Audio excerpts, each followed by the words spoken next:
Welcome to Beyond the Box. Our guests are insiders that are now out and on our side, dropping nuclear intel and breaking it down just for you. And now it's time to introduce our hosts, Brenda Lankridge and Suzanne Haunt.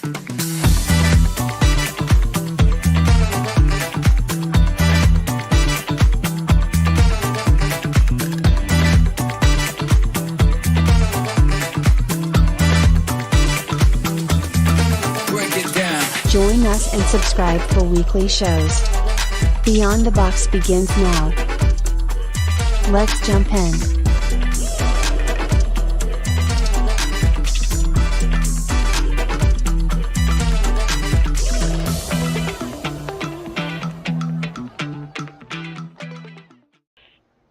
Hi.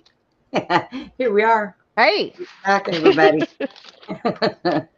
So, Steve, I guess, will be along when he gets home, because he's out running around. His battery's kind of,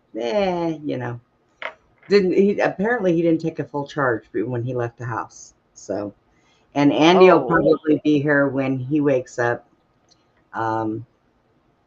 whenever that is. This would be nice to be able to sleep in like that. I want to. That's all I ever do anymore is sleep. God, man. So how you been doing today, Susie? How you been doing? Oh my God, my other phone went too loud. I heard you repeat yourself. I'm like, what? Oops. Echo. Echo. Hello. I'm good. Oh God. I got to chase cows today. That's my highlight of my day, chasing cows on horseback. Cows are so bad sometimes. They're bad cows. Bad cows. They were fun today. So they earned their, I guess their merits today. They let me chase them around. Did you give them all treats?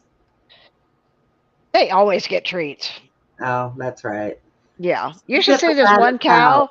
This one cow, she must be like this fat right now. Like, I have to take a picture and show you. She's pregnant, and every year her belly gets like that big. I'm like, and then she walks, it's just like this big giant round bell. That's what she looks like. A big giant round bell. My God, me and Joel just laugh at it like, what is that? Fattest cow ever. So I was looking at this thing today, and I found a fun fact. In 1926, Agatha Christie was out driving. Okay. Yes, in 1926. And years ago? She disappeared. Did you say a couple years ago? Yeah, just a couple. Oh, well, okay. Anyway, so she disappeared for like 3 days. They found her car. Like almost 100, almost 100, Yeah. So they found her car, but they didn't find her. And 3 days later, they found her in a hotel under a different name. Oh. And she she could not remember where she was, how she got there, nothing. So fun fact, was that an abduction? Or did she just do it for clout?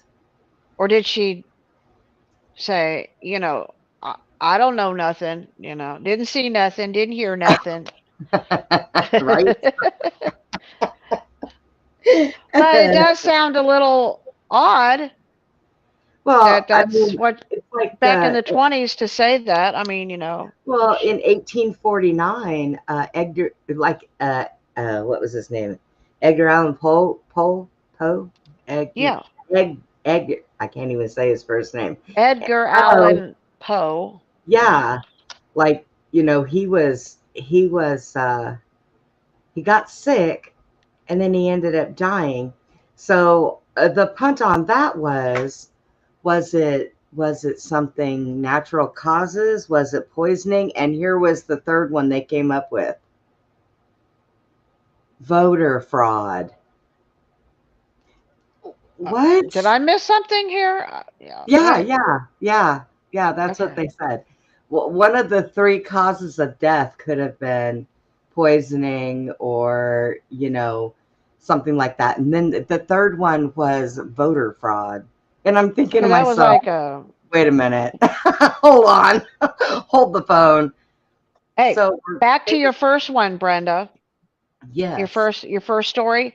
I have a friend. I can't say her name, but she was driving from one town to another town, and when she got in the middle of those two towns, she doesn't she doesn't remember what happened. Was something happened there, but all she remembers is pulling into her driveway at her home, and she thinks she was abducted because she and her mind was like erased, or they gave her that thought, you won't remember anything until after you get home or something like that, because she says it's like blank, but she pulled in her driveway and she doesn't even remember how she got in her driveway.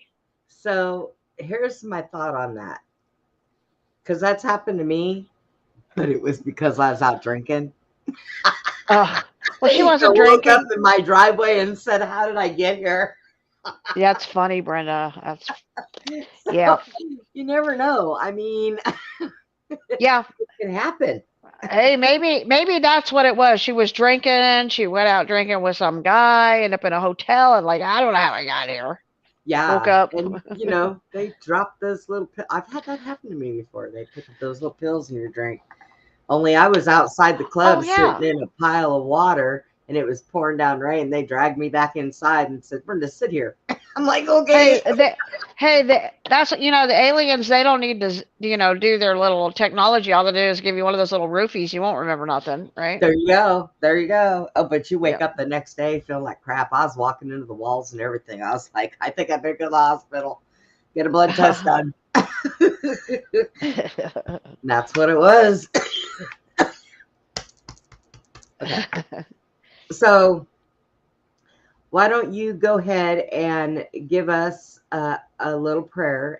Tonight, guys, remember, while we're waiting on Jason and Woo and everybody to get here, I don't know where they are, but tonight we're going to Okay. go ahead and we're going to put a link in the chat so that you guys can come on and tell us, some of your adventures, stories, things that have happened or things that you've seen and things that you know about. We figured it might be a little fun. Yeah. So we're all for fun. It's Saturday, okay? And we're not out of that. We're not out partying. So here we are.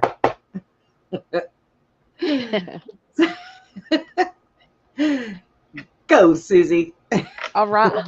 Okay. So I pray that whoever is spraying that crap in the air, that Yeah. their jets get clogged up and they can't fly whatever it is or do whatever they do. They got to stop this crap, okay?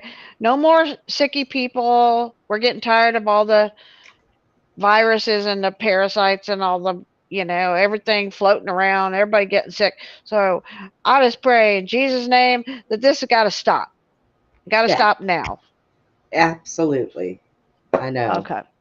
Tell me, between the sneezing and the eye watering and everything else, yeah, everything just needs to go away in the air. I about had enough. I feel like Yeah. I live in the center of one of those. What are those things they put corn in? The big stock things they put. Silo. Yeah, yeah. I feel like I live in one of those that's just full of all kinds of hay and corn and Oh God, that's dust and terrible. just, oh my gosh. And guys, if I'm doing yawning, it's not because I'm bored. My sugar got a little high, so I just took some insulin. It takes a little while to get it down. So okay. I drank a cup of coffee and just completely forgot about taking a pill, and coffee just spikes me right up. And I don't use regular sugar. I use a sugar substitute. So, but I think, I and drink my mine black, creamer, Brenda. yeah, and my creamer is supposed to not have anything. Well, I can't do that. I'm sorry. I cannot. It's like, ew. I can't I do just it. can't. I don't like sweet coffee. It's like, bleh. Oh, I don't put a lot where it's like overly sweet. It just isn't. Yeah. I like honey. I just don't like sugar, like in I my do use drinks. honey, but see, I think that's what I had. I didn't have coffee. I had a cup of chai tea and honey before you Oh, came in. So yeah, that's what it that's was. good. So the chat, the link is in the chat. So anybody that wants to come in and goof around with us, feel free. Oh, there it Um, is. I see the link. It says Talk hey, Studio Streamlab. I did. And I opened something up in Streamlabs where I've got a it's a what the heck is that? It is a permanent um uh link. And I think I need to send that to you and probably Steve and see if you guys can get on with that permanent link on and off without me sending it to you. So I don't know what I did.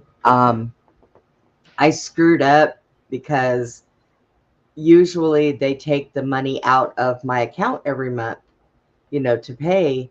And I had forgot that I didn't put my new debit card number in. Oops.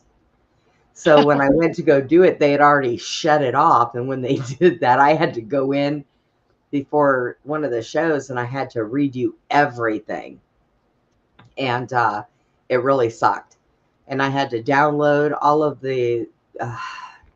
Thank God I kept the show video, the beginning, the intro and out, and the break video and all of that stuff. Because had I not have had that saved on my computer, I would have never had it. I'd have been sitting here going, oh my God, pulling my hair out. Would have been half bald. That would have sucked. It would have really sucked. So yeah, I was watching some informative videos like, okay, do y'all remember Natalie Wood? Yep. Okay. So And the Natalie boat. Wood, yeah, you remember her, right? Yeah, the boat ride. Her last boat ride. Yeah. Yeah, with her husband Robert Wagner. Yeah. And they said that she had drowned and there was controversy in that because when they brought her up, she had bruises in places that she shouldn't have had them. But yet nothing ever happened in that case. Well, if So, you don't have evidence, huh, you know how that goes. yeah, strange things, I'll tell you. Even back then, and you would have never. I mean, we know about half of the stuff that goes on nowadays. We know about this, and it's not always a good thing. But we know what happens. We know what the Hollywood industry is about. We know what the music industry is about. And but back then, in what the 80s, people were like, oh my God, I can't believe she fell off the boat and drowned. And I thought, well, I mean, stranger things have happened, but really? Hmm, I don't know. And then they said, I didn't hear anything about the bruises back then. So I don't know when that came up. It's A apparently lot of after. times they suppress a lot of the evidence, in Oh yeah, cases. they just they just don't talk about it. They say, well, we won't put that out in the news. We're not going to put out that we found mysterious But bruises. everybody had, I mean, it was pretty much everybody felt like, he killed his wife. That's just what I remember. Yeah, Like, well, it was him they and didn't his. have any proof, or, just people just felt like that's what happened, you know. Why? You know what I don't understand? There's this little thing called divorce. Get it? Yeah, but some people can't afford it. Hi, Norma. You can't afford it, but she'll get half. Well, you should Or have signed all a of it. prenup. She'll ruin me. Yeah, Yeah, or you yeah. should have signed a prenup. That's all I got to say about that. There you go. Plan ahead, you know. So we have if you guys, Ivy and Norma, I put a link in the chat, and it's a link to come in to talk about, different things. Ivy, I think you're probably at work tonight, so I don't know if you want to come in. Yeah, we're on. We're on today, Norma. We were going to be on today, even though we just decided tonight was going to be screw off night. So I'm waiting for the class clowns to get here. So as soon as Woo and Jason show up, our little class clowns, and Woo, he's got pictures and different stuff like that, and he has so much stuff that goes on over there. I see his YouTube channel and the stuff that he does, that he puts up. What's the take on the plane? Well,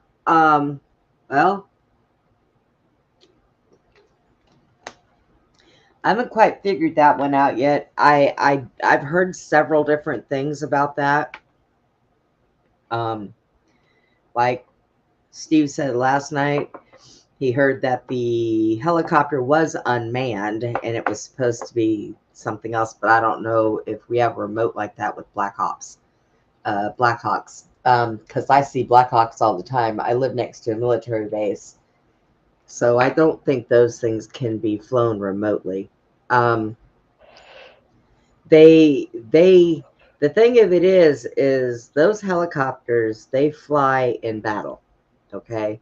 They do not have people on the ground to tell them whether they have clearance to take off or anything like that, because this is what they do. They can see all in front of them. They said that they've seen the plane. So my thing with helicopters like that is they can stop on a dime. They can go in reverse. Why could it not get away from that plane? So Sad thing is there's all the people that died. That's just horrible. I mean, horrible.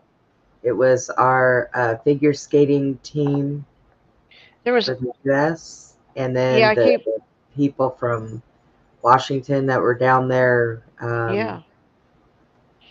hunting. Different people, yeah. And then there was I saw another guy that was this guy said I went to school with him. He was like my best friend, and he was a really good guy, and he was on there, and just so many people that lost their life in that plane. I don't like planes. I always because when they crash hard. They crash hard. Okay. Yeah, I don't fly anywhere. So, it's just flying over my house. Yeah, I'm used to it. Denise, if I don't hear helicopters and we don't hear the military out in the field playing with their tanks and big guns, we get a little leery, because then we know that they're not there and they're gone, and where'd they go? So I'm so used to it. Chinooks, when they fly over the house, they just rattle everything. So I'm really used to it. I mean, dang, Brenda, even these UFOs crash sometimes. I mean, come on. I know. And then they had the other plane go down in Philly, right there on the residential area. Well, over by they said it was mall. I don't know if it was a strip mall or what, but and that one supposedly had the mother, a 2-year-old. Family, huh? Yeah, a mother, a 2-year-old. It was a medical flight, so they were flying her out, taking her somewhere for medical attention. Jeez. And two of the flights and one EMS or EMT.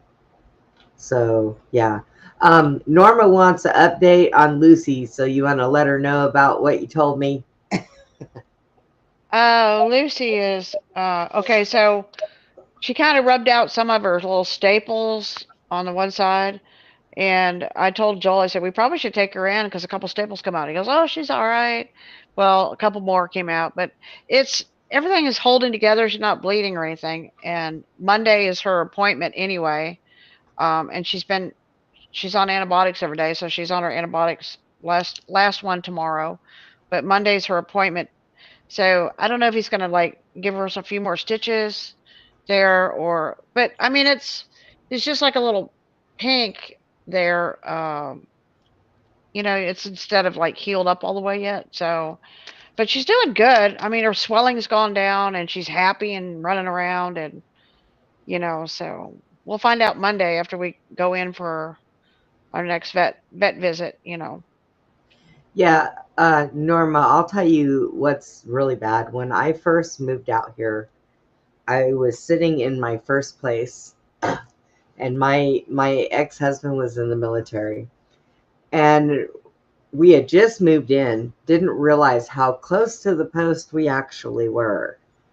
So we're sitting there one day, and we're hearing boom, boom, and I mean it's rattling the windows, and I looked at my husband. I said, what is that?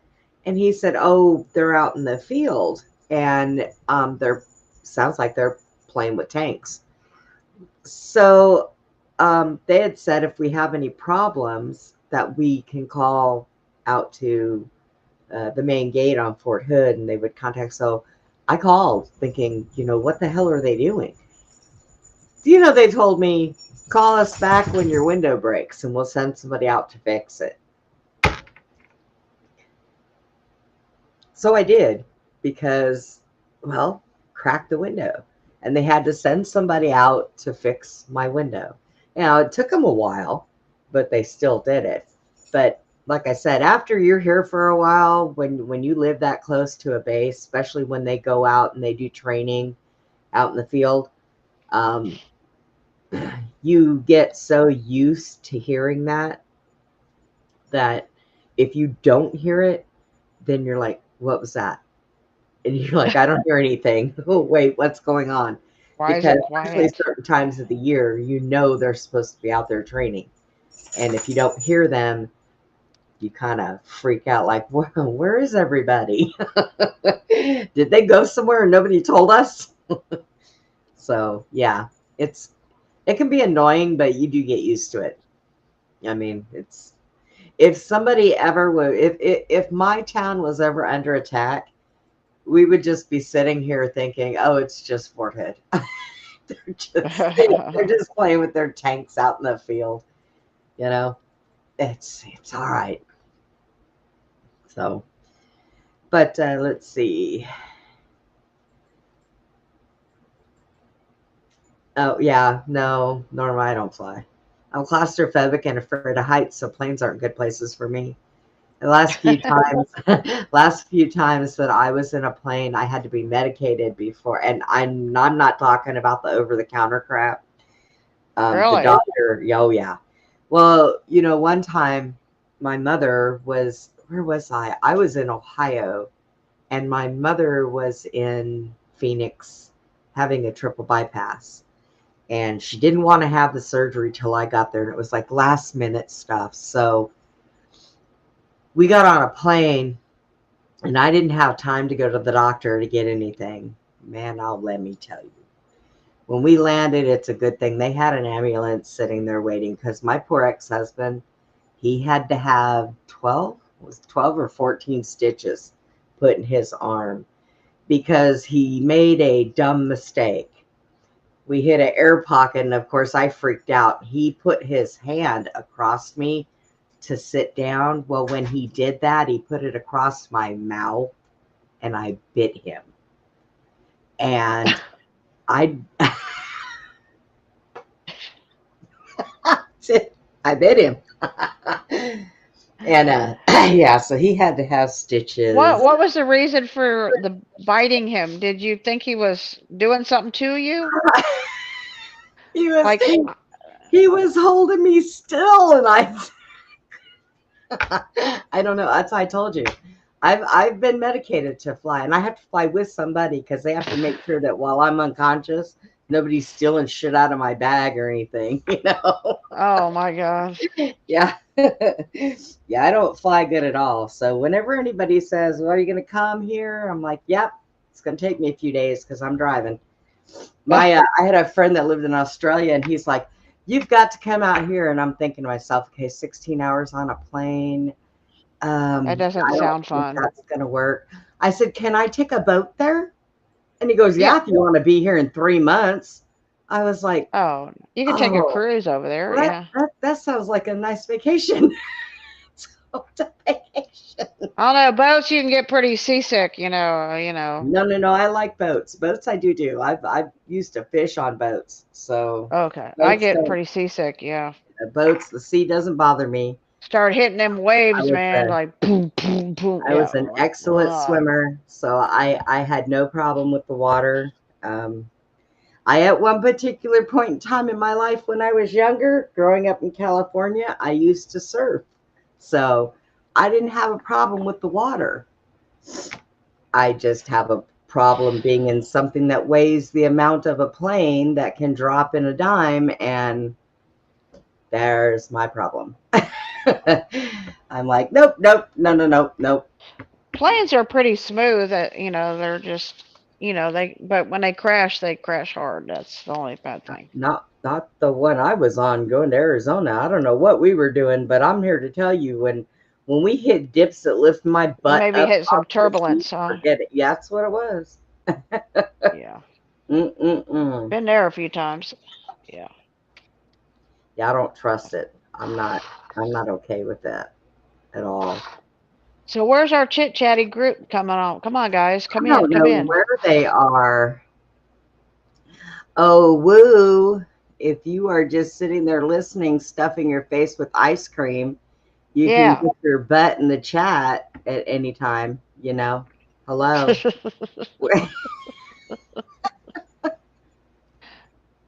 Come on, guys. You You guys, got somebody's got some stories to tell us. Come on. You're joking. Hang on, I got to mute for a second.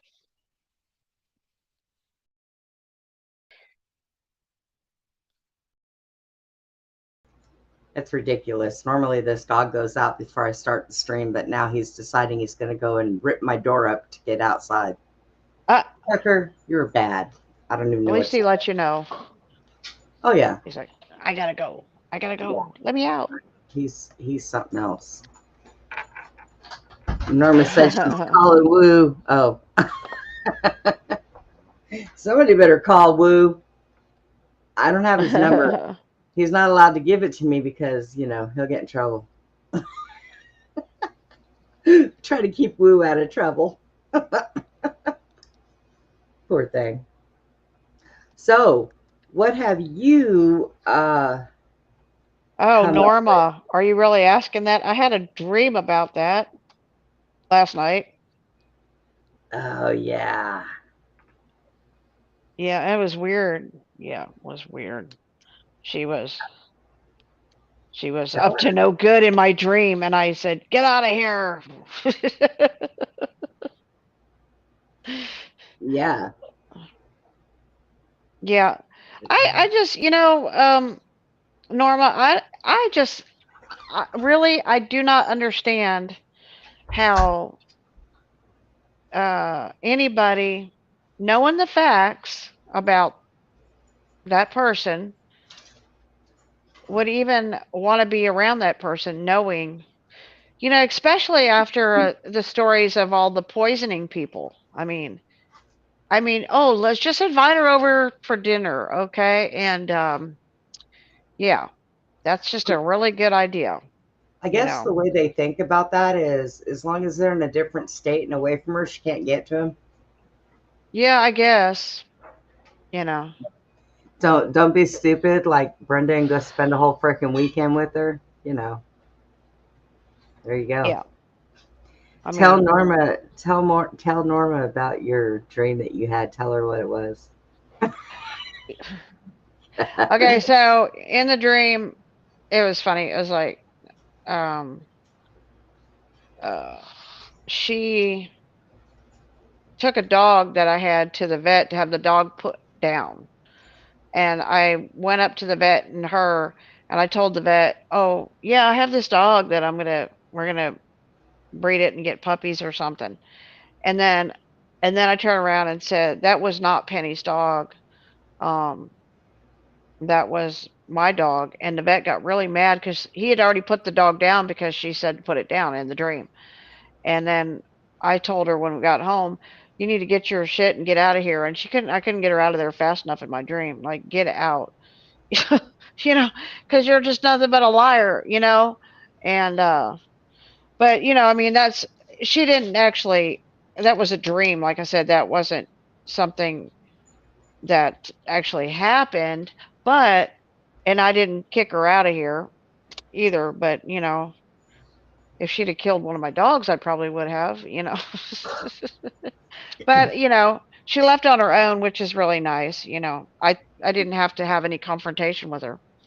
But it's only because when I found, when I figured out what was going on with her, that she'd been lying to me the whole time about everything, you know, what I did is I blocked her on my phone. I blocked her on Facebook, and I guess she panicked and said, because I blocked her, I have two phones, so I blocked her on one phone, and then I got a text from her saying that she'd be packing her stuff up and out of here in a few days.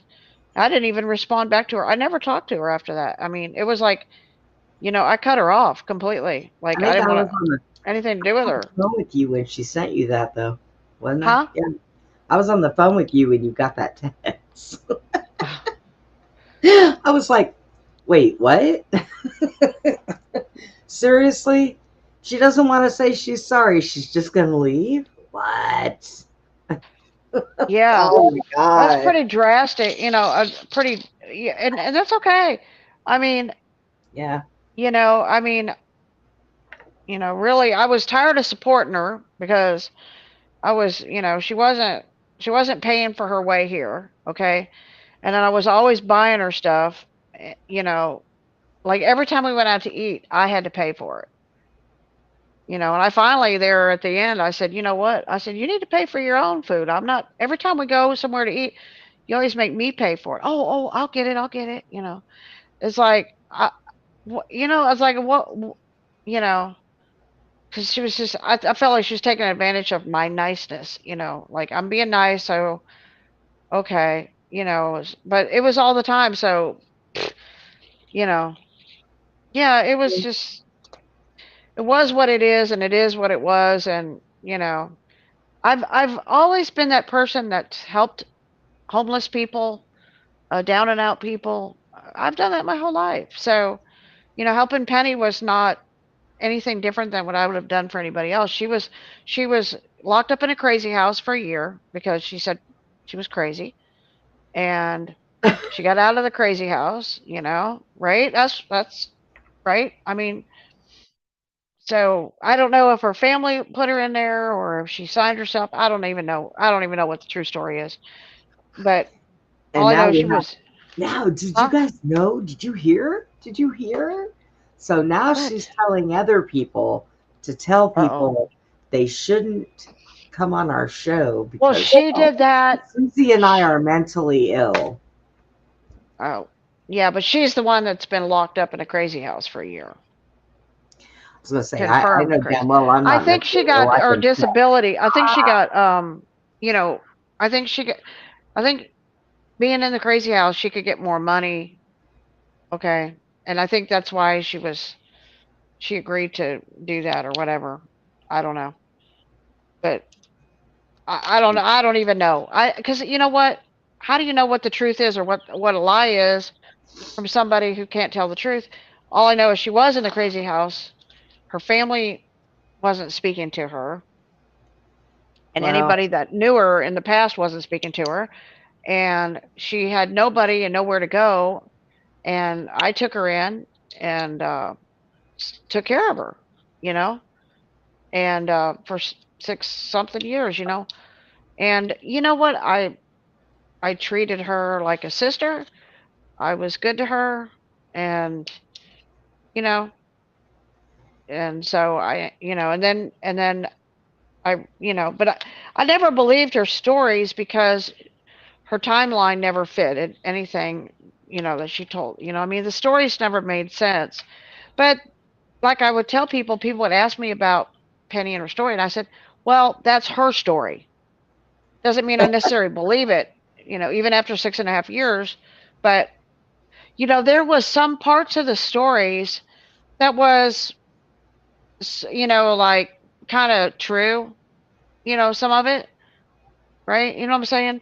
So it's not all wrong, like, but there were parts of the stories that didn't make sense, like some of it. No, So it's hard. Nor- It's hard to figure it out. You know what I mean? yeah, Norma said that she can tell you that some of the stories that she told were like identical to your experiences. So you don't doubt that. Brett says she thinks she's 11. Yeah, that's her claim to fame is that she's, you know, um, she, I thought that that's the story that she wants to tell. But, people there, look, I know plenty of people, and so do you, Brenda, that have these elaborate stories, okay, so they can get all this attention. I'm not just speaking about her, but other people that they just create these just crazy stories to get all this attention, and not one bit of it is reality. But they they just put this out there that this is their story. There's a lot of people like that. I don't, I mean, and it's an on and on thing. Um, when you feel the need that you have to keep reminding people of your story, well, then there's a problem because you shouldn't have to remind anybody. You shouldn't have to feel that you need recognition for it over and over and over again. That's just the way it is. and I'm not going to name any other names, but I know a few people that have um told some stories that were there were no way true. Okay. Well, actually, I can name one. One my ex-husband. Okay. Oh, yeah, Okay. let's bring him in here. Yeah, let's whip this one in here. He had some really great stories, right? Okay.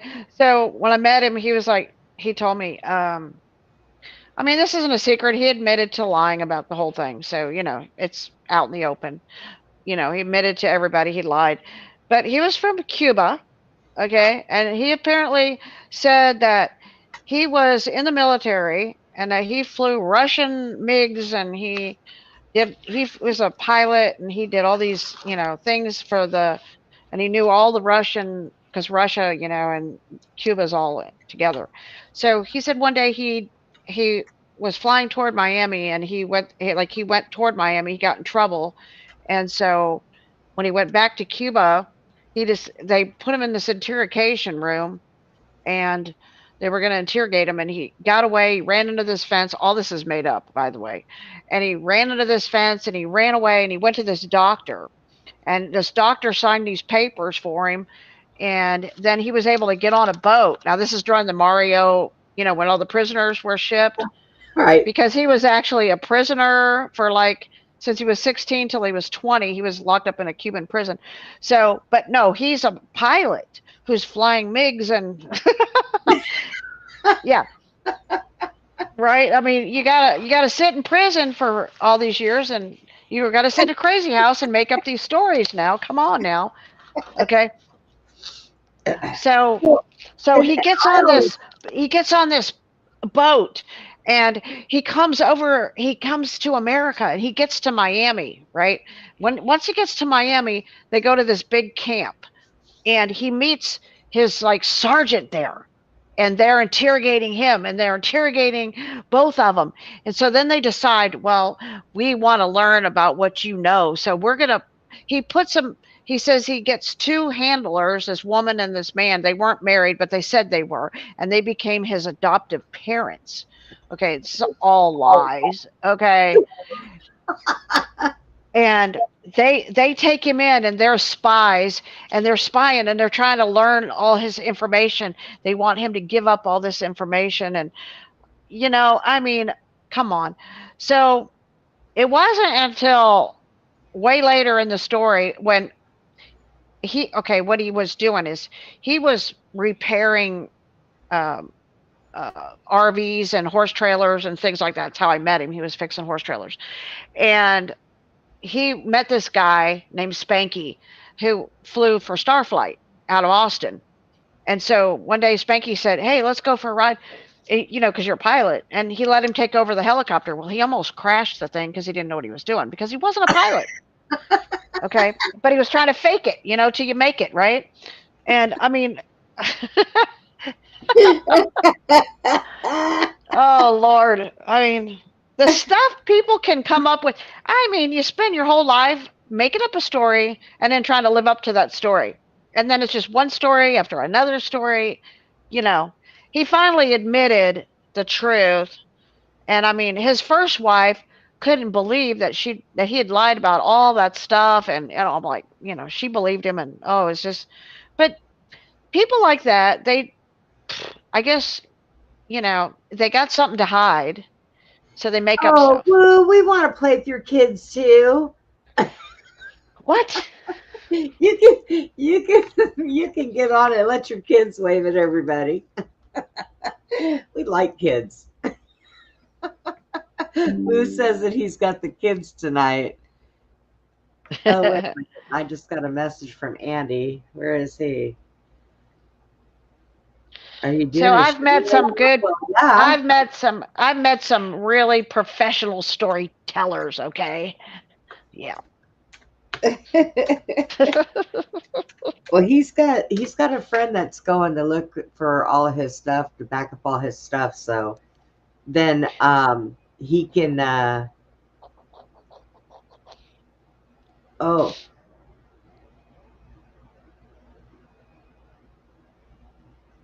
You're with the kids by yourself? Well, that's okay, Lou. You can handle your kids. Denise, Norma said we'll keep it clean.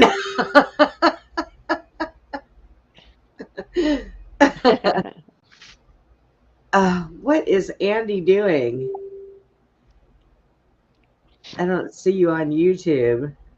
Nothing is showing at all. Well, everybody else is watching, Andy. Wait a minute. There he is. Over your I'll say one thing, Norma. Once you start telling these stories, you got to keep it going because you've been lying to everybody for so long that there's no way they're going to admit to anything. They're just not. And they got to make everybody else that helped them along the way look bad. Hey, Andy. Andy, you're due for a haircut. Your hair's starting to look like William Shakespeare with the beard and the push to the side. Hi, Andy. That's because I was asleep. You were. Yeah. That's what Brenda said. She thought you were sleeping. How are you feeling? Oh, 1 second. He's got to answer the radio. I've got mine off.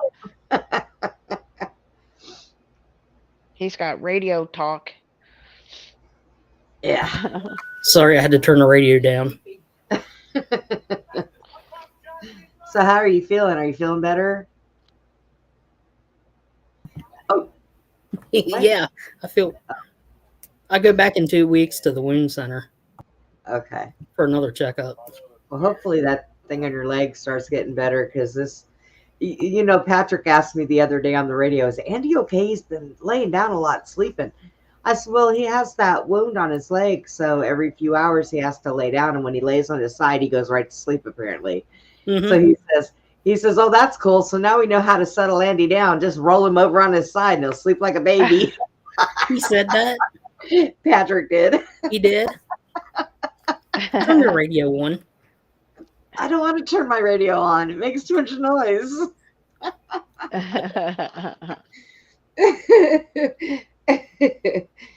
Yeah, Patrick was being funny. He was being silly. He was like, "Oh, we'll just roll Andy over and let him lay down."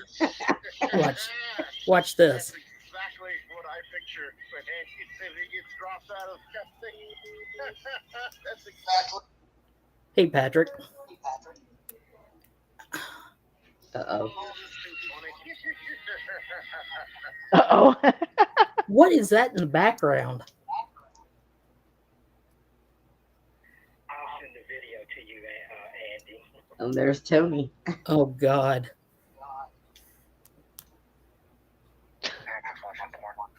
Oh, God, and John. Mike's on here, too. Oh, my God. The whole gang is And on. Brian. Oh, my God. Brian's having a shit fit. You guys have to understand. Let me tell you something. These guys that get on this radio out there, and, you know, they're all over, so I get them on mine.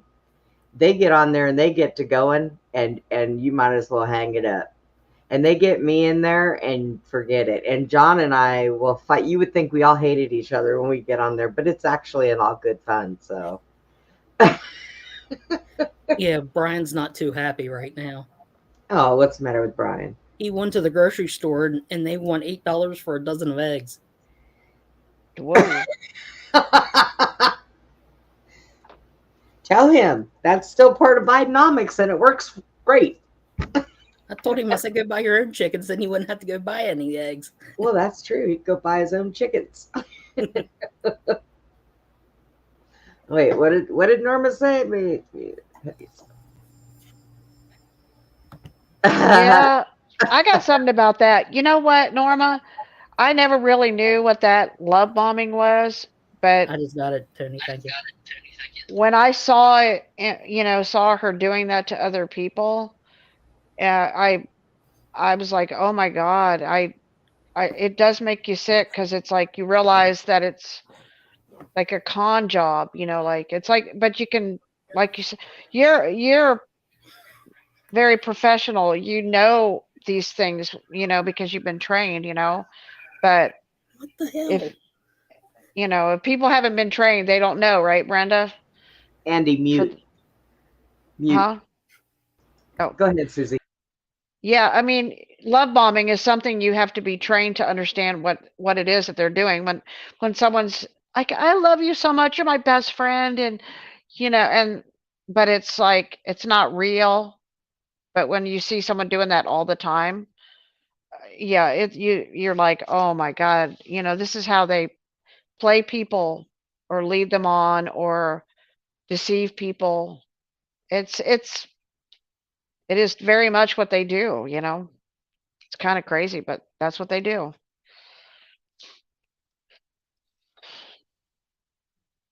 Are you muted, Brenda? Oh, you got real quiet.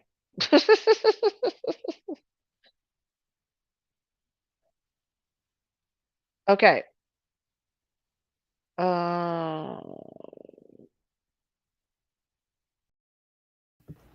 Yeah, I had to turn the radio off and I had touched something on my phone and it went all stupid. My phone was all stupid. God. Oh. So, but yeah, she doesn't, I don't know. I can't. I just hate the fact that everything that I don't watch her. Yeah, I don't watch her either because I know what it is too, and I don't want to even look at her. It's kind of creepy. Yeah, I stop in there every once in a while in the morning. But I found another podcast that I watch that goes over certain things in the news. So now I go watch that one instead. So, because I don't watch news. I don't have the channels on my TV. So yeah. Well, Norma, I don't think I'd really want to look that deeply into that face. Just saying. Just saying. Andy, tell Glenn to get on my show. I have to pick on him. Oh my God, I turned on my freaking thing. Let me turn it off again. Do not disturb. Okay. My phone won't shut up if I don't hit that. I've been doing that a Yeah, lot lately. but she'll attract certain people that, I mean, now I will say that she has done a lot of research He's not going to be and able to. huh? His Tell aunt, him this. his aunt was rushed to the hospital by ambulance, and he's babysitting his cousin. Great. Oh, Between his aunt and his mom, he's going to go insane. I'm just saying. Yeah. yeah, Norma said that she could read faces pretty well. That's good. I think you have to have discernment around these people, Brenda, huh? I mean, you really Yeah. do.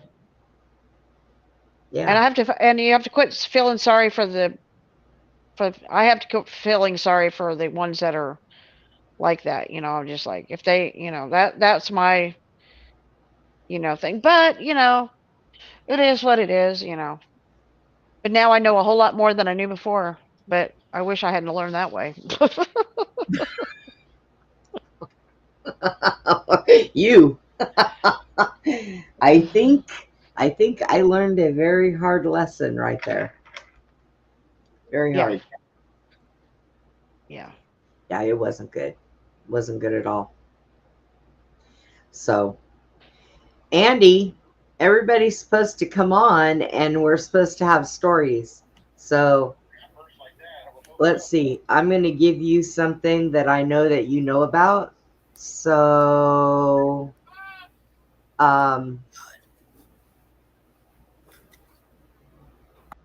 shut those fools off and tell us what's going on with the Sounded plane like a crash. Did you hear what I said?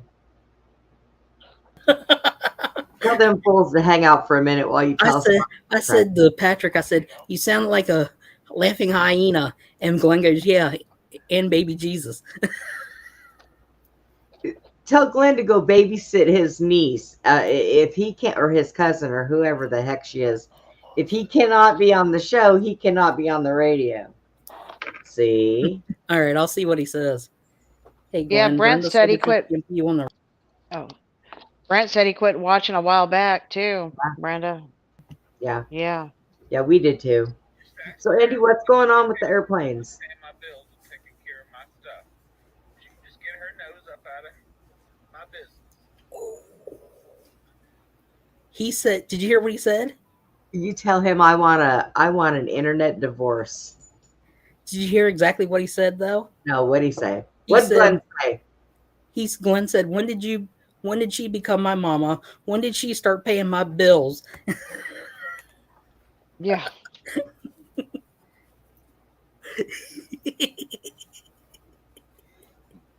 Yeah.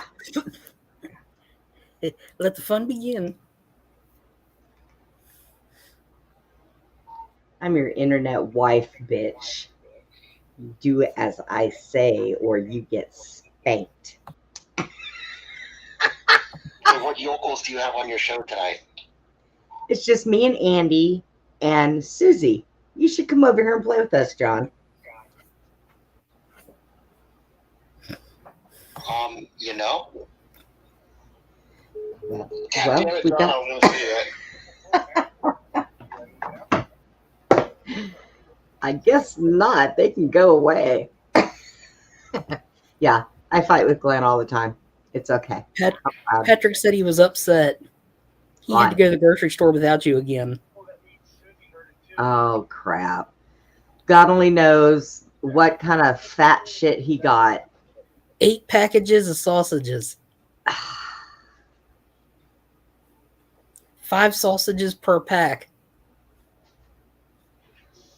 I try to get him to eat a little healthier. That's why when he goes to the grocery store, what Patrick does is he gets me on a video call and I go through the grocery store with him and we try to find him some decent stuff to eat, some vegetables and everything else.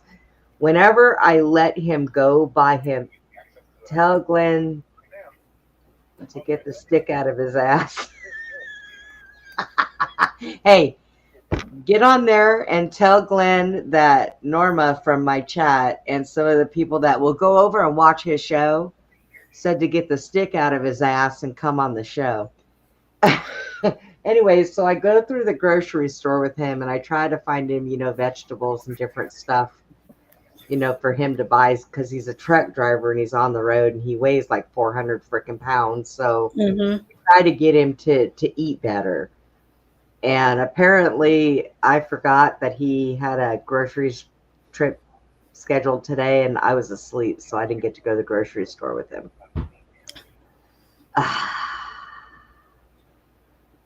Oh my God. John said to him, "How many dirty looks do you get?" He goes, "You know how many dirty looks I get when I go into a grocery store? A 400-pound man in overalls with a little mini grocery basket.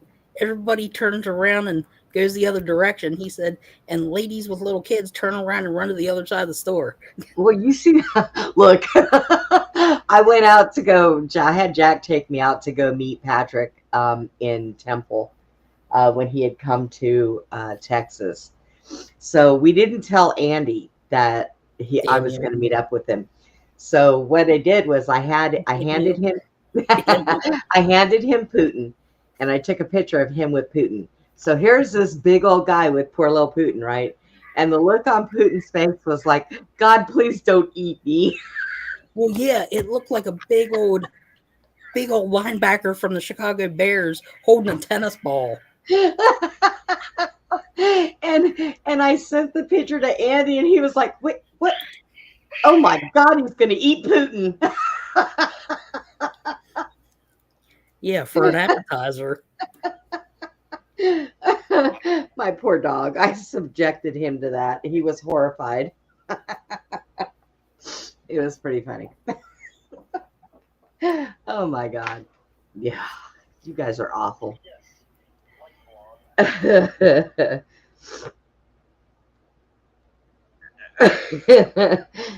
I know, right, Ivy? Oh, wow. But so, Andy, have you heard any other updates about things going on with those crashes? Any of them? Either one of them? Norma says safe. Total of 7 people in Philadelphia are confirmed dead, 19 injured, and they're still looking for possibly 30 to 40 missing people. Oh, wow. It was the pilot, the co-pilot, a doctor, a paramedic, the mother, and the 5-year-old daughter in the plane. Oh, it was a 5-year-old. Yeah. I thought it was 2, but they were at Shriners Hospital, just took off. They were at 1,600 feet in the air, and something happened, and the plane made a nosedive into a residential neighborhood. Yeah, like a mall parking lot or something like that. Well, they found the door that opens up to the side of the plane in the Dunkin' Donuts parking lot of the shopping center. They found the 5-foot-tall oxygen tank that they carry on the planes. They found one of those embedded into somebody's front door a quarter of a mile away. Norma, that is a very good question. That's an extremely good question. And they said right now the debris field of the actual plane of the immediate crash is 6 blocks. Norma asked if there was any chance of that being a false flag. Okay. I think both of them were.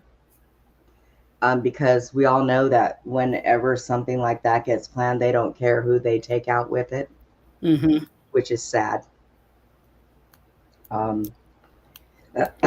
Well, I also heard yesterday, because Mom told me this too, that the pilot of the helicopter, her family did not want her name released for personal reasons. I don't know why, but the NTSB went behind her back and released her name today. Okay. I mean, I can understand why they wouldn't want a name released, but at the same time, like I said, they don't just put anybody in those helicopters, and they don't train. I will tell you this, knowing where I'm at now, they do not train around normal airports. Right. The only time they do is when they have experienced pilots. When they do train, like out here where I'm at, we have training out here for that. And Fort Hood is so big, and they're over a course of vast nothingness. I mean, nothingness. There is so much of it that is just empty field. And that's what they train over, just specifically for those purposes. Exactly. So, they are, yeah, people who actually fly those. They go through a lot of extensive training, because those are our Blackhawks. Those Blackhawks are what we take to combat. You know, Right. they're in combat fly zones. They have to And the learn funny how to thing maneuver. is, They have to learn how, because those things, like I said, they'll stop on a dime, and they can go oh up, yeah, they can come down, they can back left or up. right. They can also back up. Yeah. So with that, and what happened with that, I'm going to say that I don't, when I first heard about it, I didn't understand it. I had to sit and think, because when they said that the Black Hawk seen the plane and noticed that the plane was coming down at a pretty rapid speed, Right. that it had already started descending, and it seen it, it asked for permission to get out of its way. Permission was given. Well, all it had to do is back the hell up. Yeah, exactly. But Or it kept going forward. Get away from it. Just don't go forward, because going forward is what happened. Right. So I didn't understand it when I heard it, because here I'm no military genius, but I do know quite a bit about those helicopters. Well, because I've been military all my life, and when I wasn't a military brat, I was married to the military. So, you know, it is sad, and yes, Woo, you are correct. This stuff needs to stop, because it is awful, because they don't care who they take out in the long run. Well, it's funny. They actually released, the NTSB did today, that the Black Hawk was at one elevation, and the report from the tower, it said it was at a second elevation. Do what? The tower, the airplane tower, the information on that showed that the helicopter was at one elevation at the time of the crash, and the voice box recorders in the helicopter reported it was at another elevation, like 150 feet 150 feet apart.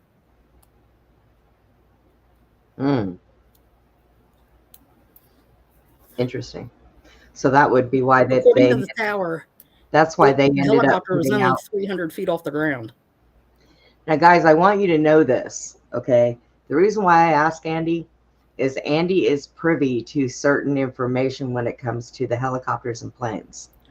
Don't tell him that. Oh, okay. Anyways, so damn it. But that would be why they put out on the news that the boxes were off, because they didn't want that probably like put out, but they can't stop it. And at the time, there was actually 5 people working in the tower at the time of the crash, but only one supervisor. What?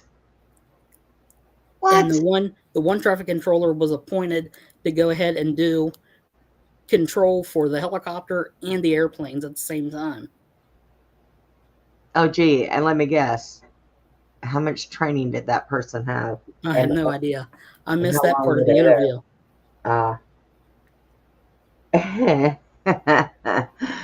Yeah. So let's talk about that DEI.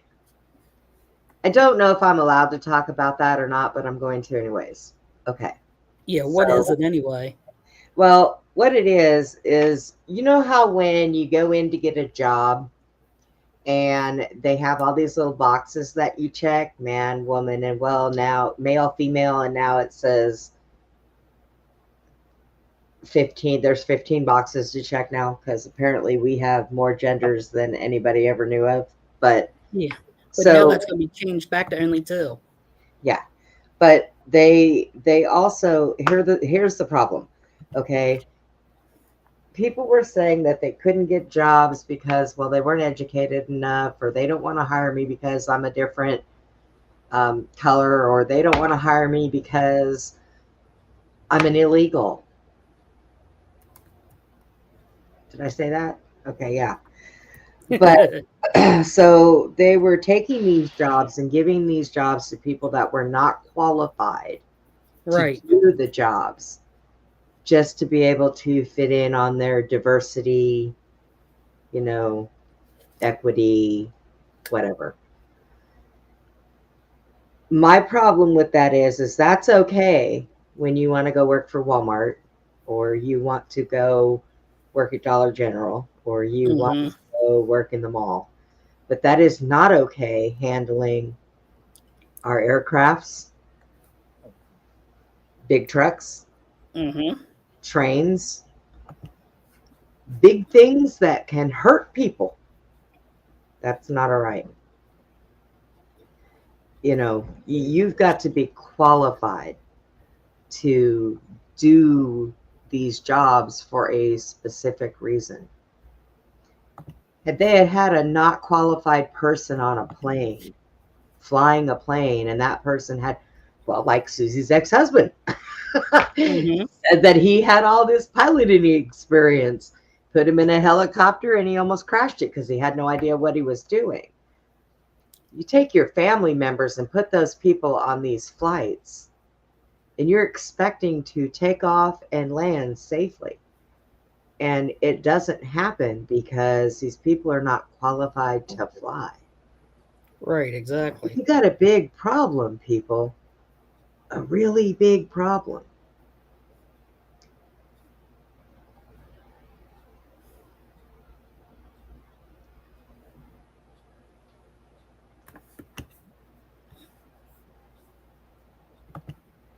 Oh, well, yeah, there would be a lot of questions there.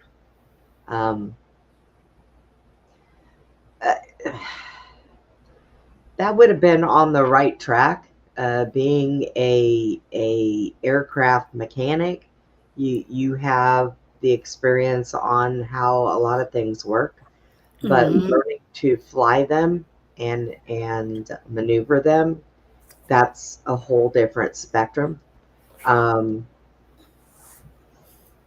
I know that a lot of people will disagree with some of the training they get in the military, because they'll say, well, you were in the military for 4 years, and 2 of those years you were in school, and 2 of those years you were flying.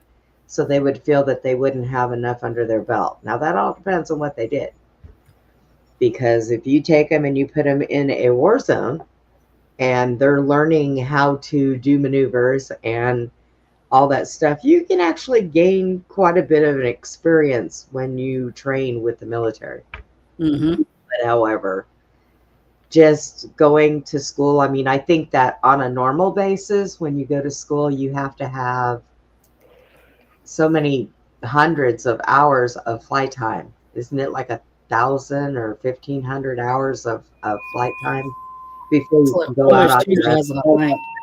Is it almost 2,000? Okay. Yeah, before you go out on your own and you're allowed to pilot your own plane without somebody being there. So, it's kind of weird, I guess. I don't know. See, like I said, this girl right here, I will ride a horseback to Kingdom Come if I got to be in the road for 15 days. I will drive where I got to go. I do not fly. claustrophobic and afraid of heights, a plane is not a place for me. I can do some serious damage to somebody sitting next to me in a plane, unless I'm doped up. And then I'll just sit there and drill out of the side of my head and just make sure that nobody steals me or steals any of my stuff, and we're good. You could be like Mike the one time he got on an airplane, or he went to get on an airplane. He was at the bar drinking, and he started singing, "I'm getting drunk on a plane." Oh my God. Well, look this is somebody who falls out of a fire truck sober, so we won't even go by that. Yeah, while driving it. And he was sober. So. Yeah, he was. You think? Man, that's just crazy If stuff. you would have seen the video, oh my God. Putin would have just started laughing. Poor little Putin's curled up right here. He grabbed my blanket that I use to cover myself up when I'm sitting up. Mm-hmm. He pulled it. He pulled it off the end of the bed and dragged it down to the bed. And now he sat there for like 15 minutes doing all kinds of stuff with his paws, piled it up and then circled it and laid in the middle of it. And now he's out cold. Nice. Yeah. He's a little turd. That's what he is. Stays in bed with me all the time, though. He always wants to go to bed. Every time I turn around, that is the laziest dog I have ever seen. And he sucks me right into it. He'll stand at the end of the bed and just take his paw and hold it up and like, come over here. Let's get in the bed. Mm-hmm. Let's go to sleep. Or he does that and barks at the same time. Yeah. Like he did the other day. Oh, he's terrible. He's terrible. But he's been a good boy.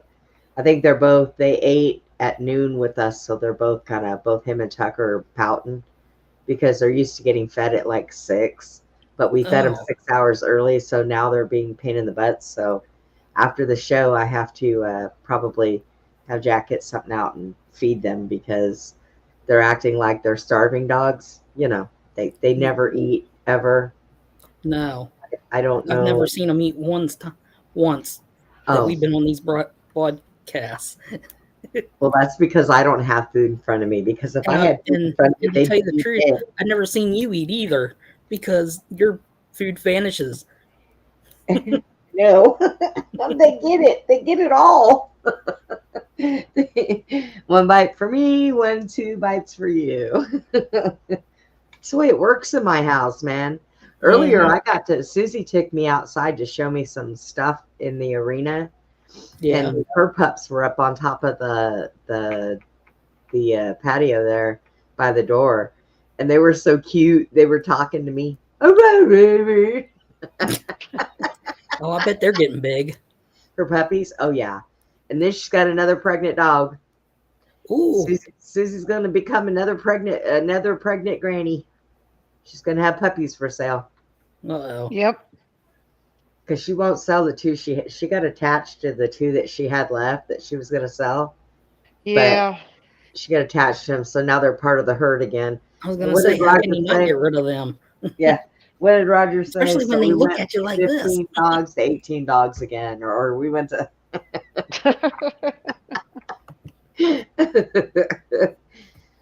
Roger's like, oh, the dogs. But he loves the dogs. Yeah. And they hang out with him, too.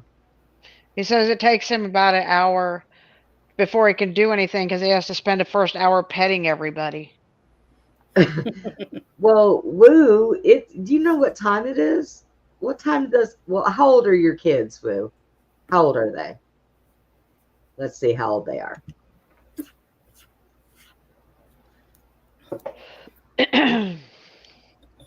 One more. Norma says, what's one more mouth to feed? Well, I don't know. Let's see. How many puppies does Athena usually have? 4 or 5? Usually. 5 or 6. Does she really? Does she have that many? What about Lily? I had a border collie one time. She had 13 puppies and they all lived. Holy crap! Yeah. And then they all got pregnant. Yeah, I'm sorry, 13 puppies. I would have been like, milk and get off me. I need some me time. That was a lot of puppies. I was like, I don't know where she got all that milk, but they did all good. I sold every one of them. Yep. Wow. Yep. But those two that she got attached to, they are adorable. And they're getting big. They look like their coat's starting to straighten out too, so they're not all fluff anymore. Nice.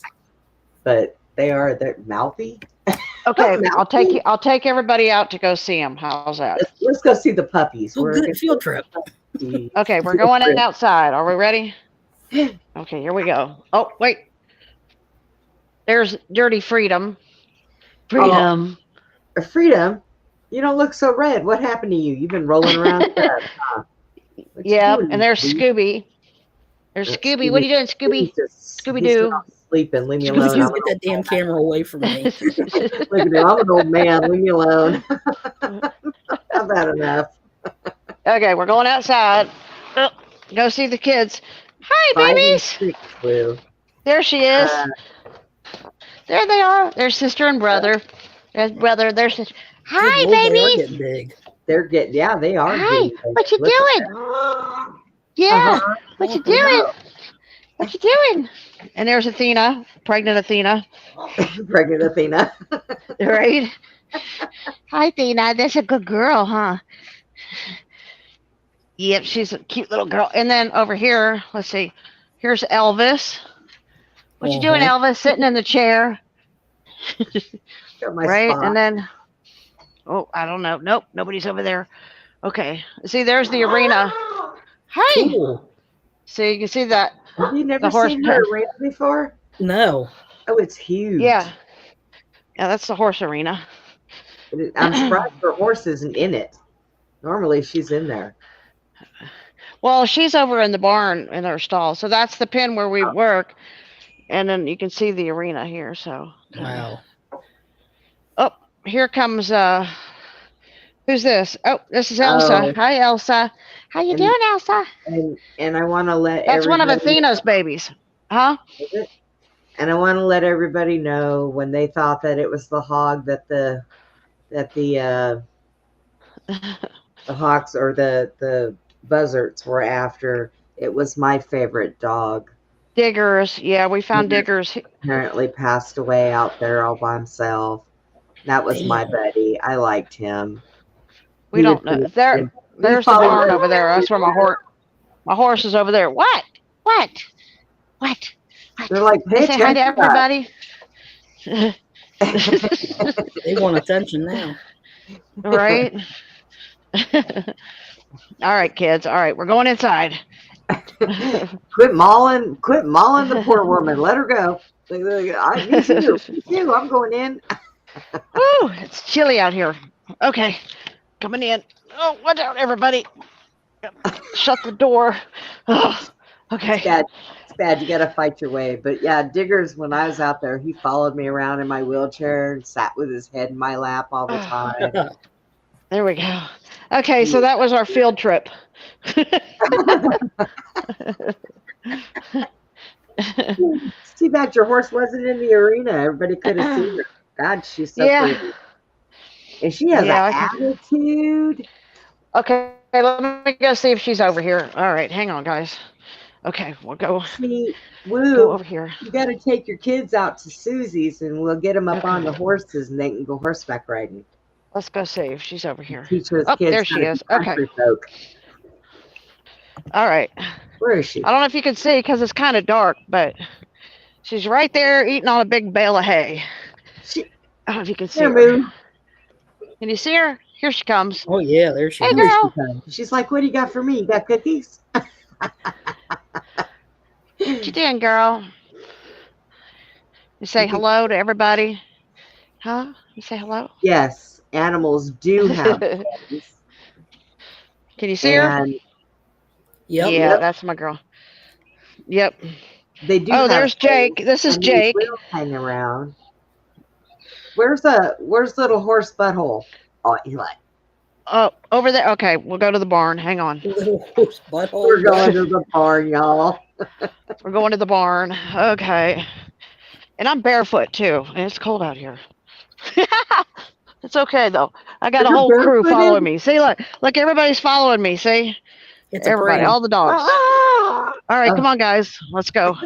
They do. They follow you all over the place out there. Susie They and I went do. out on we went out on the 4-wheeler, Yeah.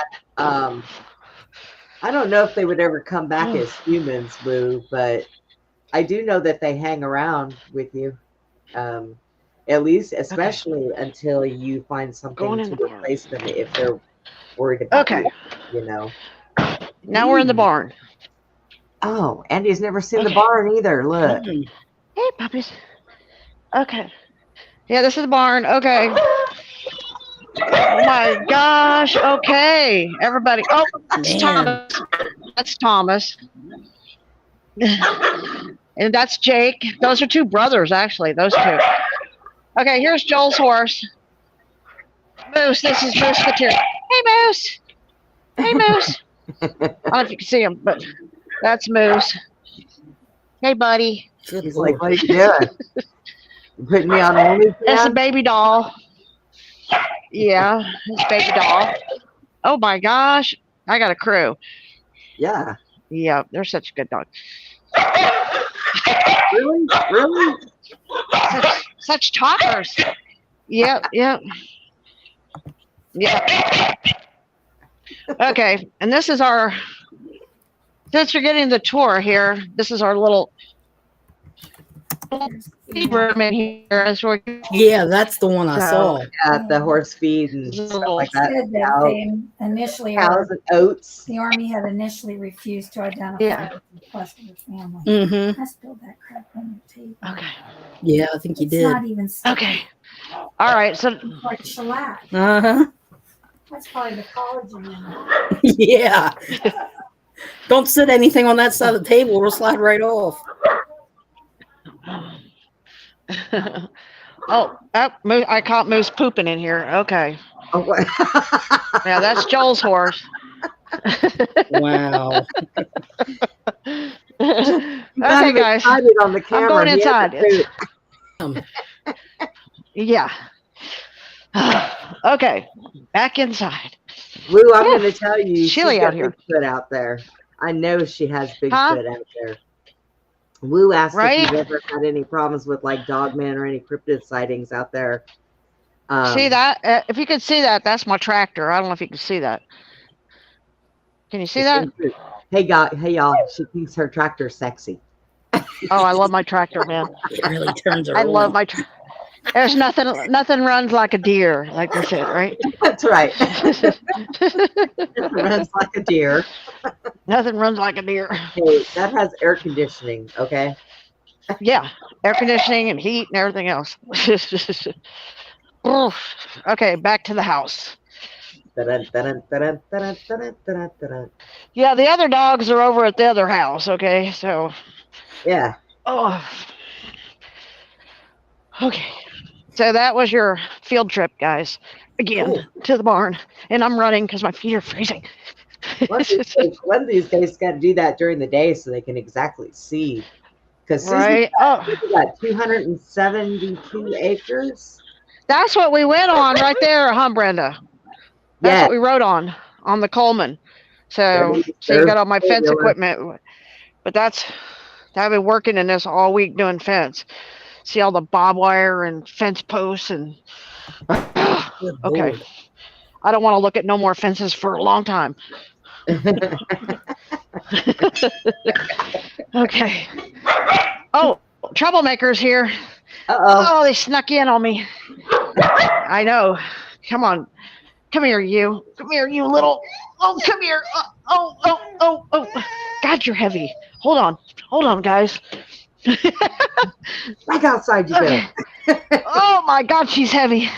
I didn't even know she was that heavy. She ain't no puppy no more. Is she going in the Huh? kennel? Is she going in the kennel? No, I just put her outside, back on the porch with everybody. Did I lose you guys? No. 'Cause it- Oh, I can't see you. Okay. What? Can you see us now? She has her glasses off. That's why. I know, There right? you are. Okay. Oh, her earpiece fell out. Uh-oh. She's gonna have Okay. that. Can you hear us now? Okay, that was a field trip. We still So have to some of our animals. still have to pick a spot to drop a house down for me. Yeah, Don't you didn't get to see the rest of the 20 horses and the 30 cows, and there's I probably about know. 10 more dogs. Yeah. All the mouths I got to feed around here. It's loads of fun, Yep. I wouldn't have it any other way. right? Yeah, she's got cows, Norma. She's got a whole bunch of cows out there too. And they're kind of funny. We were out there on the four-wheeler and one of the cows came up with its nose and Putin was looking at that thing like, what is that? What is that? If it would have sneezed, it would have snotted all over Putin. Hey, I was trying to get him. You know, he did so much better with the dogs the second time I went out there. Like I said, we were out there on the porch sitting there and all the dogs were around and Freedom had his head over here and he was just sitting there. You know, Yeah, he was taking it all in, I think, you know. Yeah. The first time he went Yeah. out there, he acted like he wanted to kill them all. He had Oedipus syndrome. It was really bad. He was growling and a snarling and a snapping at them all. And I had to have Jack pick him up and carry him high so the other dogs wouldn't think, okay, we're just going to eat this thing. That's what Putin was thinking when he saw Patrick. I know. He was scared. He was scared. I guess he realized it's better to be, you know, friends than, you know, start a war with that many dogs. And even when they sat out there and they howled or they were barking, he didn't bark, you know, back. Like I said, after the first night we were there, the only one he barked at was Penny when she walked across the floor. Yeah. Now he got excited when Roger came in and opened the door and came over and pet him a little bit. He liked Roger.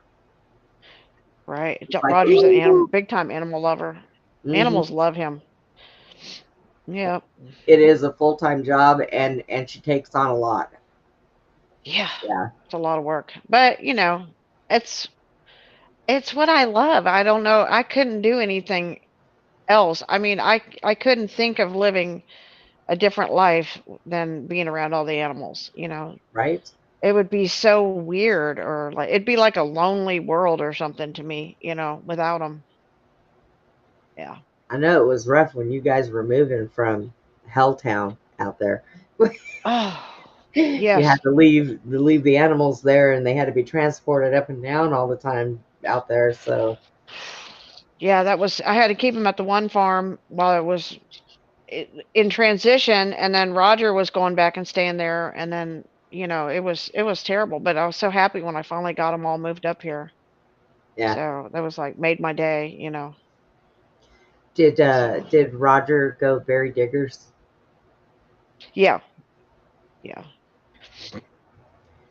Yeah, poor Diggs. I mean, the sad part of the animals are here, but occasionally they pass on, and that's always the sad part, you know, to We me. got to get you another donkey. Another donkey. Maybe one that doesn't bray so much. You know. No, that's what gave him personality, man. He would see every time he went and got a bucket of oats, you could hear him on the other side of the property. I mean, I like the day that Penny said, I don't know what happened. I don't know what happened. That I bent over to do something and the ass hit me and the ass knocked me down. And he must have had it coming. I mean, And Brenda says, where was the video? oh my God. that did happen. It's so She funny. told me. She said, I think she was walking from the house over to the barn, and Buster came up behind her, snuck up behind her, and butted her real hard in the ass. And she goes, "Why did the ass hit me with its head in my ass?" you know, and I'm like, Doesn't think I don't know. He never did that to anybody before, ever. So I was like, You missed she it, was a Sue. first. We just went on a field trip around Susie's farm, went to the barn and seen all the horses and Dogs and well, not all the the horses ring. because the rest of them We are all saw, turned out yeah, in we got to. pasture, but I did yeah, a field trip. we had a field trip. She takes the older horses and she'll blanket them when it's colder, put them in the barns, and then lets them out during the day. But all the rest of the horses are out there running around with the cows out there, just I having had a to good take, old time. yeah, Brenda, I took 3 blankets off today because it's been so warm. So, Yeah. you know, yeah. Yep. Hey, Jason. So we've been Hey. waiting for you, Jason. We thought you was going to come in and tell us some stories about some of the experiences you had. Woo was going to do it, but he's got the kids tonight because he had a family emergency, so he's got the kids tonight. We're found something at the store. Huh? I found something at the store. You found something at the store. What was her name? Oh. Her name's Shelby Cyan Super 10. Mr. Truckaroo, Mrs. Truckaroo. Well, I say that because don't most men call their vehicles she? Well, yeah. Most everybody calls their vehicle she. So yeah, I don't think you know. Here I had to be different one time. I used to have a plum crazy purple neon, and my windows were tinted completely black because, of course, when you lived in Arizona, you could do that. and I thought I wanted to be different. I called my car Bob. My car's name was Bob, and Bob had a whole bunch of gorillas inside of it, hanging and the back windows and sitting. I had gorillas galore in there. Yeah, and it was Bob. Yeah. I didn't want to do like everybody else and call my car she, so my car's name was Bob. Mom, I remember one time I told my mom, because when my mom first lost her leg, she wouldn't get out and do anything. And I decided, you know, her doctor's like, maybe we need to put her in a home for a little while. I'm like, oh, hell no. You ain't doing that to my mom. You ain't giving her a pity party. That's not going to happen. And I went in there one day and I said, all right, that's it. Get dressed. Why? I said, you're going to go get in Bob and we're going to the damn casino and we're going to go gamble. She said, who's Bob? Did you meet somebody new? I'm like, that's my car, Mom. Go get in Bob. Let's go. She's like, who is Bob? Are you dating again? I'm like, oh God, no, please. No. But yeah, she was something else, man. She wouldn't leave the house. She wouldn't do anything. And I went in there and I yelled at her and I said, you know what? I said, let me tell you something. I've heard you working in a nursing home telling people that still have one leg. You still got one good leg God gave you. Get up and use it. So now I'm telling you that. You're going to get your ass in there and take a shower by yourself. You are going to get in and you're going to get dressed. You hear me? You're going to do this. So she went. She locked everybody out of the room. My stepdad was freaking out. He was like, oh my God, I just heard a big thump. I said, well, if she fell down, she'll holler. And she went in there and took a shower. She came out. She's like, I feel so much better. And I said, and you did it by yourself. I'm very proud of you.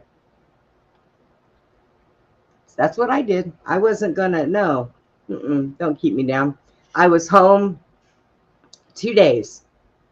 I went in, got a shower, and I'm getting dressed. Jeff says, where are you going? I said, I'm going to work. And I'm standing up, putting my jeans on and getting dressed. And he said, you're going to work? I said, yeah. I said, Faye called me. He needs me down there at the club, so I'm going to work. I said, somebody's got to give me a ride, but I'm going to work. Called for a ride, and I went to work. Yep. I did not want to stay home. I went and I did all kinds of things. I was constantly on the go. And the only problem was like I said, when I ended up in the hospital and had my stroke, I lost my balance. It was a part of the stroke, a part of my brain that took my equilibrium. And so now when I stand, I'm constantly hanging on to things. And it's really easy for me to fall now because I don't have that equilibrium. Before, I was up on one leg hopping all over the place. I didn't even need my leg. I was just moving, going, stand up, do the dishes, hop over to the stove while I'm cooking. No big deal. But I was also only 118 pounds, and it was a lot easier for my leg to handle that weight. So, but I was everywhere. I had that stroke, and it's like, it kind of grounded me. Now my doctor told me that they have a thing now where they can put you through therapy to regain your balance. I thought about trying to take that. Courses, I guess it's a course they give you or something. They don't put you on medicine, because I had thought that at first, because when people get equilibrium problems, they give you medication to straighten it out. But because I lost that whole entire part of my brain has to be retrained. Yes, I was about to say that word, retrained. Yeah, Like my brain does. It has to be retrained. I don't know how they do it. If I could figure it out, I could try to do it at home and the hope like best hell I don't fall. advice I can give you is just to start with the basic stuff first. Just standing up or laying down and putting your arms up and just getting a sense of yourself, Well, like your spatial awareness type of thing. I do stand up now. I do a little bit better now than what I originally did, because I do use my walker, because I have to when I use the bathroom, because my bathroom is not, the doorway is not big enough and the bathroom is not big enough for me to have my wheelchair in there. So I have to use my walker. The only problem I have with doing this is if I hurry and rush, I tip the walker and I can fall. I have fallen. If anything gets on the floor in the way of my walker, Putin is smart. What Putin does is he comes up to the doorway and he'll wait till I get up, get on my walker, and go over to the toilet before he comes in. He's real smart, and he knows when he hears me flush the toilet, he gets up off of the floor and he goes outside the door and sits there and waits for me till I get back in my chair. That's awesome. So he's really smart about that, which I'm glad he is, because if he was in there under my feet, God, if I ever went to hop over and I stepped on him, I'd kill myself trying to pull myself back up to get off of him. So it would probably be pretty tragic. but yeah, so I don't even know where he picked that up from. He's just smart enough to figure it out. Now, the other one, I got to throw him out of the bathroom all the time because he's a ding dong, but still love him. He's still a good dog, but he's got some issues. People, do not inbreed your dogs. They turn out to be a mess. Let me tell you. They turn out to be a freaking mess. Just saying. But yeah, I kind of miss being able to get up and just go. I got mad one time and got into my car that I had before I lost my leg, and my car was a stick shift. But tell me how stupid this was. Let me tell you. I go out there to get in my car, leave my wheelchair out there. Do you realize that you cannot drive a stick shift, a standard car with one leg? I was like, how am I going to do this? You didn't go very far, did you? No, not at all. But you know what? I tried. I gave it some effort. I was bound and determined I was going to figure it out. But, see, I think that if I had a bigger foot, I might have been able to did the clutch and the brake at the same time, to hold it in to start the car. But, I was trying, very trying. But it was all right. That's okay. I still had good times. Shoot, I think I still have a wheelchair and a walker over at your house, don't I, Susie? And a ramp. I know you do. Yeah. I think slowly I just need to start putting things in your storage over there, and then that way I don't have to move it later. Right? Tell Jack. Take every time you come out, just keep moving out here. Yeah. Yeah, just keep bringing stuff out. Might end up in a tent. You never know. Jeez. Oh no. I don't know. I wouldn't fair weather in the heat. And then I'd have to be careful that the horses didn't stomp over my tent. I'd be like, dudes, this is my house. Don't run it over. Just do an A-frame canvas tent. Yeah, Like the right. Civil War stuff that I They do. could just come on in, tuck their heads underneath the canvas, walk There's right also into the house. there's a tent called a Sibley, where it's kind of like a cone instead of just a triangle, and you could put like a stove in the middle with a chimney and stay warm that way. And You know, and the weather, like when it rains, as long as you don't touch the canvas, it doesn't seep into the tent. I could see Susie out there walk up, and me and some of the horses and the cows and the dogs are all sitting in my tent watching TV. What are you doing? I'm teaching the animals culture. Next, we're going to learn how to cook.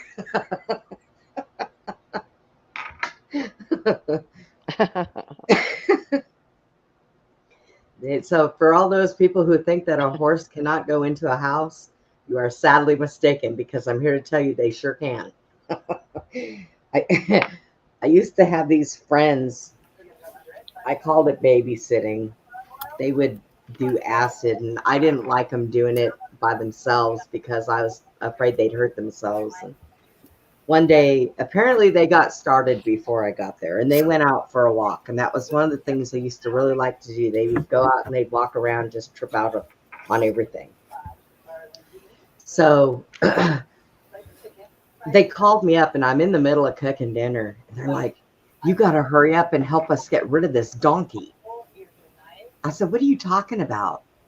They're like, there's a donkey in my mom's house. I said, where the hell did a donkey come from? And they were like, I'm telling you, I said, there is no donkey in the house. You guys are just tripping balls. That's what you're doing. No, it's here. I'm telling you, it's here. I said, you know what, y'all, just give me a minute. I'll be there. So I take off. I go over to their house, and I'll be damned if I did not walk in and there was a donkey in the house.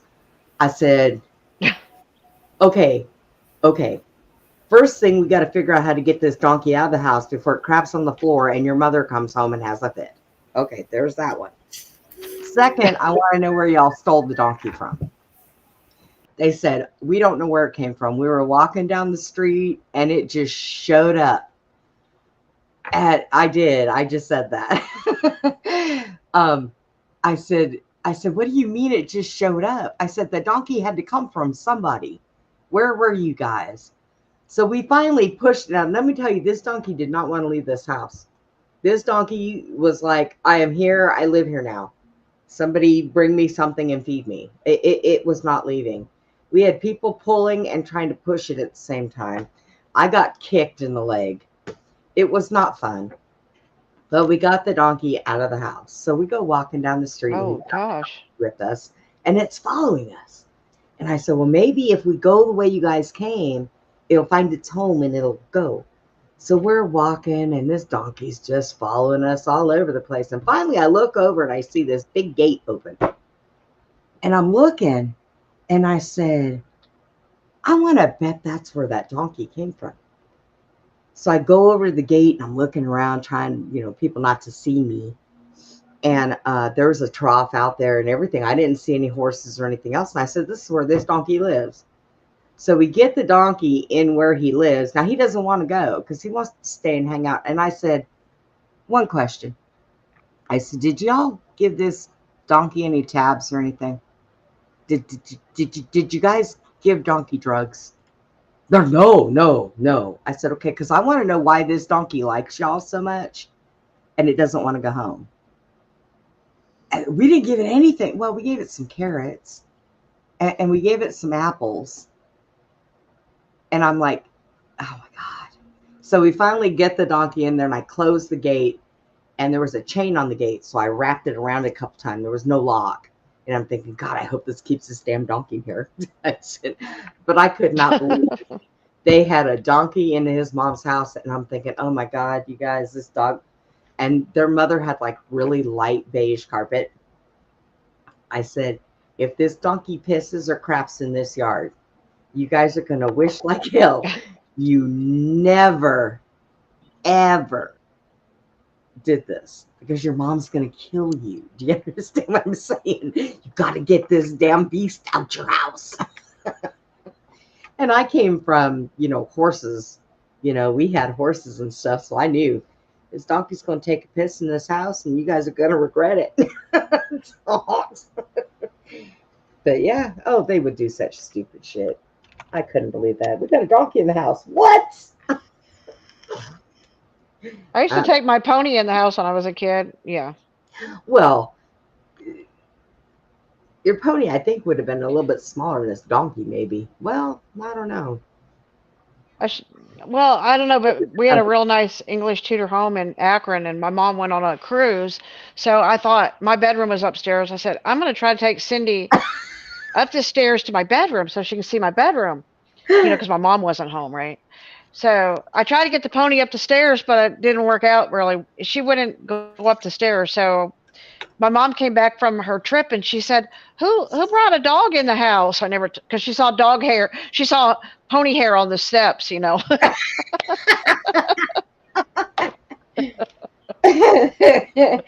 Susie's like, well, we're not going to talk about that. Get under my bed. Get under my bed, pony. Hide in the closet. I used to do that when I was little. I was so bad. Brenda, I was so bad that so I was coming home from school one day and this lady was giving away a gerbil. So I got this gerbil. So I took it home and I put it in my drawer. Well, then I had some baby possums I found that got abandoned and I put them in another drawer. And then I had some baby killies and, little birds, and I had them in another drawer. So I used to hide all these animals in my room and my mom didn't know they were in there. So one day I was playing with the gerbil. She was vacuuming and I was playing with the gerbil and it bit me on my finger and I'm like, and it went under my bed and then it disappeared. I thought, oh no. So my mom had sent me off to this horse camp and while I was gone, her and my stepdad said, oh my God, we were watching TV one night and this giant rat ran across Pat's chest. And I'm like, it was a little gerbil, and I'm like, yeah, right. And then I didn't say it was my gerbil because she didn't know I had the gerbil. She didn't know I had the possums. She didn't know I had the birds. I had them all hidden in my bedroom, and so then later I had my girlfriend over, Chrissy Cunningham. She was hanging out with me on the weekend and we were in the kitchen and the gerbil went behind the fridge and ate the cord for the refrigerator. And my mom had to call out a guy to replace it. And it was like $100. She told me, she goes, that rat ate our cord on the refrigerator. And I'm thinking, oh, my gerbil, I can't tell her. And so, I was hot. They called me Ellie Mae. That's what they called me because I had all these animals, So then me and my girlfriend were there and I saw the gerbil run across the floor and I said, hurry, shut the doors to the dining room. And I go, that's my gerbil. My mom goes, you're what? And I'm like, that's my pet gerbil. She goes, that's the rat. We caught him. Not a rat, I was so bad. And it belongs in my room. I was so bad.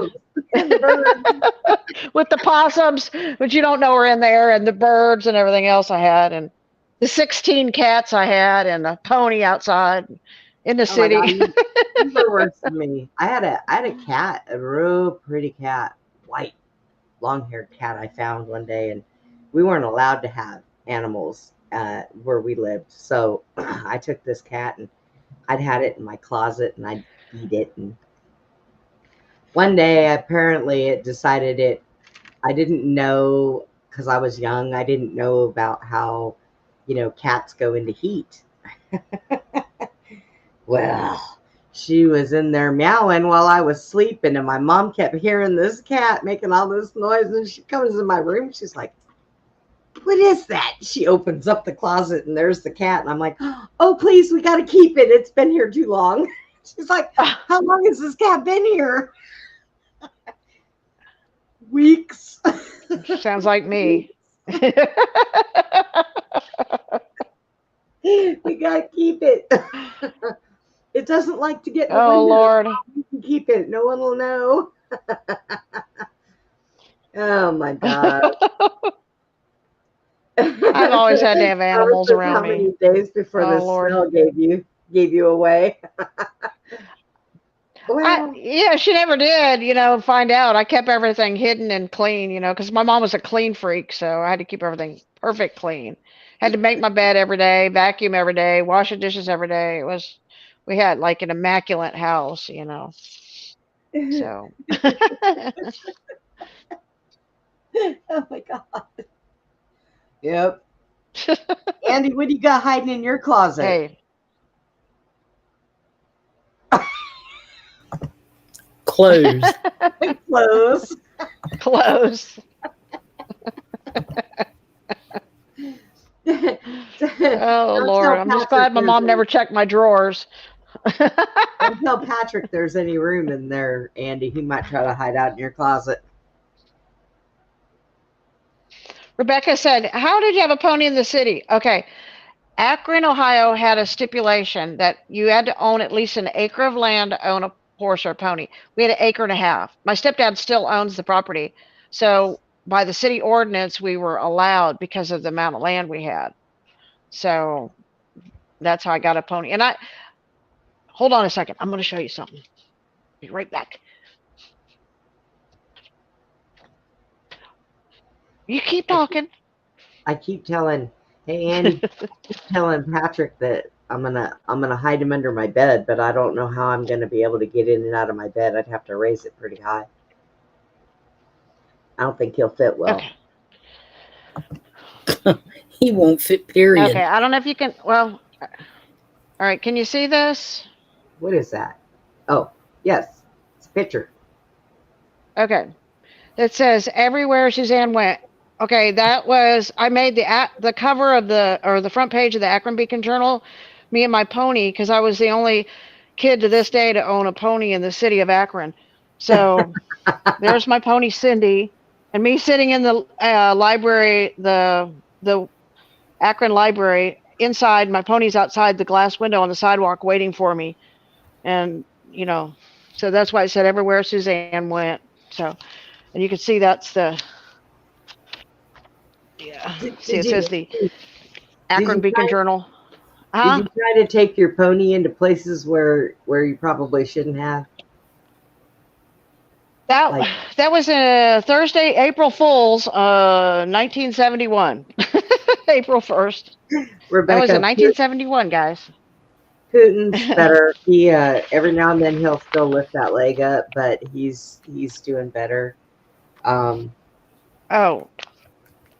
Yeah, he's passed out in case right now.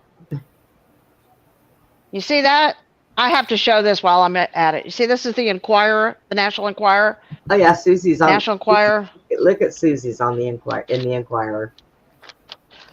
There I am with Buck in the National Enquirer. Yep. Nice. Page. That was in 2000. So. Yep. That was not nice though. They were like attacking Buck and giving Buck a hard time. So their family dysfunction always runs well in families. Haven't you ever noticed that? I mean, that's what happens. Right? Yeah. Yeah. Uh-oh. Yeah, they actually put me in the Globe. They put me in the Star, the Enquirer, all those magazines. I made those magazines, So Norma this said story. Norma in said Susie. Austin, America. Uh oh. This Uh is oh. Ranchers Heirs Happy, and there's me and Buck and my daughter. Huh? Can you Oh, see that nothing. one? Yeah. Norma says, Oh, Susie, be that careful was in telling the your Austin story. Statesman. Huh? Norma said, Susie, be careful telling your story. Penny might steal that one too. Want to steal it? She already knows about that one. Yeah. Yeah, she knows. She's stealing everyone's Yeah, stories. she knows all about that. Well, I made the front page of the Austin Statesman, and I made the front page of the Jacksonville carrying my Bible. They took a picture of me with my Bible in Jacksonville, Florida, on the front cover of the Jacksonville paper. One of these So days, I don't know look, what one of these inquiring minds days, want to know. They all want to know what Susie's doing, huh? one of these days, Susie, Okay. I think we're gonna sit here and we're gonna work together and try to make up a story and see if it ends up on one of Penny's shows. I bet you it would. Just for the Steve fun could of it. write a book, a novel. Yeah, he's been around some of the Holly weird people. Yeah. If you know what I More mean, than Steve. Yeah. No, Rebecca, Yeah. they didn't pay. Rebecca wanted to know if the tabloids ended up paying you. They didn't actually. That was a screwed up story with that lady. Oh my God. That lady was Yeah, actually, the lady that did the deal, she stole 3 of my pictures of me and my pony and never returned them. Yeah, if you want to know the truth. That kind of made me mad. See, this is a picture of me and my pony. Can you see that? it's got a That was shine on it. Cindy rearing Yeah, up. yeah. Oh, okay. Well, I think I've okay. Let's see seen if I some of can get it. well, I've been at your house. No, I was there's a gonna say, right. I think I've seen some of them Huh, pictures. I don't know if No, I I've can. been, Well, I think it's the cover. No, it's the light. It's yeah, the it's the pony light. rearing, but the reflection of the light. Yeah, yeah, yeah. All the But dogs yeah, sleep. I had some pictures. Um, like this one here. These were taken by the Akron Beacon Journal. And me walking into the library riding my pony, Uh, and that one coming out of the library. So you would ride your pony to the yeah, library. but those are I since I lived in the city, a lot of the businesses like Pier 1 Imports and everybody, they always wanted me to ride my pony into the stores. Oh, So, everybody wanted to see my pony. Yeah. Everybody wanted my pony to come inside. come on, pony. Look, and you Bring did your that pony without in. taking any acid. My friends should have learned something. Dummies. Norma says Penny is the only person I know of that has done every job known to man. Yeah, without working a day. Uh, Can you imagine her working at like a Target or a Walmart? well, She wouldn't last. well, earlier she had turned around and made a point that I often said that with as many jobs as she did, she had jobs to last 100 years and she wasn't even that old. It's like, well, you know. This is her 5th vessel. Fifth vessel. It's like a skin suit she puts on. Mm. Norma says that's true. That's true, Steve. It is true. That's true. Right, Sue? Woo, Woo, did you put the kids to bed yet? What? Like when I visited, Penny wouldn't even come out of the house to greet me. And she was just sitting on that couch that whole night. Like she wouldn't like face to face Yeah. talk, just sit in the corner on her little laptop.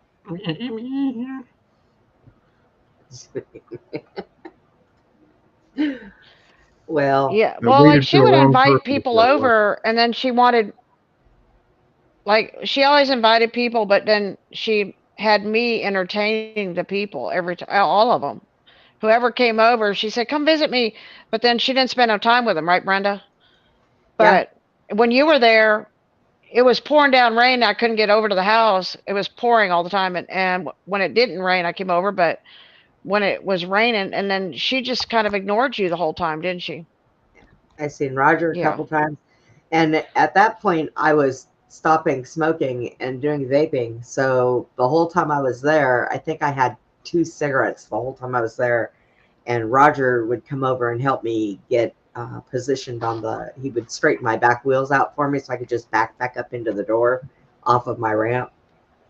And she kept wanting me to leave Putin inside because she said that she was afraid what the other dogs would do to him. And I said, the other dogs aren't going to get him.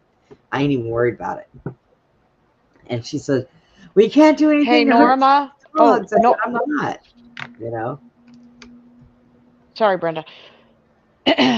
I just saw this thing that Norma said about Penny, and I just she said something about Penny's brother. That was not her brother. John is Nope. not related to Penny Nope. whatsoever.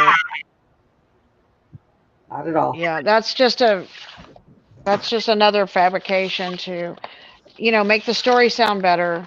I Okay. talked to him, Norma. Did you miss that? Yeah, I he contacted. called Brenda. Yeah, he Yep. called And we just Brenda got out. and I got a phone. He called me up, gave my phone number out, called me up, and I talked to him about it, all that crazy shit. yeah, he explained a lot of stuff. So, What happened, Steve? yeah.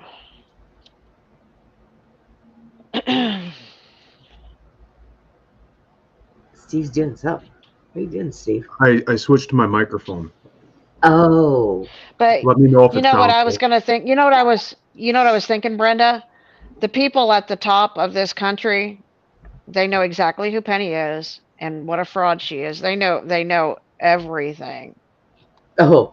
But You know what if I you mean? ask certain people, like all of her It's clonies, you all know, her, well, all the little hobbits that she can fool, and she's good at fooling people, Yeah. you know.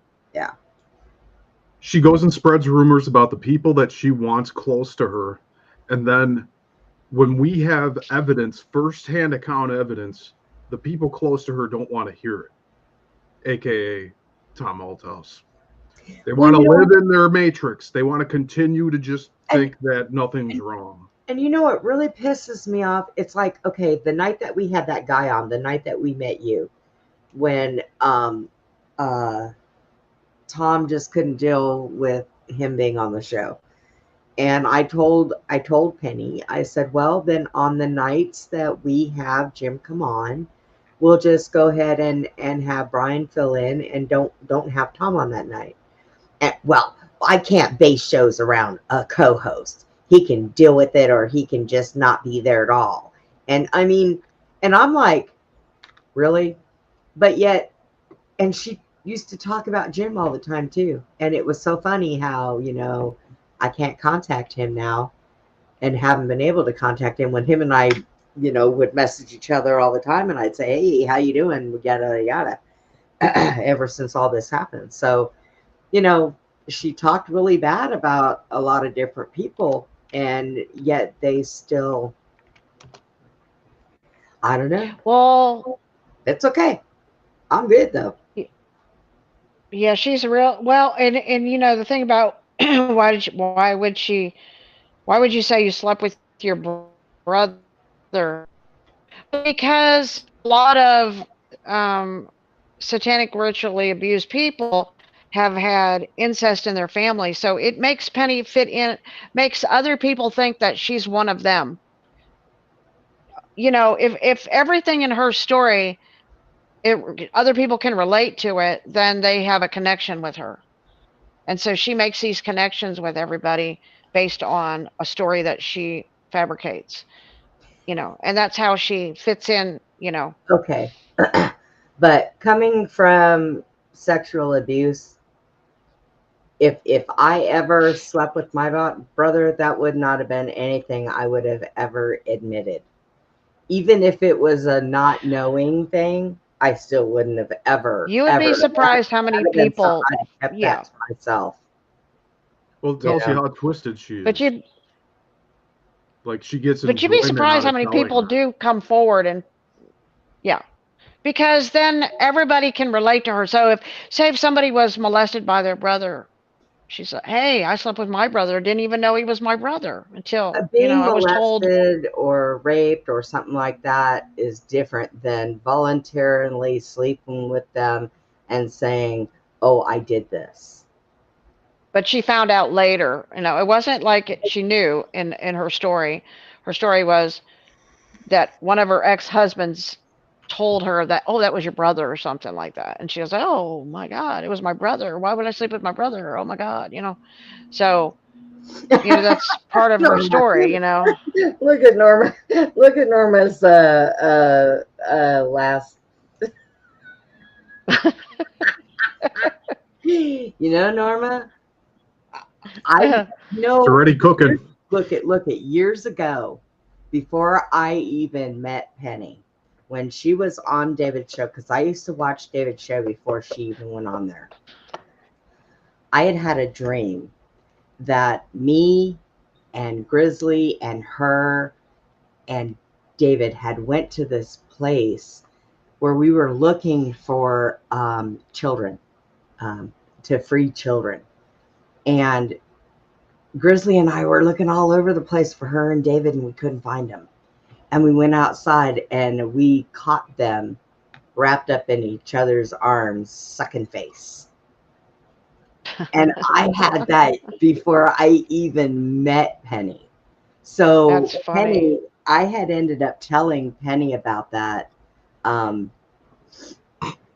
I met her. Now, her excuse for that was, I hate to say this, but they're perfect for each close. other. Two peas in the same pod, man. Dave and Penny are just alike. Just saying. Yeah. And the same with I hate Tom to too. burst anybody's bubble, but Well, yeah, and then I remember hearing when somebody had something. I think it was Penny. We were talking about the type of women that Tom liked, and somebody said, "Well, I said, "Well, I don't understand. Him and Penny are close in age, and they seem to get along really well." Well, somebody said, "But because Tom doesn't like blondes," and I said, "Well, why doesn't she just change her hair back to her natural color then?" Not you want to tell my joke? Knew you want to tell you want to tell my joke, Brenda? You can. You don't want to tell it? It's funny. Oh my God, it's so bad. Okay, guys, this is not PG. Okay, this is R-rated. Okay, so if any children in here, they need to go to bed. Okay. They wouldn't. I don't think they'd understand. They might not even understand that part. So, but it's okay. Go ahead. Well, yeah. Okay. So we went on this trip to go get my horse up in Illinois. Okay. And I had to go to Illinois to get my horse. We were in an RV. So it was me and Penny, and it was this girl named Kelsey, who was my horse trainer's wife, and Joel. So apparently, Kelsey saw Penny getting out of the shower. Okay. It was like, because you're in a small area and, it was just kind of the door or whatever. I don't know. And what she told me was the lampshade doesn't match the curtains. Okay.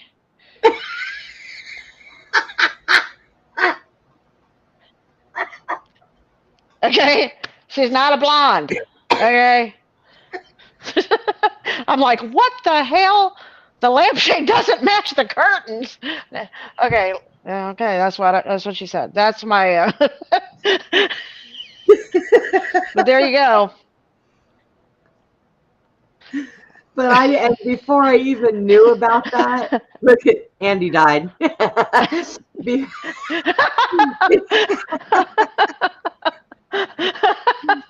Before I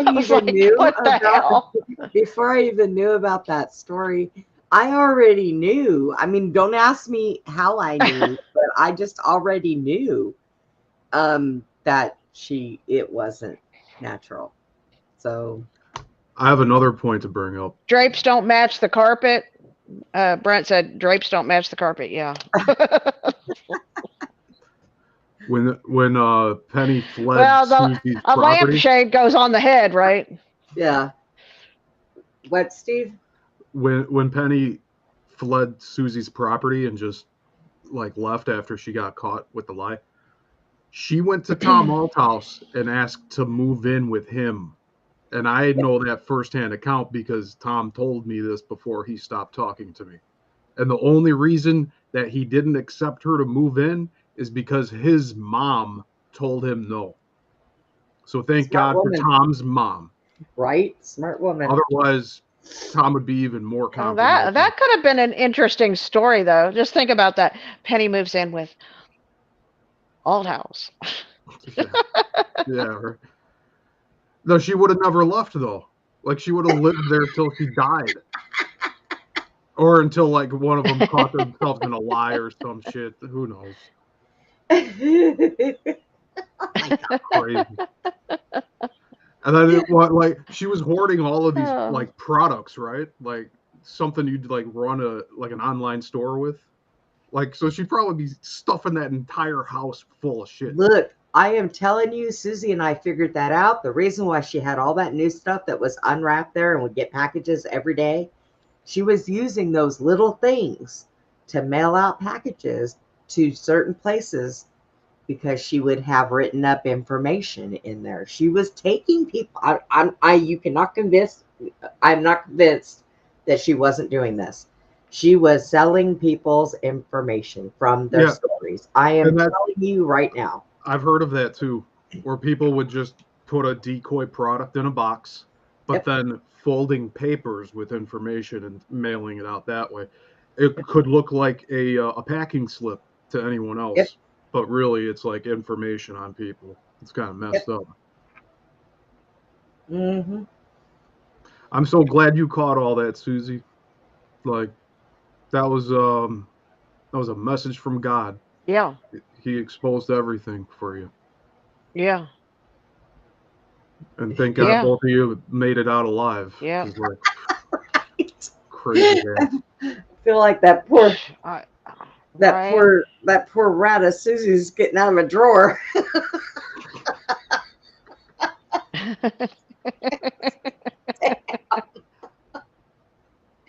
Oh, no. Rebecca is asking to who was Penny sending stuff out to. Probably the people that were sending her money, right? Yeah. From like New York and California. Yeah, there was two of them. There was a steady stuff that one in New York and one in California. Yeah. There was steady, and not just $20 here, $20 there. They were large money, monthly, like hundreds of dollars. Yeah. Yeah, every month for years. Mm-hmm. Yeah. So it was stuff that she left, and I think that she had meant for Roger and Joel to throw the bags away, hoping that they did that. And it just so happened that Susie went over there and said, wait a minute, where the hell did all this stuff come from? What is she throwing away?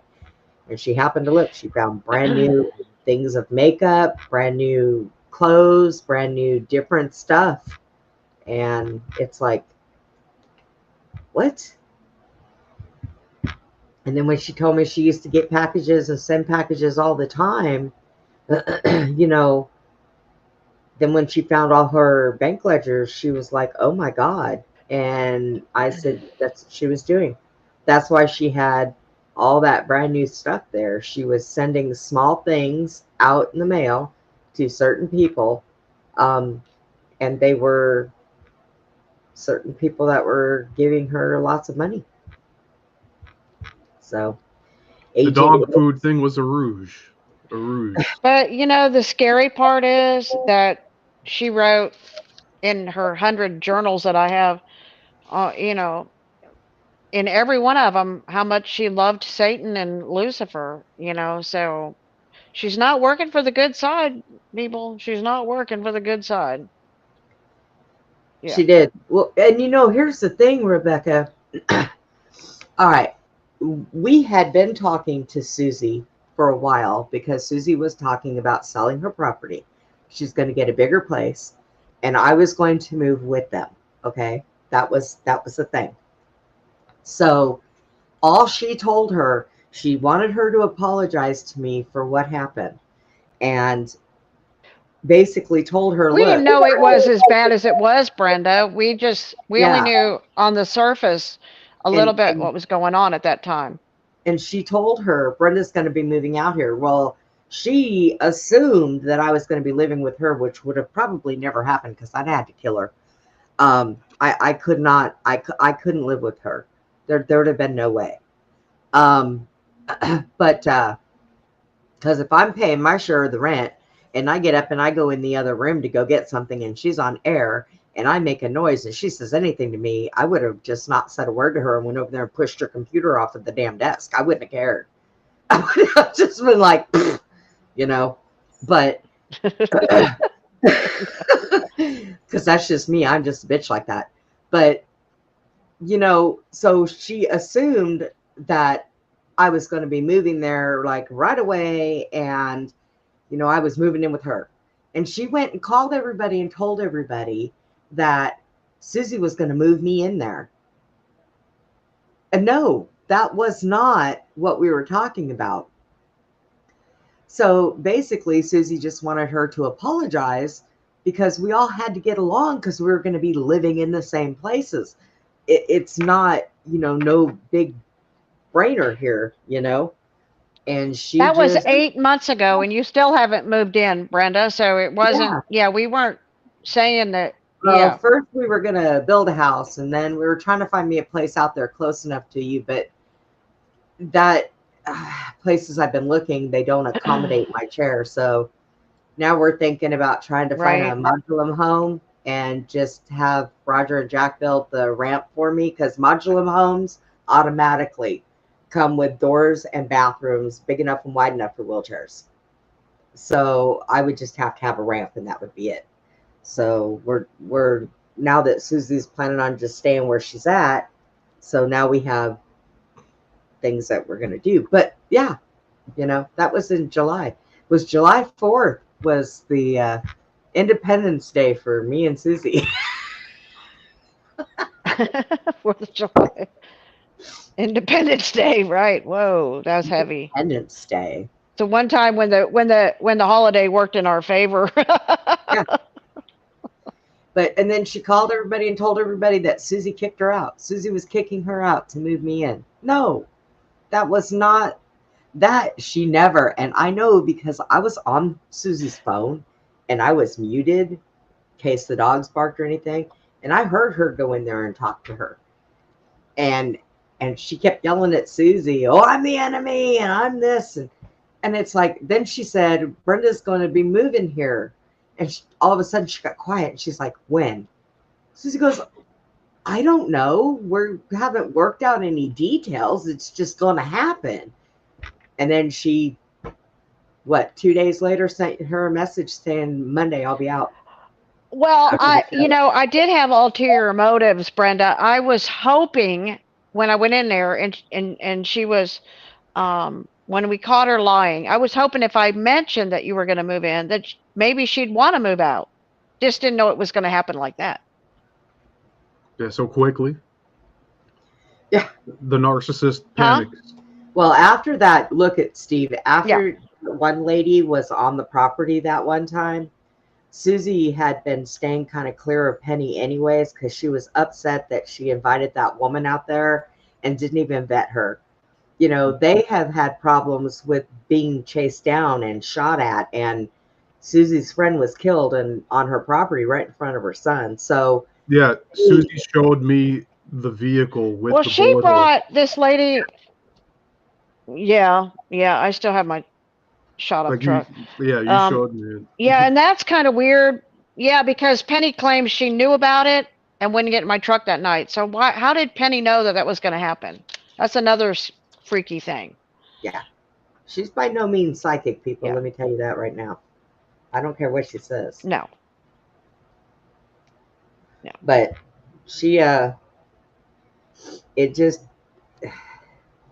yeah, she didn't want to go out to eat with you guys that night, which is odd. And Right. what kicked my ass was when she heard all the gunshots. Why the hell didn't she pick up the phone and call the cops? Well, what's weird too, you know what she said? She said, Smurfy. she told Chet that Michael Aquino was coming to kill Chet. Just a few days before that happened. Yeah. Michael Aquino was dead, by the way. He was coming in the form of bad people. Spookyville. Yeah.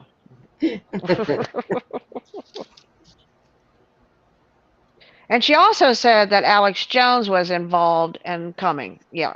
Which that's weird because my neighbor worked for Alex Jones and he She's was not, there on my Rebecca. property that night with the killers.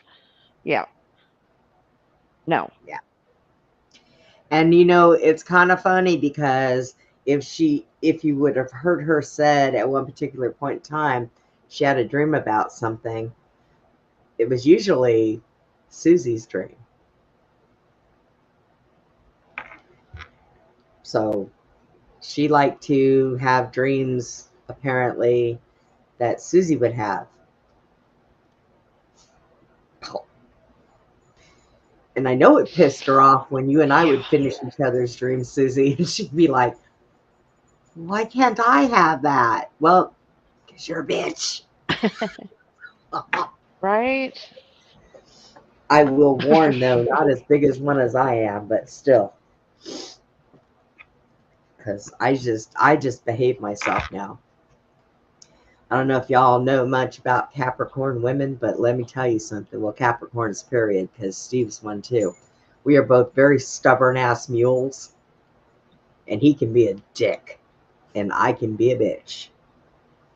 And it's just a matter of keeping ourselves in check, because I've been that way all of my life. And I don't like that side of me. I really don't. But sometimes it has to be used. And Yeah, and I mean, we've been amicable. It just we know that there's just like we have our convictions, and we get along just fine. It's just certain things. It's like, oh shit. It's like it's like can't deal with this right now. Shit. But we're cool. We're all cool. We're just, like I said, we're convicted. We have our beliefs, and we stick to them. And we don't take shit from no one. We're very observant. oh, we weren't talking about Penny Bradley, Woo. We were talking about a different Penny. Oh no, we love Penny Bradley. Yeah, Norma. Yeah. I agree. Penny Bradley's Susie very needs nice. a docu. Susie, Norma said Susie needs a documentary done. Steve, don't you agree?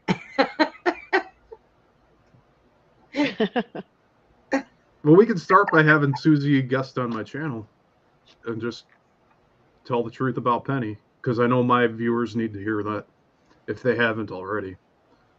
Because Yeah. I mean, you go and search Tom Althouse on Google, and all of my interviews pop up with his name only. If you just search his name. Actually, I got what was it? There was a thing that popped up on my TikTok about Tom, and so I played it, and it was one of your interviews. I was like, why did something new pop up on my TikTok and it come up from one of your videos? I thought That's that weird. was kind of odd. Thought it was odd. I'm all up in the algorithms, but nobody can search for Tom without finding my material. So Tom did a very big disservice to himself by doing the same thing Penny did to you guys.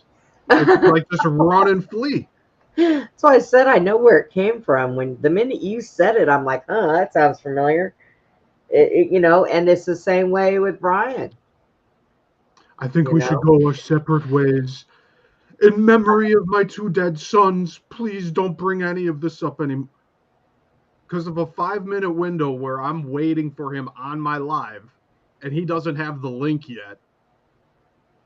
Like, totally ridiculous. Especially considering the first interview I did. He made me wait an hour. It and was I an broke excuse. everything down. It was an excuse. It was a reason. Yeah, it was an excuse. You know, 'Cause it I was have one of multiple those. people. They tell me that like that part 22, the last one that I had him on, that like he was already checked out. Like he had made his decision. Like he wasn't going to be working with me anymore. But like he planned to be on my show, right? And I go and I put in posts. I put like a community note up in YouTube that, hey, we're gonna have a show this day, because I wanted to like build up the viewers for the live. And then he calls me like a half hour before, like, yeah, I'm at Walmart, I'm working on my son's car, blah blah blah blah. Like, no, why didn't you like do that before or after what we had planned? And I'm not being a bitch about it. It's just your timing is absolute shit, Tom. Like, I gave him the benefit of the doubt for the longest time that he was like an absent-minded professor type of personality. But really, he's so scatterbrained that he forgets what he's doing, or he just intentionally fucks shit up. Like, I don't know what to say about it. You know, I just noticed something. I didn't put a lot of makeup on. The other night, I was going to tell you guys, so I'm laying in bed and Putin's screwing around. He jumped on my eye. And I just realized how bad of a black eye I have from him. My dog gave me a black eye, y'all. Oh. So, Woo, I was going to say, it's Penny Fortner. That's her real name. F-O-R T-N-N-E-R, Fortner. That's her real name, but she changed her last name, her stage name, for everybody that she wants them to call her is a shepherd, because she wants to be the shepherd over everybody. But her name is Fortner. So. Yeah, and it's not Penny Bradley Woo. Penny Bradley, Brenda had on the show just the other night, and she's completely different person from Penny Fortner or Penny Ellie Shepherd. It's like definitely not the same person. So. Yeah, it was a Putin thing. Rebecca. And Rebecca, the Emmapreneur, I was told from whatever time, like Tom used to talk to me a lot, phone calls and stuff, and I have a lot of recorded phone calls with him, that he knowingly said, like, record this, document this. I don't know if I have this particular conversation, but when he had the falling out with Emma, he had like kind of let slip that he was interested in her, and she probably got spooked and just took everything down and just wanted to distance herself from him. And then that's when this Gray character came into the picture, and Tom was losing his shit over Emma and Gray tweeting back and forth saying I love you to each other. And I wonder if Tom professed his love to Emma. And with all the talk that Tom does about like, oh yeah, these execs told me we're going to be on yachts and we're going to have starlets. His definition of starlets is like 20-something petite girls, 20-something-year-olds. And Emma fits that to a T. Of just like, beyond the heavy makeup and everything, she's a really petite girl. And if Tom was trying Hey, at least he's not, openly gay or something, I mean, what goes on. Yeah, just closeted, right? Like, what are we to say? Come on. Hey, look we had a guy that was gay that turned around and said that he was the straightest gay guy you'd ever meet, and Tom was the gayest straight guy he'd ever met. So, yeah, like he would always be jumping from one girl to the next, but it was always like 20-something, 30-something-year-old brunettes.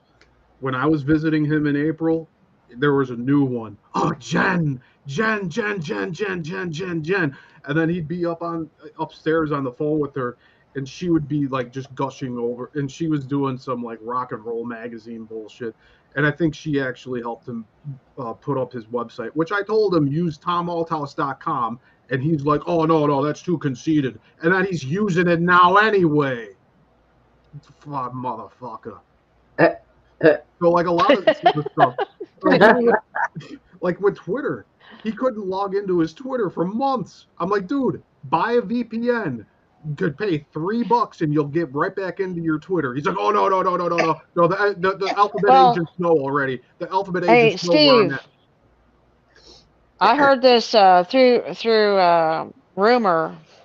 I heard rumor that his script that he wrote doesn't have any connections at all to the Matrix No. movie script. So you can obtain a copy of The Immortals through the Copyright Office.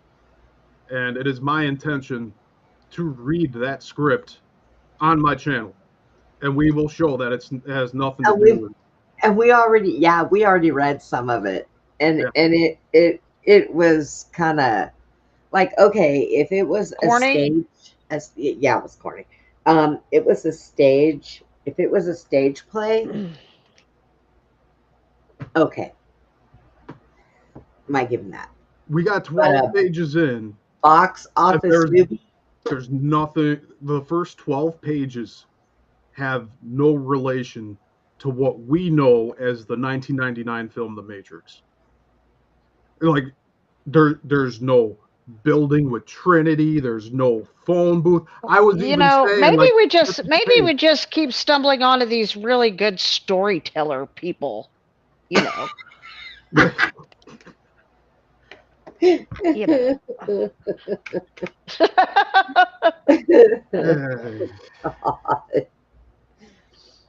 Well, shit. I have a lot to talk about with this stuff, but like the past few months since like the end of October, I've just been letting this stuff stew after I spent 3 hours chewing them out for like ditching me.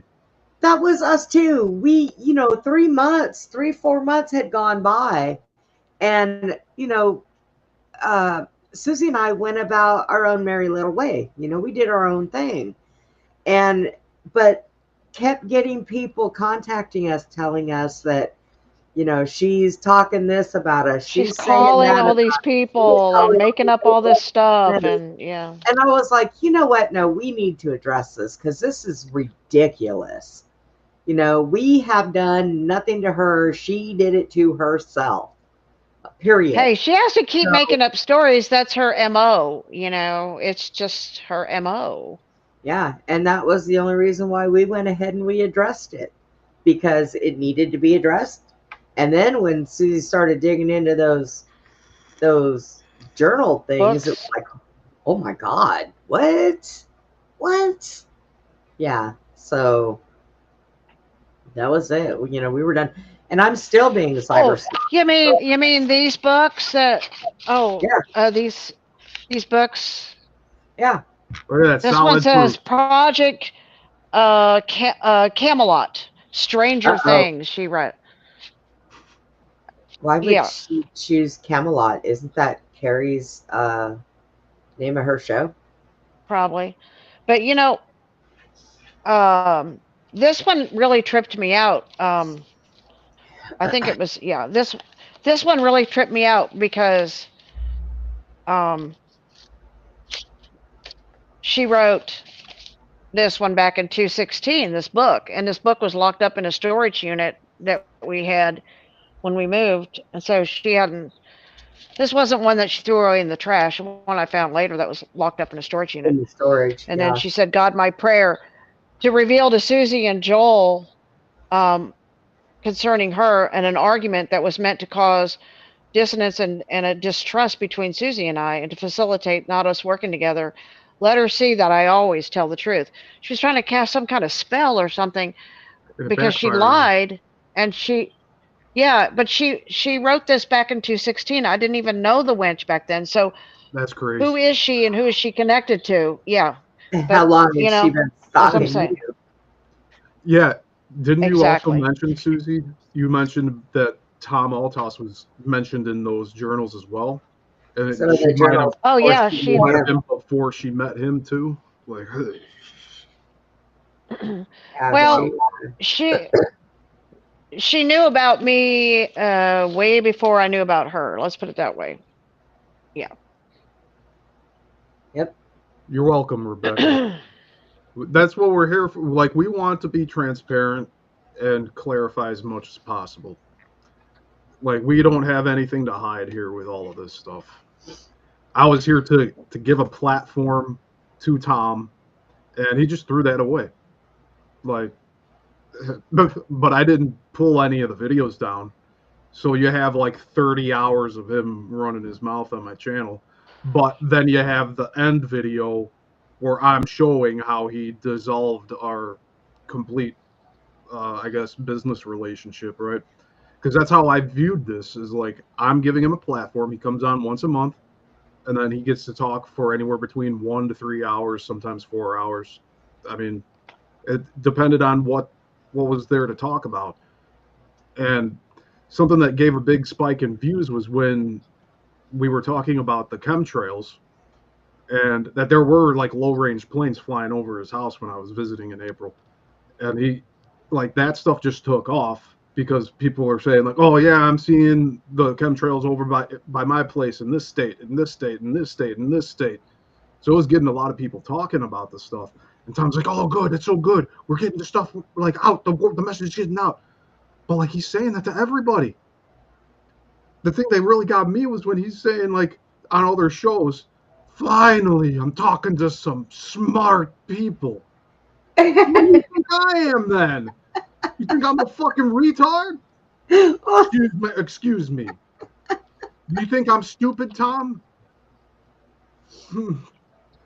Like, it's very dismissive to every other host that he's asked to be a part of their show, by saying, like, finally I'm talking to smart people. How many stupid people have you been talking to the past 20 years, bub? And why did it take until like 2009 for you to realize that the Matrix was stolen? You had to wait till you went and seen it. Oh. Yeah. And then he's saying, like, Netflix is showing him the Matrix on his TV. Look at Steve. They're taunting me. Here's the Matrix, and then here's the Matrix Reloaded and Revolutions. And it turned out that they were just promoting it on Netflix because they were losing the license in like a few months. But who knows? Who knows how much they're messing with them? I really don't know and don't care. No. Like, it's unfortunate. Oh, go ahead. No, I just said it's unfortunate. Yeah. You know, I mean, Right. We lost a lot of good people coming on the show because of all this crap, you know? But, hey. What I was going to say, Brenda, was so that everybody knows. Okay, Penny kept a lot of these notebooks. She ordered tons of these things, and the reason she had so many books, like, all these books, was the fact that every single conversation she had with everybody on her phone, she took notes and she wrote stuff down about she had information on everybody. She would write their stories or whatever, whatever details that she wanted. So she took notes on everybody she ever talked to on the phone. I used to sit there and watch her. She'd sit on the couch or the bed. When we were in Bastrop, she'd sit on the bed. But here, she lived on my couch in my living room.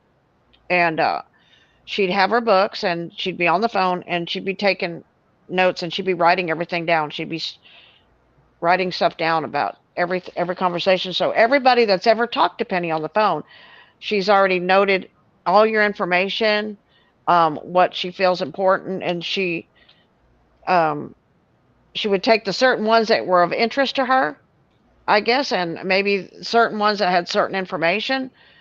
And some people she would turn against really hard, like she went after certain people, and then other people, I guess, she had her reasons, but she'd even interrogate her notes dog on everything. Are you a Nazi? You're a Nazi, aren't you? You're looking at your reflection in the window of the oven. We had a video of that. You saw that, a video where she's saying that? Yeah. I was there. I was like watching that live. I'm like, geez, Penny, come on. Get back on topic. She's a dog, for God's sakes. Leave her alone. Doug the pug. It was actually a boy dog. Yeah, Doug the pug. Yeah. Doug What was the your Yeah, pug. favorite Penny dog? was So I don't know who exactly she sells this information to or sends this information to, but in the future, anybody dealing with her, if there's stuff that you don't want to go out to certain people, it's definitely going out. Okay, just so you know, Yeah, it's these are not my Morpheus. confidential. She swears that she doesn't repeat things or doesn't tell people, but that's exactly what she does. Yeah. She doesn't keep secrets. Yeah. Wake up, Penny. And Norma. She even got Glenn back in the day. Yep. Her and Grizz. And I really think Glenn and Grizz's fallout came directly from her to begin with. So who are they? I'm unaware. You're unaware? I'm unaware of who Glenn and Grizz are. Grizzly was on Dave's show before Penny came into the picture, and then Grizzly, Penny kind of pushed him out of the show, took him off, and he was friends with Glenn. And then she kind of turned against Grizzly and turned against Glenn, and yeah. And Glenn is Glenn's a friend of mine. He has his own shows. Grizzly has his too, but they don't speak anymore. But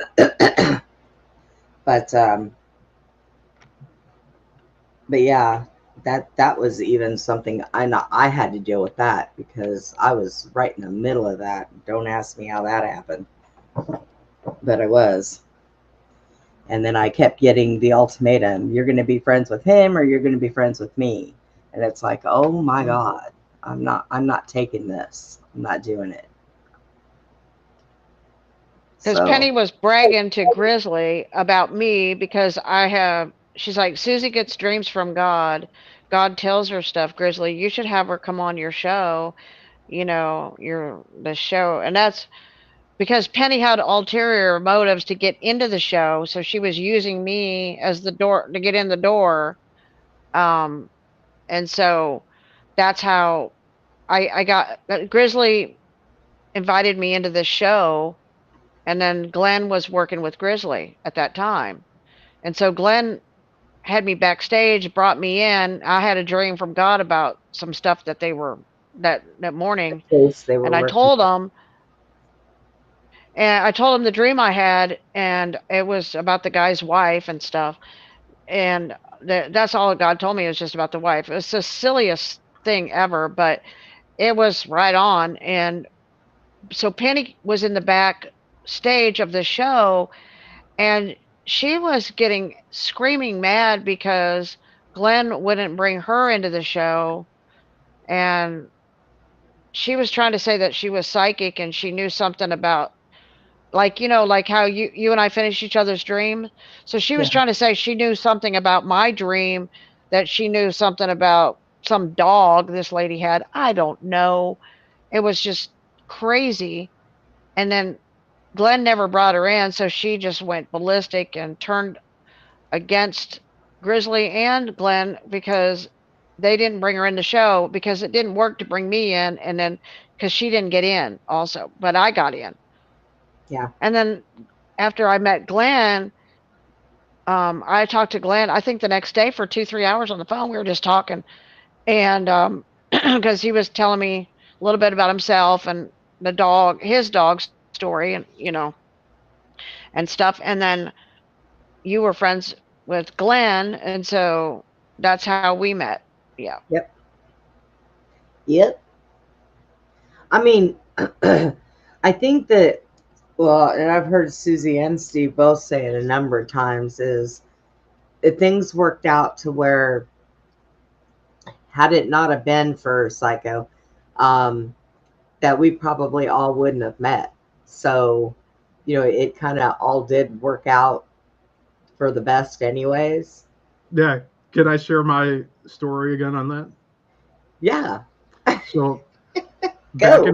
back in April, so 10 months ago, I visited Tom at his house in Texas, and about a week and a half in, he was doing a live here on Beyond the Box. He was a co-guest with another, well, like a secret super soldier or whatever, and he lost his shit on that show because he thought the guy was saying that he loved killing people. So he got up. He's like, I can't do this. You need to take over from my spot. Go sit in my chair and be on the show. And Poor so I went and He's like, hi. I'm like, all right, Tom's freaking out right now, but Which- here I am. And that's how I was initially Jim. met both of you. It was when we had Jim on and he was talking about the JFK killings. And then Jim, while who I used was- to be the policeman. Yeah. Yeah, like during the time I stayed there, Penny had been asking for both Tom and I to come visit her on Susie's ranch. And we figured out how long it would take. It'd be like 4.5 hours to drive there. And we're like, forget that. Like, we're not going to like just go out because that's going to be like an 8-hour trip, round trip. And so we're getting to like the last few days of me staying at Tom's, and he like has this deadline from God, apparently. Which God is what we're asking now. But Yeah. but he was like, you need to leave on this There's day. so many gods. And so he ended up Lord gods. he nearly had a Demons. meltdown. Yeah. Like I'm telling him, like, I can be here another 2 weeks and it'd be no issue because I blocked out the time. And he's like, oh no, I need my time. I need my time to myself. Like, but he's been spending half the fucking day like upstairs by himself the whole time I've been there. So no work's getting done. And then he's having his like revelations where he wants me to write down his thoughts and shit, which I did, and we recorded it too, audio. So like that'll probably be stuff I'll release at a later time. But he ended up like nearly having a meltdown trying to get me plane tickets. Because he's like, okay, I'll cover it, and then you can just pay me back. I'm like, dude, just cancel the plane tickets. Forget about it. I will drive back home. I'll rent a fucking car, which I did. And it turned out I ended up getting a Jeep Gladiator, and it's like my favorite car now. I want to buy one. But here I'm going to leave Texas that morning. But first I had to go back to Houston because I left my hat there at a smoke shop. So I went back, I got my hat, and then I was about to like drive through just torrential downpours the whole way up north through Texas. So I'm like, you know what? I'm going to stay in Humble, Texas for the night. I got in a condo lodge and stayed there for the night. The next day I left, I got on the road. I'm driving 2-3 hours and I'm getting closer to the border, closer to Atlanta by Susie and Penny. And I'm like, you know what? I'm just going to call Penny and see if I can just stop by. And she's like, yeah, come on through. So I show up and I call her and she doesn't pick up the phone. So I let myself in through the gates. And then I drive up the trail and then I'm greeted by the dogs. I have to get out of the car because I think like Lucy was stopping me from proceeding. She's like, I got to inspect this motherfucker over here. So I get out and I'm saying hi to all the dogs. They're all happy to see me. And I mean, that should say a lot about my personality too. Just my vibe. Like the dogs love me. People. Yeah. So I call Penny again. No answer. I look at the house where she's sitting her ass in. I'm like, I wonder what she's doing. And then Susie comes out and greets me. And then she gives me a tour of the whole ranch. And then we hop in the ATV and we're going through the fucking like streams and shit. And like I still have like that moment where we're driving through the field where the horses graze. And all the dogs are just running in a pack. And it's like sunset. You see like the sun and everything. It's just beautiful. I'm like, this is amazing. And yeah, so like that was my whole experience. And then we get back, and then here's Penny coming out of the house. Hey, hi. And then all she's doing, she's just sitting on the couch in the house, just on the computer, like, I'm prepping my next show. I'm prepping my next show.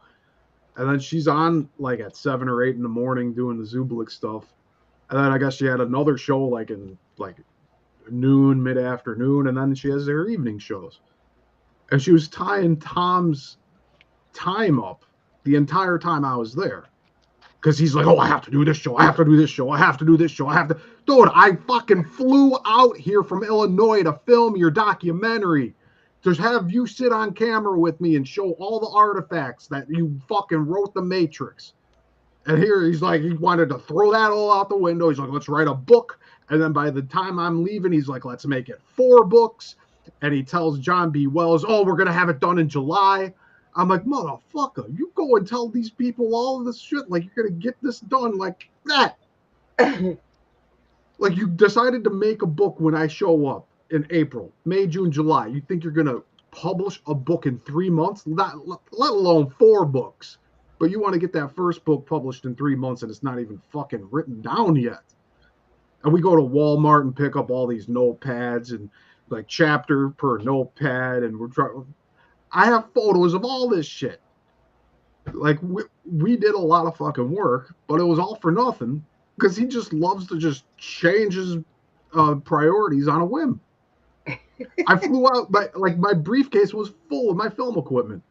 It had this backdrop in there with also the green one and the white one. And it has poles and everything and tripod legs.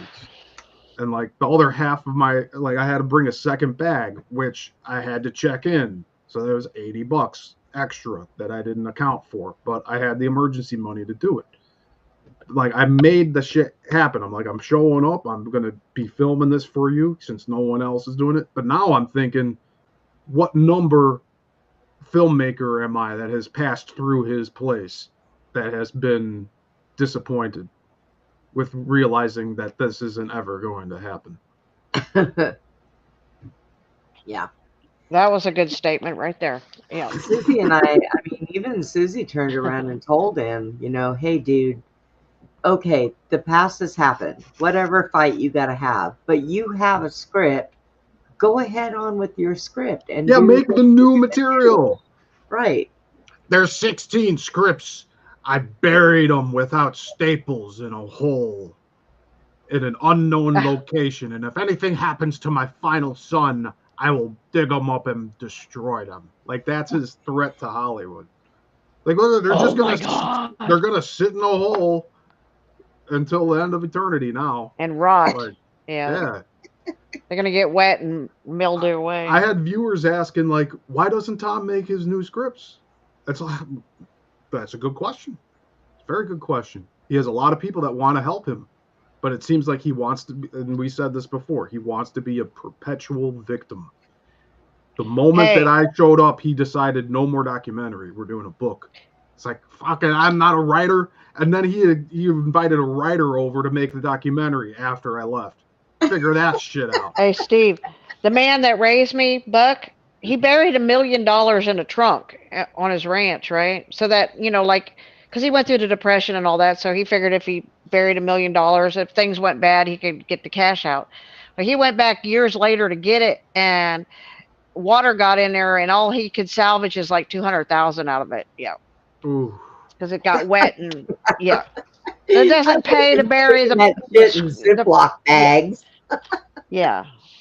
And I don't think paper's going to hold up as good as money did, you know? Just saying. Right.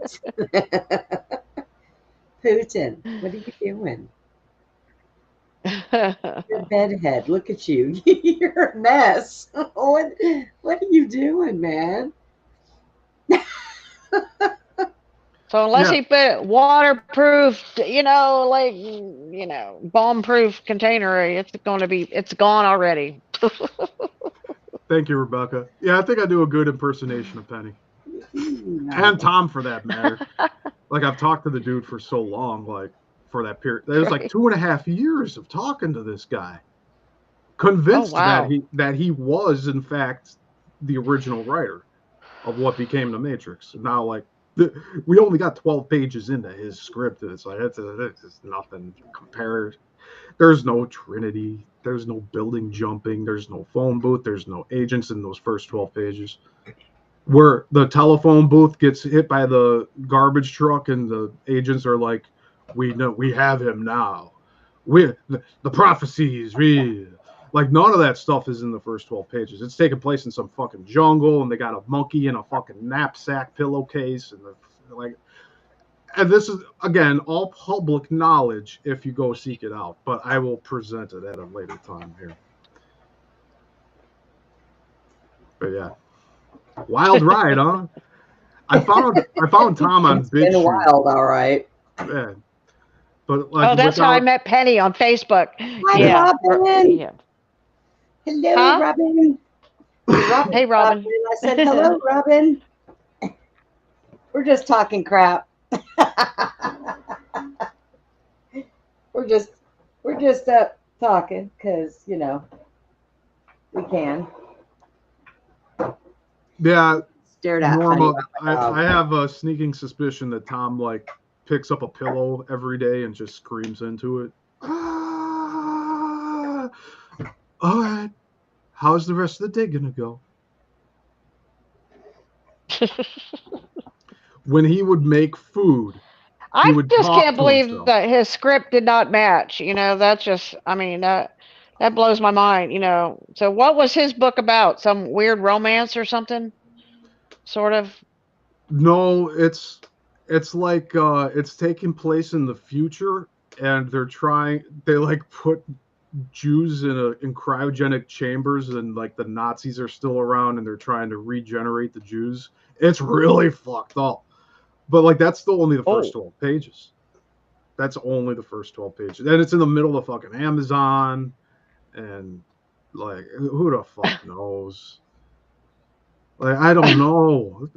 I could interpret many things. Just like how I was saying about Agent Smith being corrupted AI and thinking about poop all the time. Like, that's just something I'm projecting onto the material. But as far as just objectively looking at the Immortals so far that I've looked at, there's no page by page copyright infringement whatsoever.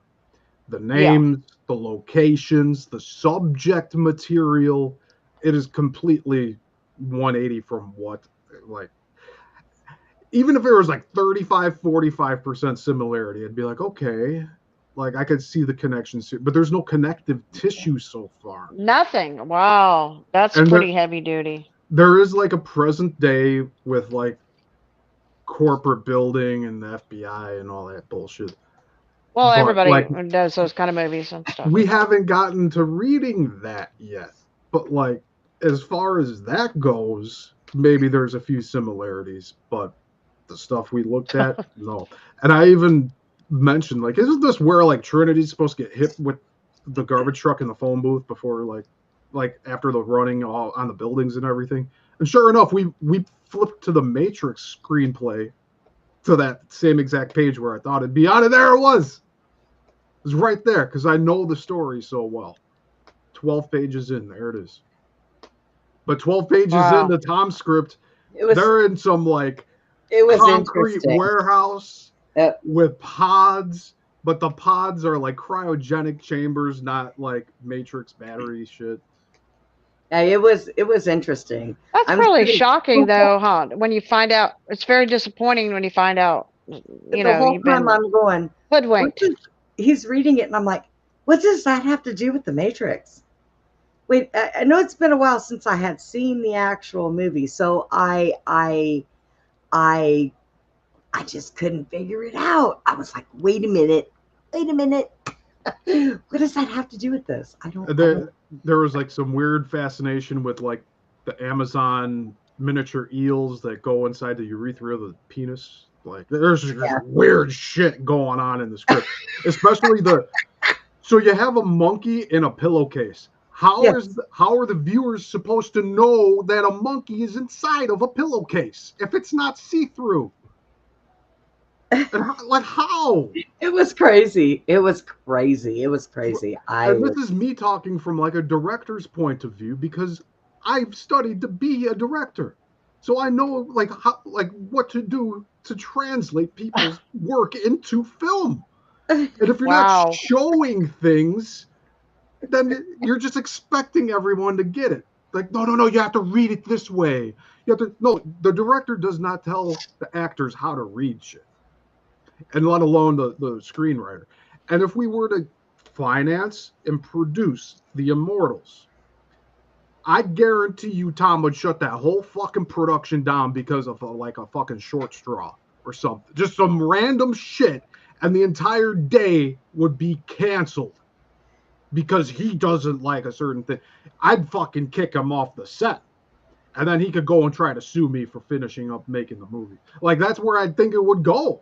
He would try to halt production because his coffee's cold or some shit. Like, it gets under my skin too, you can tell. But like, just trying to approach it objectively. Can like you imagine reading you the trying to script. make a movie from his script? Yeah, it wouldn't be anything like The Matrix, huh? No, night, it wouldn't. It would. There No. would, especially the critical, essential first 10 minutes of the movie, where you're supposed to get in. You're supposed to show all the main characters. You're going to show what they want, what their needs are, what their goals are, going into that will carry into the third act. Like, all of those things are essential in the first 10 minutes. And then if you're making a short 10-minute film, all that shit has to be in the first 2 to 3 minutes. Whoo. I don't know. But you I know, think we're going to find out a lot more as we go on here, and it's not looking good for Tom, unfortunately. Hey, you know what though? There is a huge sense of peace when you know the truth about these people. Because, there's like this uneasiness the whole time you're trying to figure it out. But once you really learn the truth like we have about these people, there's a huge sense of peace, like, okay, now I know, I titled why this isn't making sense. Yeah. my last interview that I did with Tom, part 22.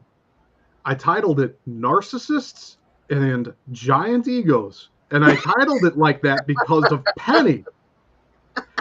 And this was when I was trying. Say that again. Say that again. Part 22 of my interviews with Tom Althouse. The subtitle is Narcissists and Giant Egos. And I listed it because at the time, we were discovering all this shit about Penny. Yeah. And so I'm trying to explain to Tom about like what narcissists are and the giant egos and everything. And wouldn't you fucking know it? He is one himself. So it's like I held up a big mirror in front of him and he like got spooked by his own reflection and ran the fuck away. Like, that's really what I think happened here. And he just didn't want to address it with me or anything. Like, and I'm not supposed to ask questions. Like, I said this on the interview he dipped on me, part 23, which is the last one. I'm like, look, I'm supposed to shut up. I'm supposed to shut up about all of this because he got held up for 5 minutes before we went online. Well, I'm still dealing.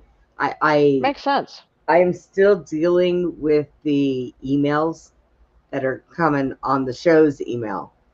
And I've had 6 different names, and every time that person comes in and says something, I know it's the same person just because of the way that they word things.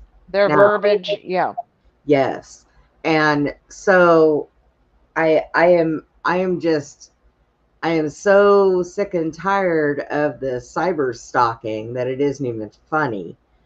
And then I found out that even with VPNs, national security still knows what you're doing. Okay. Yeah. So that's where I'm going to have to go because I can't go to the FBI because they won't look at nothing anyways. So it's going to have to be addressed and taken care of because you know, I'm getting threats now, and I'm ignoring them. But it's going to have to be taken care of. And every time I block that name or a name that it pops up in, here comes another one. And I'm over here thinking to myself, and running the IP address is bouncing all over the place. So I know they're using a VPN. I know there's a VPN being used, because that's the way that happens. It bounces. Well, also, John validated that Penny did threaten other people's lives, and that not just one, but multiple people's lives. Remember? Yeah. He mentioned that to you, and that was a big problem. And I'm not the one, because I'm here to tell you, I stay locked and loaded completely all the time. I do not have safety locks on any of my shit for a reason. I don't need it.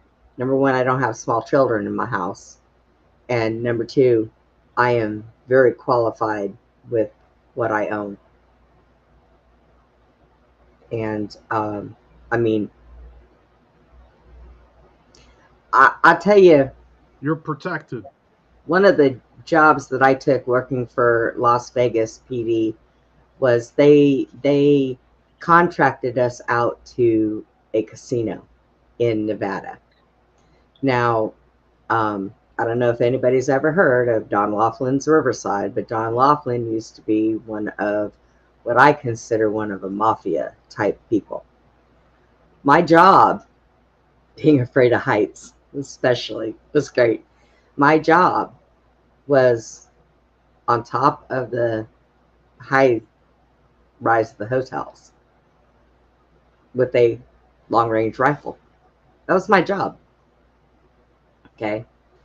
And one night we had somebody robbed one of the cages with money in it. And so I heard the radio go off. I hit the stairwell, went all the way down 24 floors. Okay. Ran all the way down, come flying out the back gate. My boss shows up and he's telling me to take the shot. And I said, 1 minute, 1 minute. He wasn't far enough away from my scope. I said, 1 minute. And I let him go and let him go. Took out the back of his knee. From the back to the front. Ooh. Dropped him. So I'm very good with what I own. So I ain't the one. I'm not it. 1, 2, 3, not it. Even now, I'm as blind as a freaking bat now. Well, I can tell you one thing. Still hit it while it's moving. So. Yeah. You see Rebecca's comment, Brenda? Which one? Let's see. You should share what Penny did to you. Well, Rebecca, Susie had taken. Penny, isn't there a movie called Poison? Isn't that one of the villains in one of these movies? There's a woman named Poison. Yeah, isn't it in one of the Batman movies? Poison Ivy. Yes. Yeah, Poison Ivy, and Penny's obsessed with Batman. You know, she would always put Batman's on her phone, like symbols and stuff like that. Probably because of Poison. Yeah. So if that tells you anything, Poison. This is that girl is poison. Yeah. Well, Penny said, or Penny did an interview on somebody. KC talked about it on an interview. Penny talked about how she put some poison in somebody's coffee cup, and about a week later, the man died. Penny said that on the show. And that's out of her own mouth that she talked about poisoning people. Yeah. So go ahead, Brenda. Oh, I didn't know if Rebecca had known. Yeah, well, she's not a redhead either. Yeah, I know. But I do gotta say that's some nifty little work with the eyebrows. Oh, Yeah, that's right. poison. Yeah. Yeah. Yeah, I wasn't sure if Rebecca had known about what we figured out with Penny and me, what had happened, and how all the rat poison disappeared and you never found it, although she never opened it, apparently. Right. Yeah. And Yeah. you ended up in the hospital, almost died from all your organs swelling up. Yep. Swelling up, shutting down. And my dog had 3 seizures one night when we were there after I fed him a piece of pizza that she made. That she brought to you in your room. Wow. Yeah. Yeah. Here, little missy, I got something for you. Yes.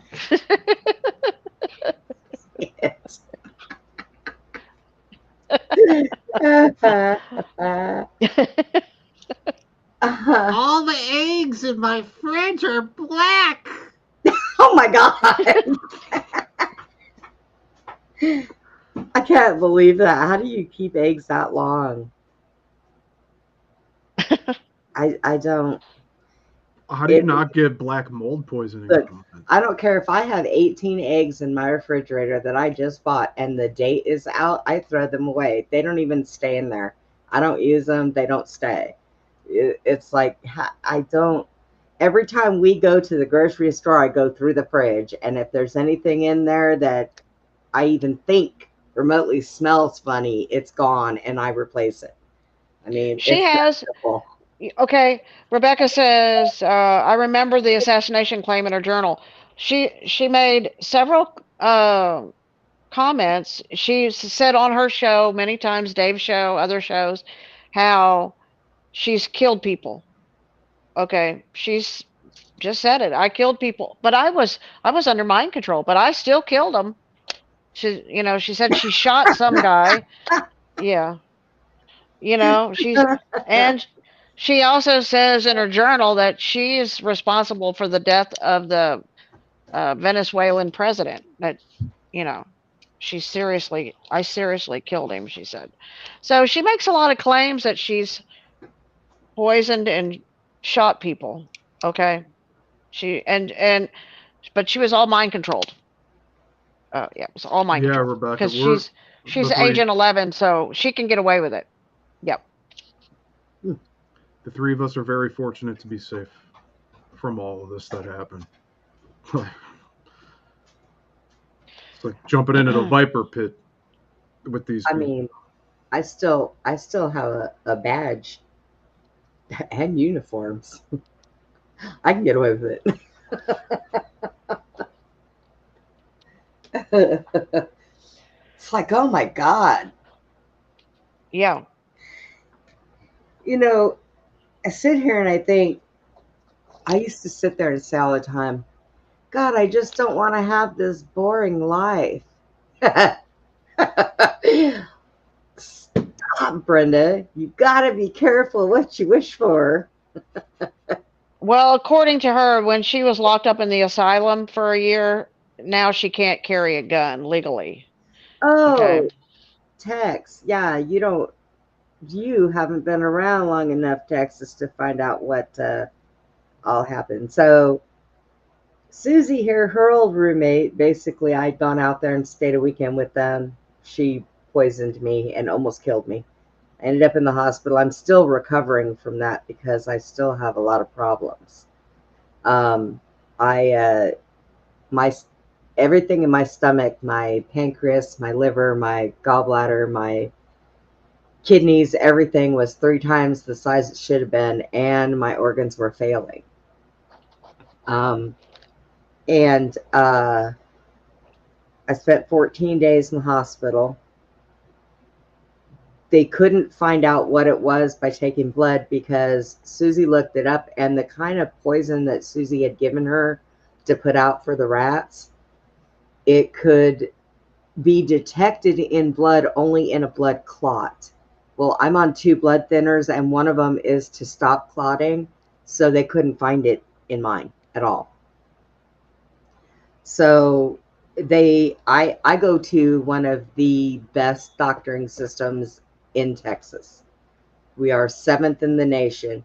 It is a teaching hospital, and it is amazing. They've saved my life 12 times from dead.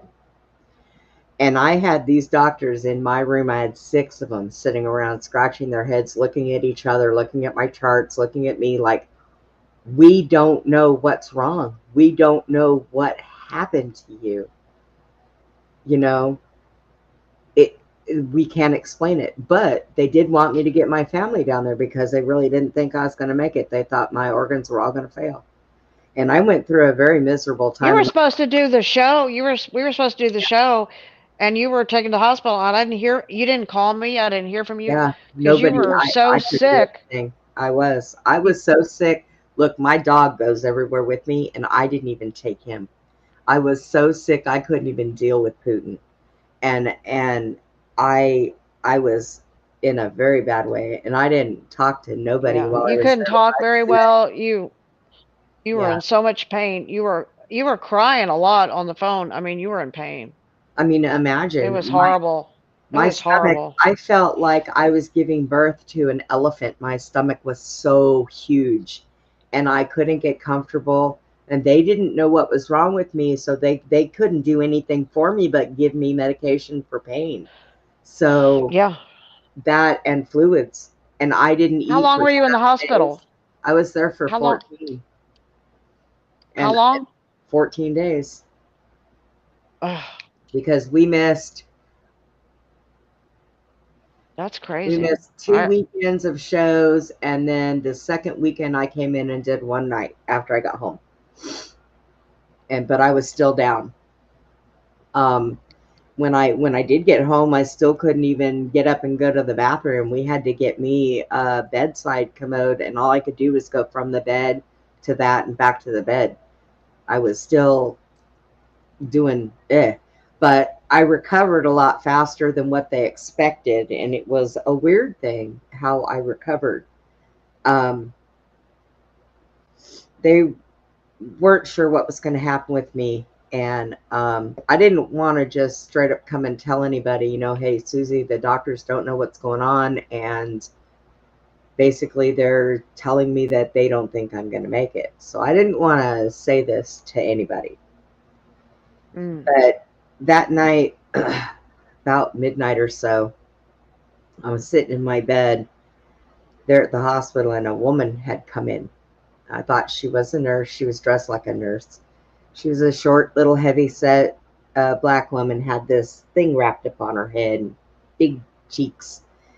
And when she came in, she sat on my bed, and she put her hands on my head. And now I didn't talk to anybody at the hospital. When I did talk to Susie, we didn't talk about Penny because I did not know what was going on with me. So she sat on the bed, she put her hands on my head, and she straight up told me, the person that did this to you, she tried to kill you. And your That's friend needs so to get rid of trippy. everything on her property that belonged to her and take it into a pit and burn it. And she put her hand on my stomach, and she was telling me, you're going to be okay. She tried to kill you, but you have the backbone of the gods, and you are stronger than what you know. You need to get all of your abilities back up because this is not over with her. So I was like, okay. Then at 3:00 in the morning, they came in and drew my blood again, to do more blood tests. And then the doctor comes flying in there about 7:00 in the morning, and he looks at me and he says, okay, I'm just going to say this.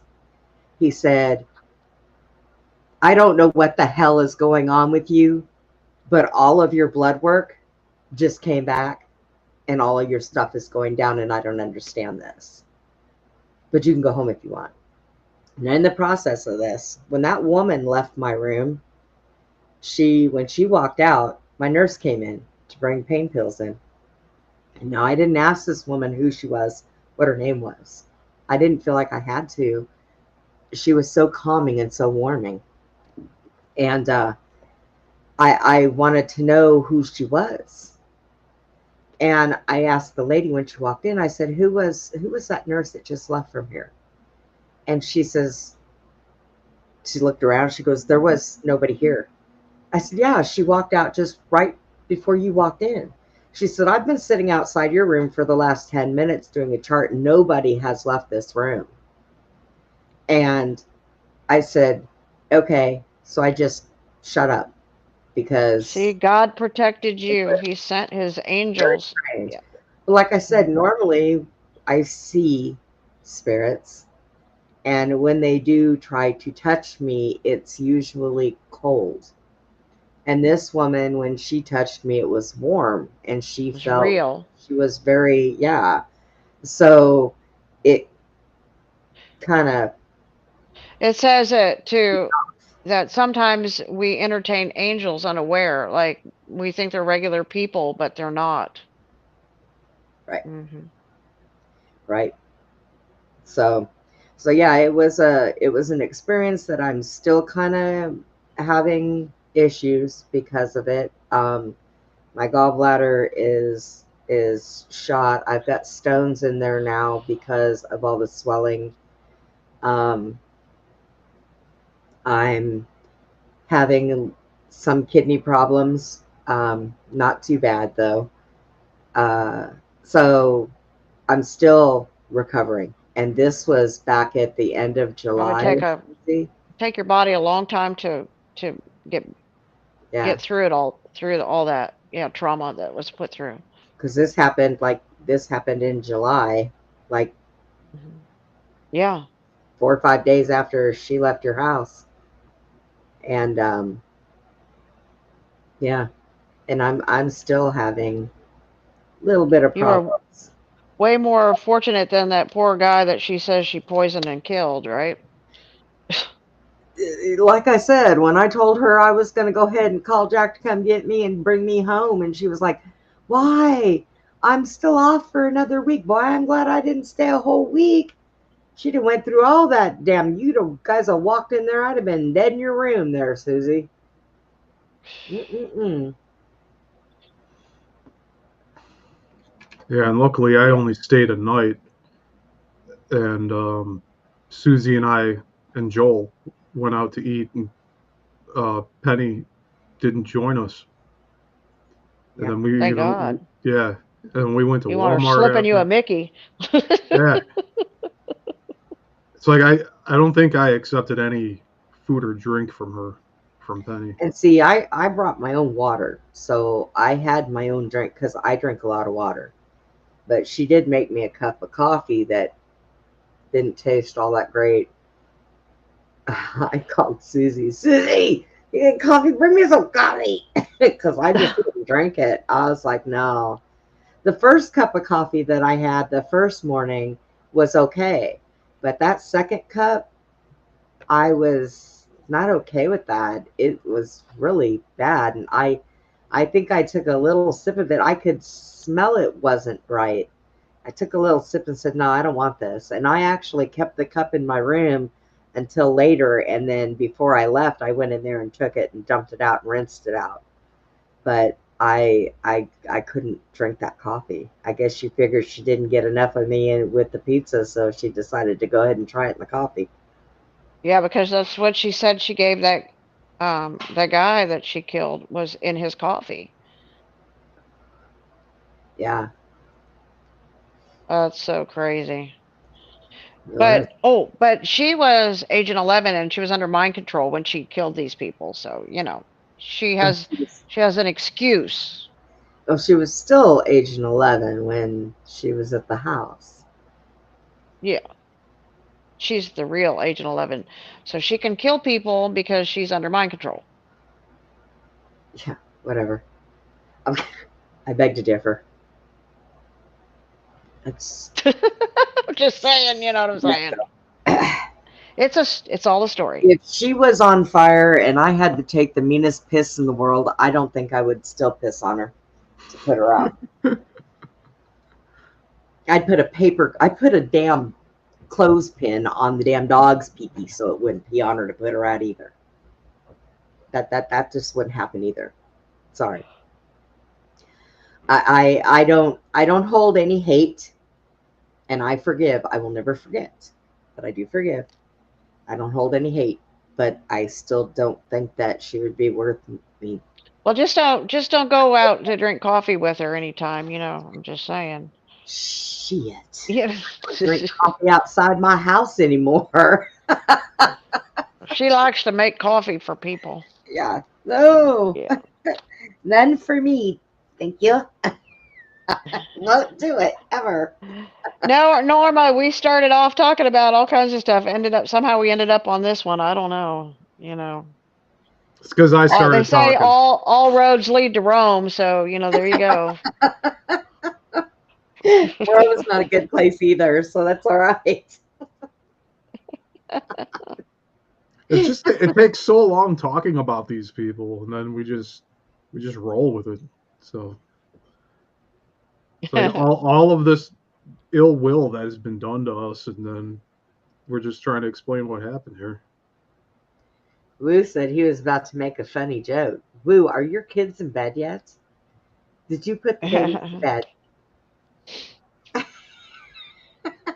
Yeah, Norma X11 it's self-referential to Penny, because she believes that the X-Files, season 3, episode 9 was made about her. And Yeah, the X-Files is her. Julian Anderson is her, and then Agent X11 is Stranger Things. She's Stranger Things. And then she goes all because in the movie Stranger Things, there's a Susie, and she goes, "You're the Susie in Stranger Things," So, yeah, that's a little creepy, And, Well, the only movie that I have ever watched that has ever had a Penny in it was yeah, we know Pennywise or whatever. And that was an evil asshole. And you know what? Penny comes off as being wise, So hey, that's pretty fitting. Okay. Oh my God. Pennywise Right? ass. Pennywise ass. That's a good. I like that, Pennywise ass. Right. But yeah, and I do know for a fact that that person that keeps emailing me with different names watches the show and is watching right now. So even though you have a VPN and you keep bouncing all over the place, NSA knows exactly where you are. Yep. And who you are. And I'm fixing to press charges against you. So your biggest bet is to just go ahead and unsubscribe from my channel and stop watching and stop sending me emails, because yeah, it's going to start getting a little serious. What does that mean? What does that mean? That means get the hell away. Well, look, Penny has she has this it's a personality, like she obsesses over certain people. Okay. So like John, I think it's phenomenal you guys got a hold of John to get to the bottom of that stuff. I called in a favor. I called in a favor that worked right off the bat. Like, well, listen, John's son works in the White House. Okay, so he was everybody in the White House knows the story about Penny. Okay, just saying. And the CIA even says, yeah, crazy. So stay away from her. She's dark. She's DARPA. It's like, okay. I heard they're reopening Alcatraz. Maybe she can go there.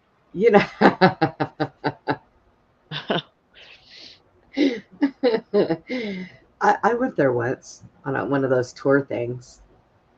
How was it? That's why she got mad and said that I'm the enemy now because somebody in the White House said she was the enemy.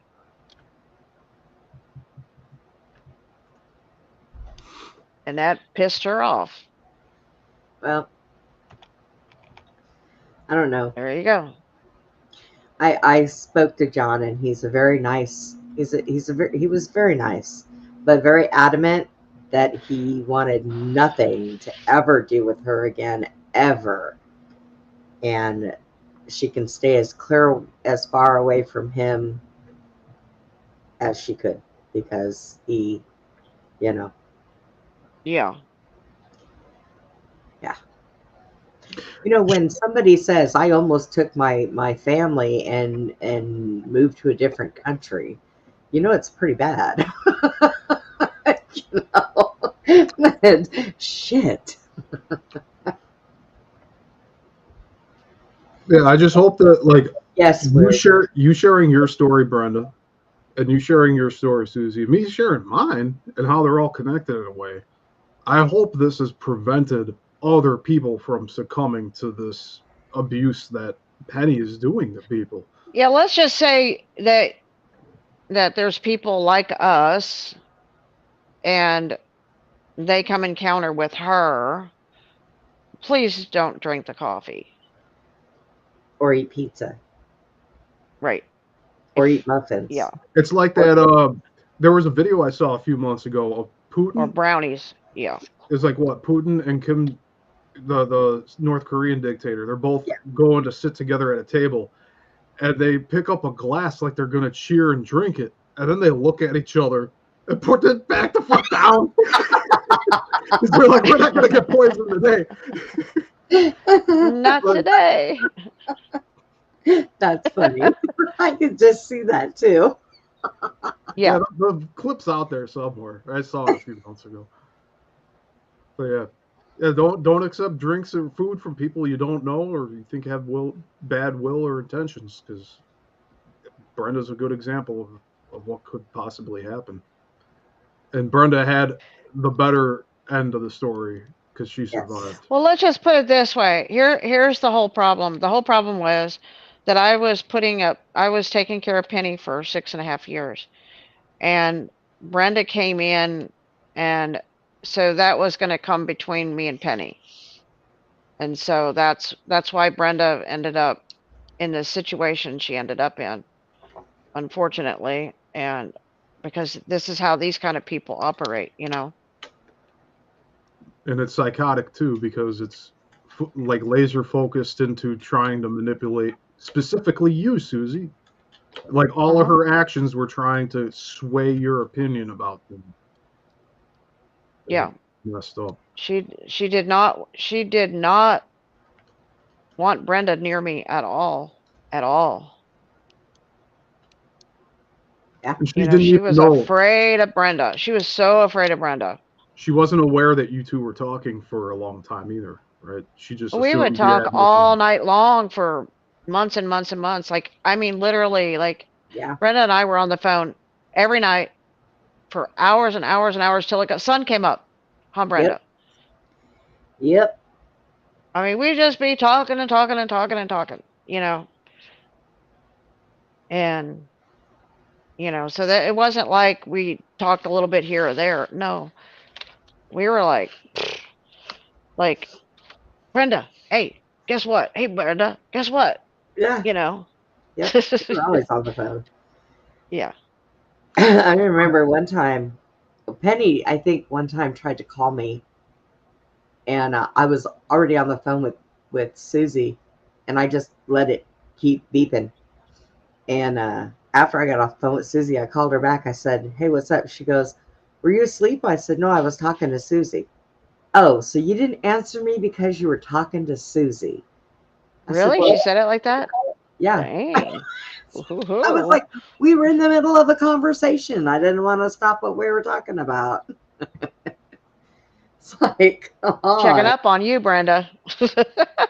Everybody does that to me. John did that the other day. Why haven't you been answering your phone, Brenda? I was sleeping, John. I was asleep. Am I not allowed to sleep? You think I'm good? I have just, like I said, I've discovered now this little thing on my phone called a do not disturb button. And whenever I'm doing the show now, or when I'm going to sleep, I push that little button to do not disturb. So, That's a good idea. if it's Good idea. important, just, leave a voicemail and I'll call you back, when I get up. If I don't see a voicemail, Right? well, I don't ever see a voicemail with John, but I will call him back because I'll see that his That number. you missed a call. Yeah. Yeah. And he's the only one that calls me from a private number, and I already have his number, so I just go down in my phone and call him, and I'll say, "You called." I haven't heard from him today. I hope it's doing all right. Right? Like when I don't hear from somebody in a whole day, I have to at least check. Start to wonder. I know. Right? John left a comment on my YouTube channel earlier. So, so then he's okay. That's good. He said he's looking forward to the next show being on with me on my channel. So that's good. Yeah. I gotta he's been researching a lot of stuff on the airplanes, Yeah. Yeah, he wanted me to see if I could find out who was on it when it first happened. And like I said, I found out it was our figure skating team. And then recently, what was it, last night, we found out it was those guys from DC that went out there to go hunting, which I don't know why anybody would go to Kansas to go hunting because, well, it is Kansas. I've been there a couple times, so I can say that. It's a lot of flat land, like Nebraska. I hear that a lot. People say that about Texas too. I'm like, nah, we've got hills and little mountain climbs, and But like the majority of those other states, it's just straight up farmland. There's not much there at all, if you think about it. True. At least with Illinois, like the middle of Illinois is all farm, but like the southern tip, it's like fucking canyons and stuff because of whatever glacier melt happened. See, I wouldn't live there either. There's something wrong with those people out there, Steve. You need to get the hell out of there. There's something weird going on here. We got Little Egypt down in the middle of the nowhere, in Cairo. Just saying. I know I have a friend that lives out there, and he's trying so hard to convince his girlfriend to come to Texas because he wants to move out here. And the company he works for, he can actually transfer down here, And so I keep telling him, well, if she doesn't want to come, she has family there, right? And he's like, yeah. Well, then fuck it, leave her there. You just come down here by yourself. He's like, well, she keeps it up. Well, that's all you got to do. We were talking, someone was asking who we're talking about. John Carmen. Oh, John Carmen. Yeah, he's been a guest on here on Brenda's show and also on my channel too. Yeah. We all love John. He's a crazy okay. I can keep up with him though. It's all right. Yeah, the thing is, like, he has a lot of information that he wants to get out and express. So you let him talk. You don't interrupt him, and he gets to what he's talking about. But there's so much knowledge he has. It's just it goes from one topic to the next pretty quickly, and some people can't keep up with it. But like if we hone in on certain subjects, it's actually like really enlightening. I mean, I can follow what he's talking about. Yeah, sometimes you just got to keep him on that straight and narrow. But he's been doing some stuff on the plane crashes, Rebecca, that happened.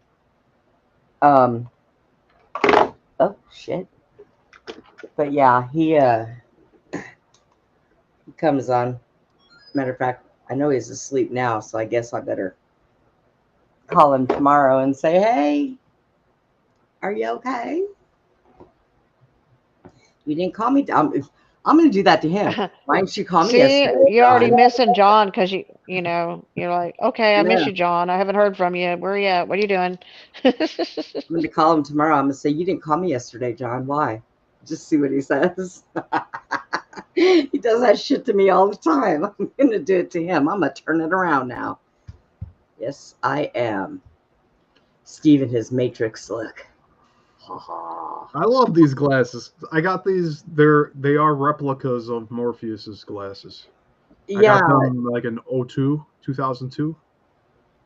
So I've had them a long time. It's still the same like case that they're in, but I have them here on the desk. Whenever we start talking about Matrix related topics, I put them on. right? So Yeah, Rebecca, she lied about John also, and got him away from Dave.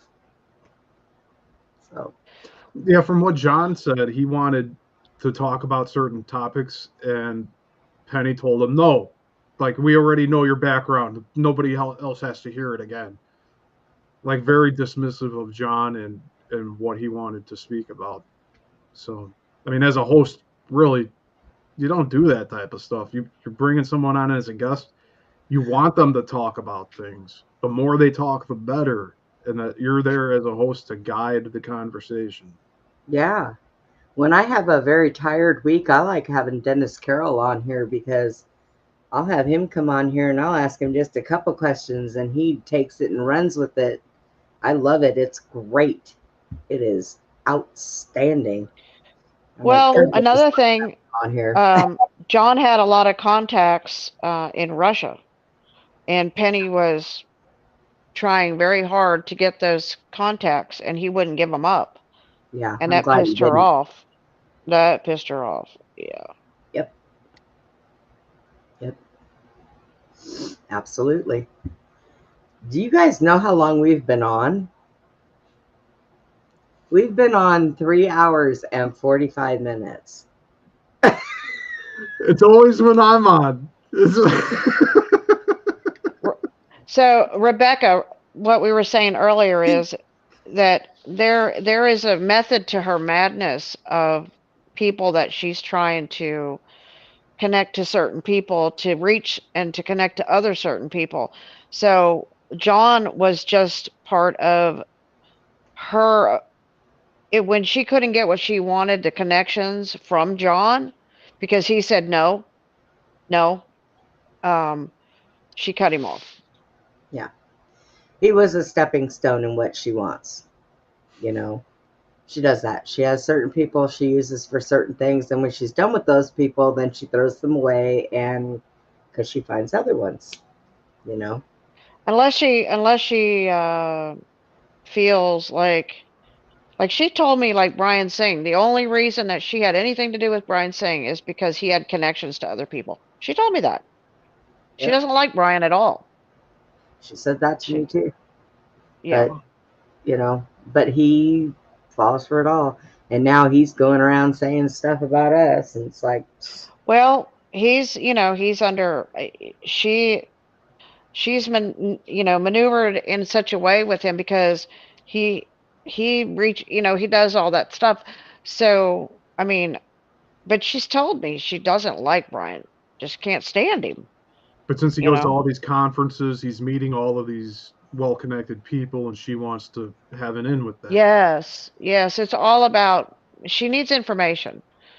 So she needs to make those connections to certain people, and then when she's done with them, certain people she just uses them.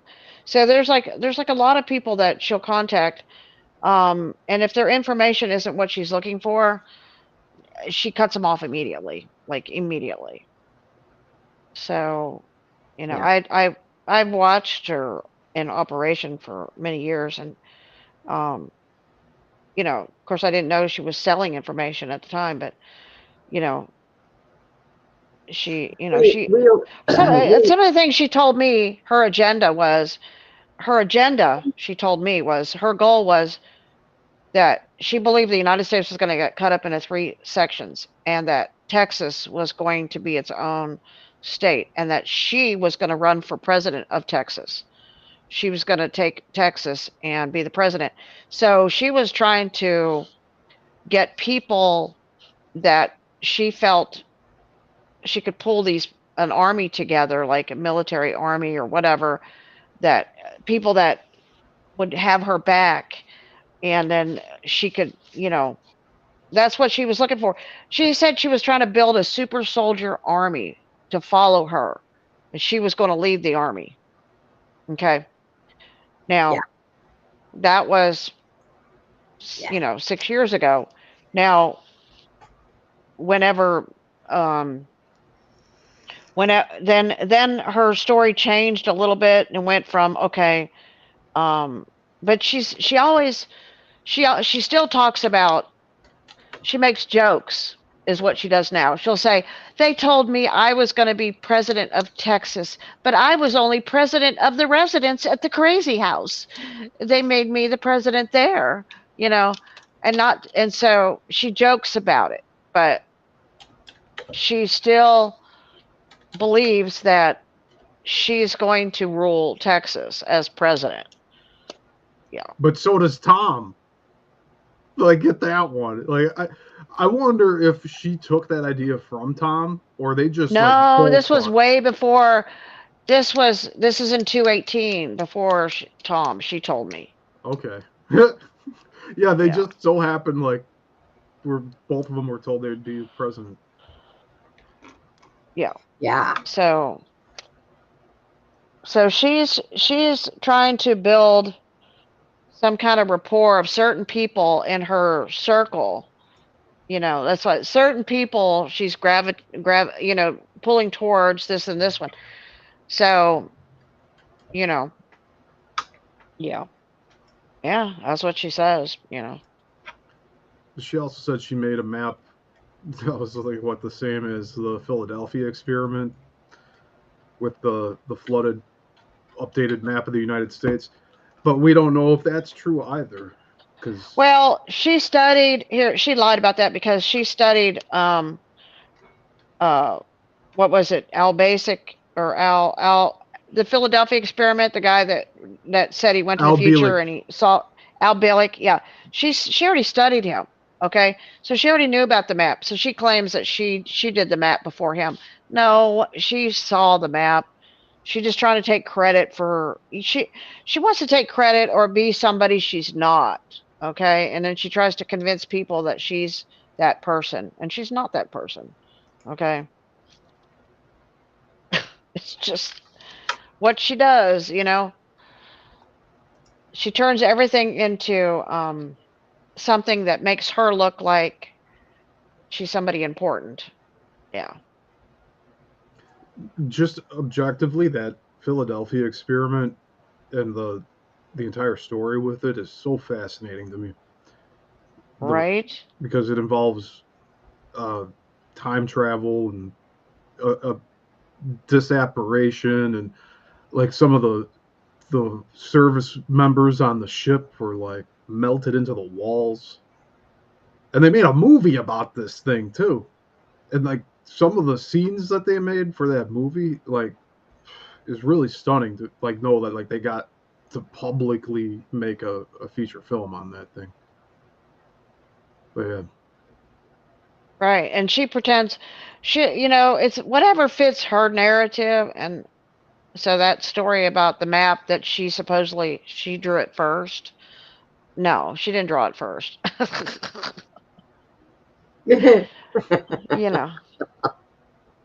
No. Yeah. I'm just thankful we didn't have any major earthquakes that changed the flow of the Mississippi like it was supposed to after the eclipse. Yeah, I'm probably no. I'm not trying to jinx it. I'm not trying to jinx it here. Now, it should have happened already, though. One of the things that I always kind of when it came to prophecy, one of the things that in the Christian church that they said was, you'll know a prophet if his prophecies come to pass. Otherwise, he's a false prophet. Okay, that was pretty common saying amongst the Christians and the charismatics and whatever, right? Because you're either a false prophet or you prophesy and it actually happens. Okay, so Penny claims that she is a prophet, right? That's what she claims. Like she knows things and she's a prophet. So she had told me that she had gone up to Prayer Mountain and she'd prayed up there and she wanted God to destroy Missouri or something like that. But she said God said not right now or something like that. Um, and that she said that she was told that that the war, the Civil War in the United States would be um 022002, that would be the date. Okay, all the twos, right? So in 2020 on February the 2nd, okay, would be the Civil War. And then she told me this back in 218. So this was Penny. She would tell everybody this date, and that she was gathering super soldiers, and that the Civil War was going to break out. She was going to become president, and that it would happen on, she prophesied that it would be February 2nd of 2020. Now, when 2020 came and went, when February 2nd, 2020, and came and went, I told Penny, I said, well, your prophecy's false. And she says, well, COVID started. I said, but COVID isn't Civil War, you becoming president. So that's how she would sidestep it, okay? So, but she told everybody, she'd get on the phone and she'd tell them these, God told me that the Civil War is going to break out in the United States on this date, and this is going to happen, and it didn't happen, okay? So now Penny, I'm sure she's probably done some shows back then where she gave those dates and said those things, and but that's I'm saying Penny is like cuckoo. She is a false prophet. She doesn't hear from God unless his name is Lucifer. Okay, that's who she hears from. Just saying, because that's who she says she believes in. So I guess he gave her the wrong date or something. Who knows, right, Steve? Mhm. He. The, But yeah, I have some more to crazy. elaborate on this. Although Bretta told me not to. The Mississippi River flow reversed between December 1811 and March of 1812. And it says the most violent of these earthquakes that caused the flow to reverse was an 8.8 magnitude on February 7th, 1812. And it caused the Mississippi to temporarily run backwards for several hours due to the seismic activity and changes in the riverbed. Now, there's also another total eclipse that happened, I believe, in 1850. And I don't know if the same type of thing happened then. I'm going to have to look more into that. But yeah, that's what I got on that. And then this past eclipse that was in April, it was the first time since, I believe, the 1850 one. Although I'm seeing that there's like 3 of them here. But the total eclipse, that's the difference. That it has to be, yeah, so August 7th, 1850 was a total eclipse. And then several months later, there were earthquakes. And thankfully, we have not gotten them, and I hope we do not get them. But yeah. All these like catastrophic actions and activities, like they were all happening around like this 1812. Like that was, we had a war with Britain that lasted 2 years until 1814, and it was about the waterways, the trade routes. That's why the Battle of New Orleans is like on the last of that. And then our White House is burnt down during that war too, which eviscerates like a lot of emotions from me, weirdly enough. And I do Civil War reenacting, and it's just like whatever. But War 1812, like I get caught up in my feelings with that one, which I've said several times. I may have been someone involved in that war in a past life, and it's not unlikely. Right? Because like whenever I get around to that material, it's just I just feel like I'm grieving. So bizarre.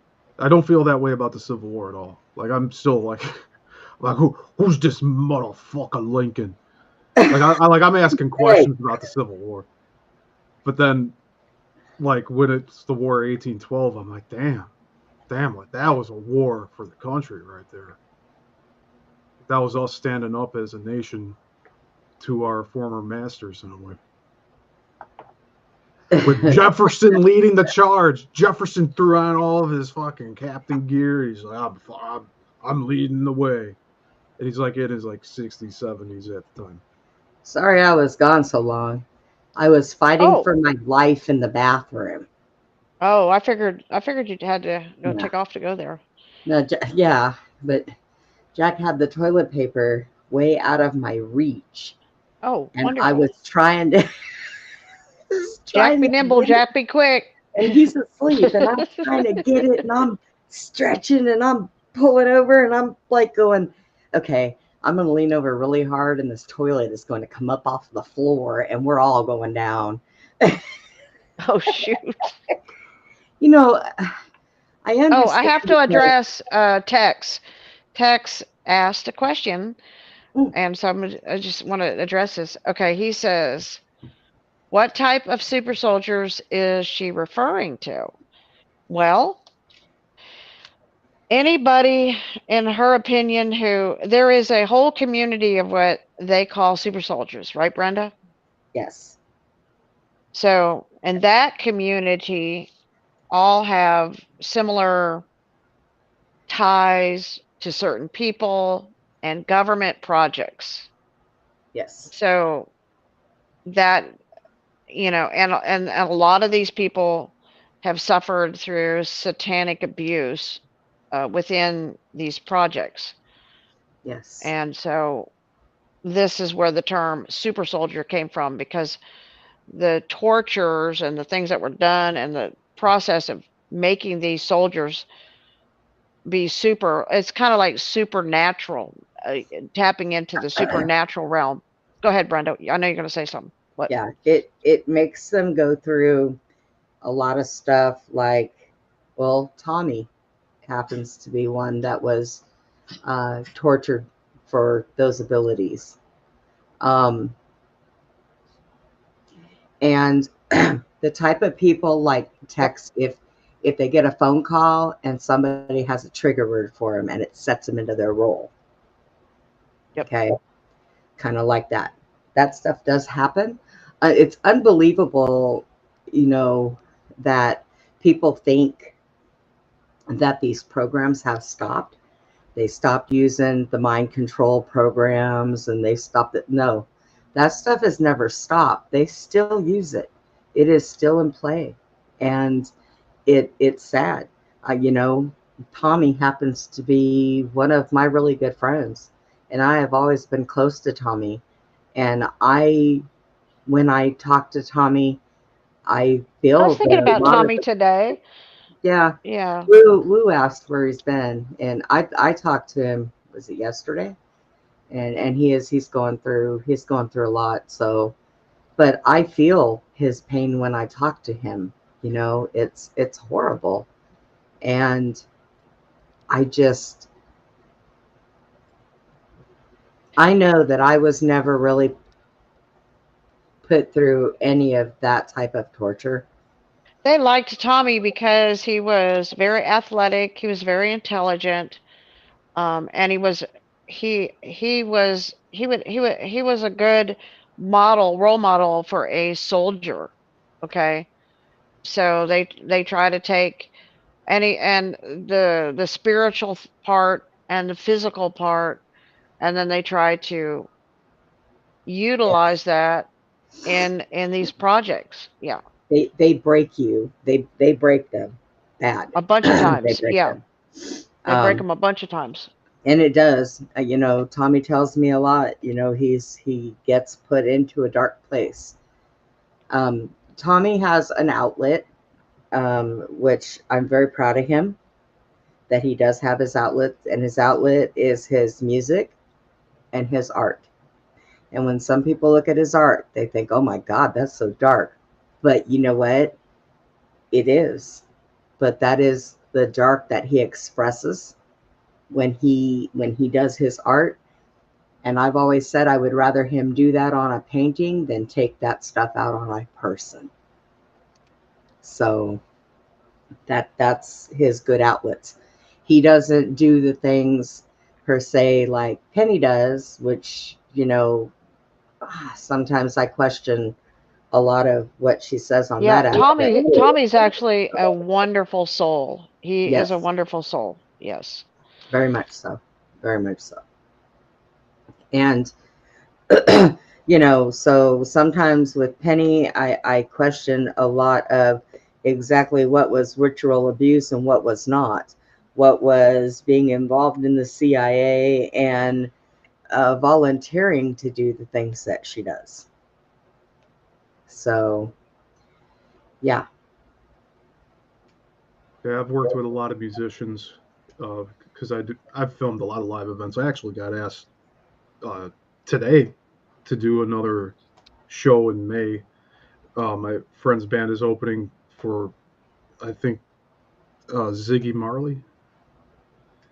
So it's really cool. Like it's you need to have the dedication and passion to make the music, because most times you're not making money for like the at least the initial like first years that you're doing all this stuff.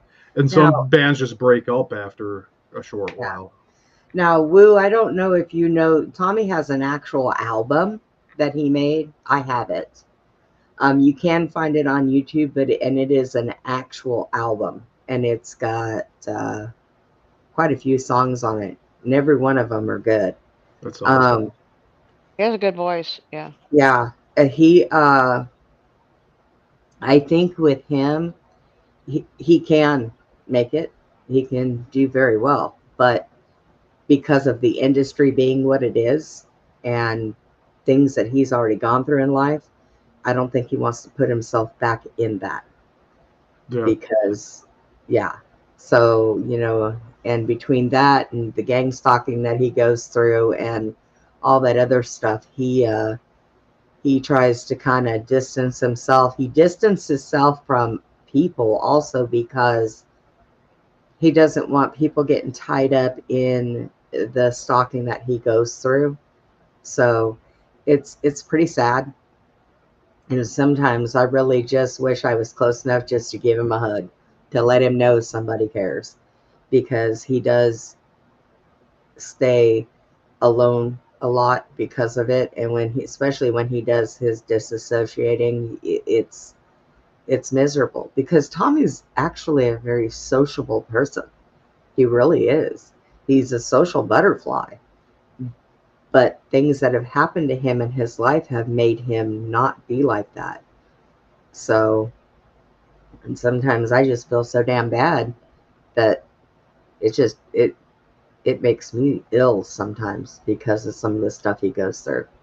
But we miss him terribly, and he will be back on the show again when he's done dealing with some stuff.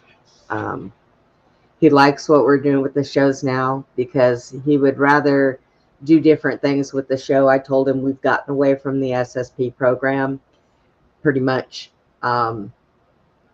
because Super Soldier program. Yeah. Susie and I can't handle it. It's too draining on us. So we do different things now and some cryptid stuff, and he loves cryptid stuff. So one of these days we're going to do us something like that. And I think that he would really enjoy what Steve and I are talking about, putting that around the world show up. I think he would enjoy that too, because Steve has found a way to use Google Maps. And not only do we go and we see these things, but we can actually get down there and go into cathedrals and look around. And look at it. It was amazing. I was like, oh my God, we're looking at the roof.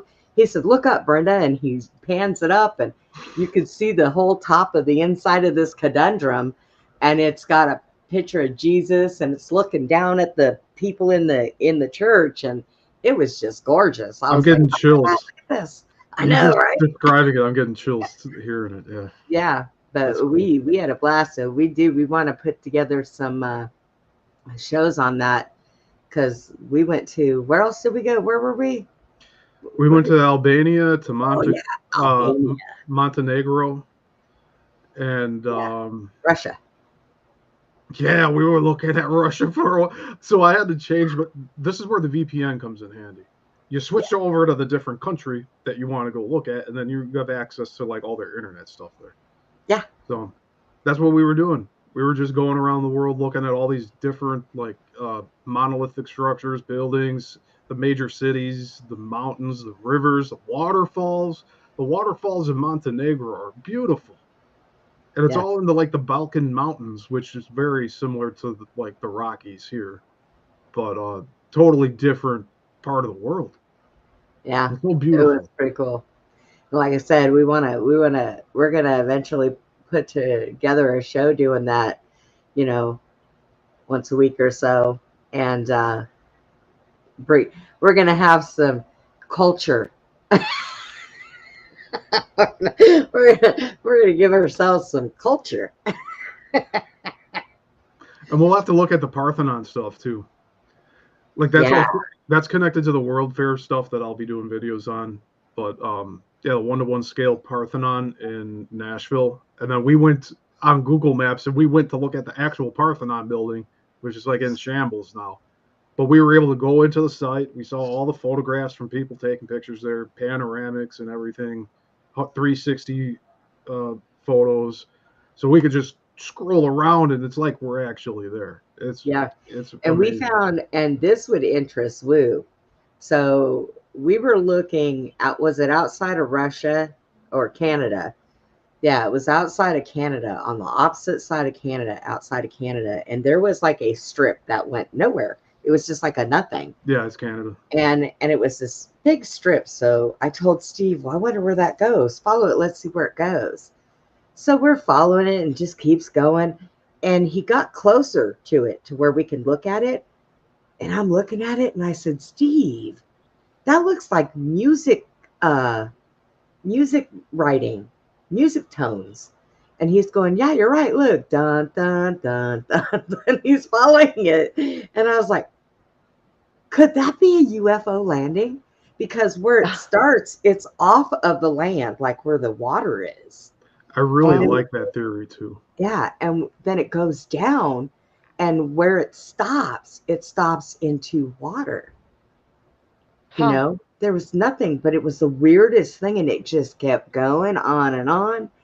And where it stops, where it hits Canada, it's like open water. And then there's nothing on that end of Canada where it's at. It's like they flew a plane out and went straight north as far as they could go and then came back. Yeah. And that's all you have, because it's like strict borders of the photograph, just up and down vertical lines, but it goes all the way up to like the top of the map. I can't explain it, but when Brenda mentioned that it looked like music notes, I'm like, oh yeah. I forget to note the song I was singing for it. It was hilarious. But it did match. But yeah, so it was really weird. And we were like, I said, you know, if you listen to that movie Close Encounters, they communicated with alien spaceships by music tones. And if you look at that, and I said, I wonder if that's some kind of a landing strip, and what it's saying is, hey, land here. You know, here you go. So it was just weird. We found real neat stuff. So yeah, we were totally into that. And I'm like, Steve, we need to do a show about this. We get to go visit other countries. I think it's going to be like a nice series that we'll do, and that'll be part of it. Like, we're going to go to Albania and Montenegro, and then we're also going to go to Canada and look at that strip. We also went to Antarctica and looked at all the bases over there. Yes, we did. We had some interesting concepts in Antarctica. Yeah, that was kind of really weird. Yeah. You know, we've been on here for 4 hours. I know. That's a record for us. Well, you know, Abe wasn't having a show tonight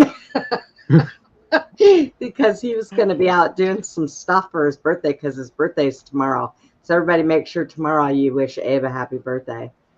I told him last night, happy birthday. He goes, not till Sunday. I said, well, okay then, happy early birthday. So, Hey, but what yeah, else you gonna do on a Saturday night? But you know, have a long I show. don't know. That's He good. kind of surprised me last night. I didn't think he was going to have a show, and he jumped on there really, really late. I happened to have been up, so I was laying there. Yep, nope, nothing. Having a good time, so he deserves to have a Right. good time. He's He does. he's a demon hunter, a monster hunter. No, he doesn't have to hunt anything. It comes and finds him. But you know what I mean? That you know, like in Supernatural, Dean and Sam. Yeah. Oh, okay. You got to But- show one of the you got to show the audience one of the Dean and Sam videos. Okay, pull one up. Okay, hang on. Because I said we have to do this. You know, we have to do Supernatural. You know, because I'll find one. you know. I got to go all the way back into everything that you send me. So much stuff back and forth. It ain't even funny. Yeah.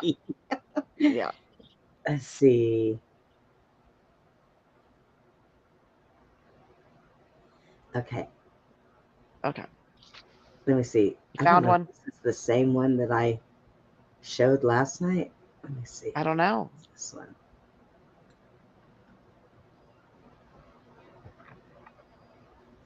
Let's do this one. Okay. Okay, hang on. It'll be Now your I gotta call. go to, well, first I got to come to here. I am so at a loss right now. Look at me go. Woohoo! Dun, dun, dun, dun. Oh, all right, hang on. I got to get in here now. Okay. Be a black-eyed bitch. What kind of demons are these? Holy water and salt roll right off? It's all kind of weird, right? The whole thing's off. What's your instinct? My instinct is to call Bobby and ask for help, or Sam. Well, tough. All you got's me and all I got's you, so let's figure it out. All right. Do you know why Rufus came to town? Was there a specific omen? You said something about water. The river ran polluted all of a sudden. When? Last Wednesday. The demon thing started up the next day. Anything else? Shooting star. Does that count? Real big. Same night. Wednesday. Well, that definitely counts. And there fell a great star from heaven, burning like a torch. And it fell upon the river, and the name of the star was Wormwood, and many men died. Revelation 8:10. Are you saying that this is about the apocalypse? You could say. Are these specific omens the prelude to what? 4 horsemen. And which one rides the red horse? War. That cherry Mustang parked on Main. War's a dude, and he's here. Maybe he's messing with our heads. Turning us on each other. You said Joe called you a black-eyed bitch? They think we're demons. We think they're demons. What if there are no demons at all? We're all just killing each other. Dean, one of them's in jail. You called me a black. You're just killing each other. You just said about the landing in water. You're just talking about the landing in water, right? Right? Right. I love that. I loved that show. My daughter used to love it too. I haven't watched it in quite a while. Right. They have a bar out here, both of them. Yeah, in Austin. Yeah. They both live in Austin. Dean and Sam do. Yeah. Yeah. Yeah. They do. I think they live on the outskirts of it, but you know. Well, I had a shouldn't- dream. love I it. had a dream, Brenda, where God told me in the dream one night. He said, and I didn't know anything about the movie Supernatural. I mean, I didn't know anything about them or nothing, right? So I have this dream, and God says, "Have you found the Ackles yet?" And I'm like, "The what? The Ackles? Like, what is that?" I'm like, "What is Ackles? Are you talking ankles, God?" You know, I'm like, "Did you say that wrong?" You know, he's like, "Did you find the Ackles?" And I'm like, I'm pretty sure. "Okay." I'm pretty sure God All knows right. what ankles are. Ackles, ankles. Yeah, I think he knows the difference between ankles and ankles. So I go, all right, let me Google this. Ackles. And it's Dean Ackles. I go, what the hell's that? Ackles. You know, Dina. And I'm like, Supernatural? What is that? Okay. Ah. So I'm like, okay, I think I'm supposed to watch Supernatural. I think he's like, have you found it yet? I watched it. I was like, I was glued to that show. I was like, oh my God, thank you, God. You know, I found the ankle. Found the ankles. That's funny. That is funny. That's who you are. Oh yeah. Give it to Susie. God's going, Susie, don't play blonde with me. Ackles. I know what I'm saying. Ackles. I know, like ackles? Like you mean ankles? Hey, Ackles. Okay. check your email, Brenda. Check my what? Your email. I sent a link for you to play a tune. I found the tune that I was saying was the Canada one, where with the strip.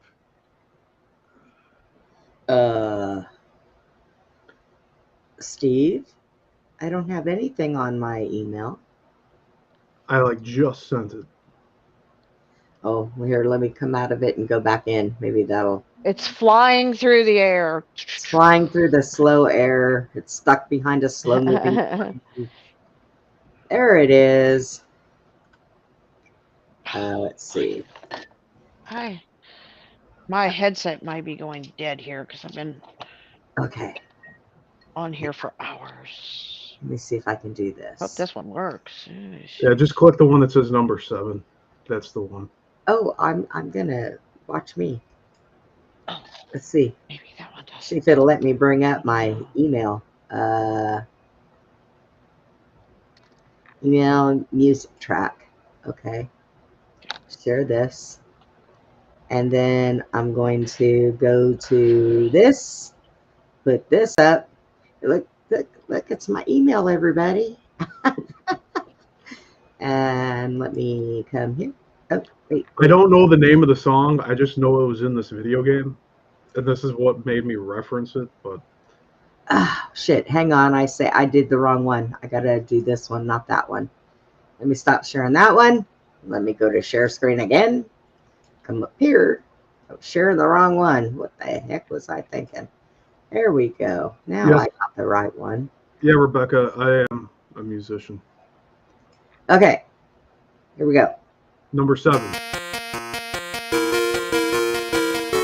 No, not that one. Not that one? Not that one? Not that one. It's kind of funny. But okay. Number 7. Number 7. Yeah.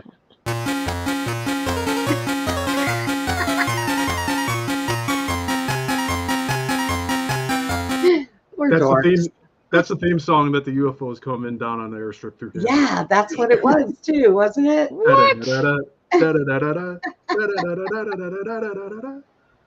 That's funny. God. You know, we're kind of geeks. We're kind of geeky. We're kind of geeky sometimes. So geeky shit. That's funny. Sounds like they got a good sense of humor. Steve is my favorite nerd. Thank you, Brenda. Of course, I don't know a whole lot of them, but Steve's my favorite one. That is what it was too, huh? Because it was yeah. Like it was just going at like 3 and then 3 and then 3 and then like a different note on one side, and it just kept going and repeating. But it was a little variation of each. And at first I was thinking it was some like photo residue. But when Brenda brought up that it was like a landing strip, I'm like, oh. Yeah. And they fly across it. They fly across it to like to hear the music as they like, oh. They follow that tune. They follow it. They can read music, obviously. Obviously. I was just correlating the two, Rebecca. Like, I don't know if that's actually what it was, but that's what came to mind when we were looking at it. If it's actually that song, that'd be we were reading what looked like notes, Rebecca. They had the thick end this way, and then it went down, and then it skipped over and had the thick end and went down, and then it went back up again with the thick end and went down. I mean, it was really, really weird. And We might as well show it right now. we can do that. Yeah, If show I it. can find it. You should be Okay. able to find it. We're going to Canada. Canada, Canada. All right.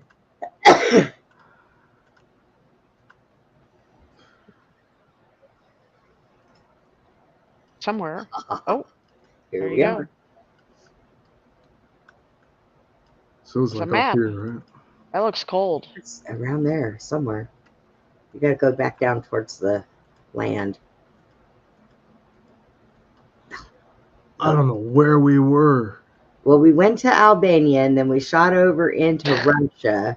Oh, maybe it was Russia. Was it Russia? Here it is. Here it is. Oh, there it Right is. There it is. Russian to Russia. Wait till You see Russian it. to Look at Russia. this. See, there's a little land there. You know, that's it. Okay. Now, if you follow it up, and you'll Oh. see it's black for a little bit, Oh. but then now, So they blacked out something. yeah, now watch. They blacked out something. Oh. Wait, it gets better. Whoa. Yeah, they blocking out some stuff. Wait till we get to the notes. Yeah, because we were looking at that and we're going, follow it. Let's see where it goes. And we was following it. This looks like nothing but a strip of God only knows what that is. Okay. And we just kept on following it until we got to the yellow part of the strip. And then we were like, what the hell is that?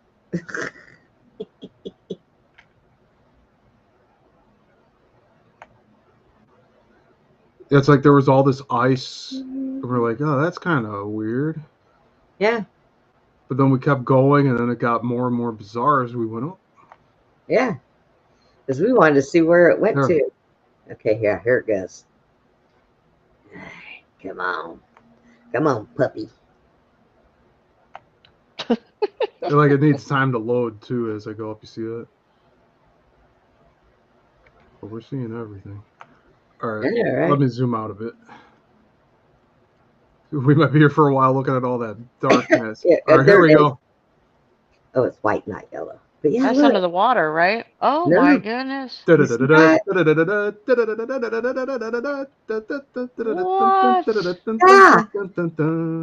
that? And it's Isn't that Florida. weird? Music notes? Oh, crazy. Now, where does that lead to? Where do To these nowhere. To notes nowhere. lead to? Yeah, it went to nowhere, out in the ocean. The other side went to the whole strips that went to that little island, but that went And that's to in nowhere. Russia? It fades out here. Yeah, it's in Russia. And it just fades out. Whoa. Yeah. And then if we zoom out, Look in that's the what water that- around there. What shapes are in the water? Yeah. well, we don't know. I know, but zoom out, you That's can it. see things of the land and the water. You see those right there? Well, yeah, it's all Don't go the too far out. ocean Don't go floor. too far. Yeah. But I mean, Right. look at the end of the notes. Go to the end of the notes and look and see if there's any. I don't Weird. think there was anything there. I mean, we were looking, but These are it just like Those fades look out. like letters. they're Yeah. highly like blotched out. There's no resolution. Looks like to a this stuff. 5. There's like a number 5 or S. See it? Right there next to it on the right. What are you talking about? Little. Okay, the shape of in the water, it looked like a 5. Yeah, I don't know. But all the rest of it's ocean floor. But on Yeah, that on the strip, ocean floor in the blue, those bumps, the top bump is a number 5 what? on the left. They look like numbers. Like you see notes, but I see numbers. Yeah, I don't On know. the ocean floor in the strip. Because what they do, there's a 5 right there. See it? Right there. Where? You There? see that? There? You see it right there? That's 5. See, they Okay. run a lot of cables underground under the ocean. You know, like cables or those lines that you see that go from like there's a ton Yeah. of them going out of California to Hawaii, but But here's that's where another. they bury the lines in the ocean floor. We're not seeing the high resolution close-ups of any of this floor bed or the sea floor. Yeah, gotcha. And why does it just start up again right here? Like, Interesting. what is that? What is that stuff? Yeah. Da-da-da-da-da, da-da-da-da-da, Jason's like da-da-da-da-da. it's a stairway to heaven. It's the number 5 gate. Isn't that weird? But over here, it's Yes. fine. It's okay. You're seeing all the ice and stuff. Yeah. Like, Land. Weird, eh? Yep. and that's the only photographs that are coming, and it's right off of the island. So I assume it was a plane that flew off the island and then started taking pictures. Because then you also have this little strip that's so much smaller. There's nothing on it. Like, could that be one flight path? Just this little strip? Then why does Yeah. it connect? Why does it connect That to the could bigger be part? that could be the UFOs that are going into the water. There could be a gate there where they go through there that opens the gate when that tune that tune plays, and then the gate opens and they go into the water, into the ocean. Because here it would tell me this isn't just one pass of a plane. This actually is one pass. So what made them make 30, 50 passes with a plane that goes all the way up here that just dissolves into, like, what we're saying, music notes? Mm-hmm. You'd have so much higher resolution of an image going over these things so much. If this is 50 scans, then there should be a lot more detail here, and there's not. So that's Russia for you. Okay. And then if you go on the Interesting. island here, We didn't really find much on that island, right? no, What's the name of that island? Who knows? Wrangel Pretty big Island. island. Wrangell? Wrangell? Yeah. Oh, that's right. They had animals out there. It was supposed to be some kind of an animal reserve. Yeah, Oh, wildlife thing. Yeah, like little nice. like baby foxes and stuff. Cool. Yeah. It's just where a lot of animals live. That's cool. Seals and different stuff like Oh, that. here we go. So these are like the adult foxes. They look like babies, Oh, and they have little stations out there. so nobody lives out there. They just have a government station, huh? Yeah, The pretty government's much. got to keep track of the UFOs coming through there, I guess. Jason, I've been on that road plenty of times, but I've never thought about going and hitting the grooves on the side of the road. But I've never heard that.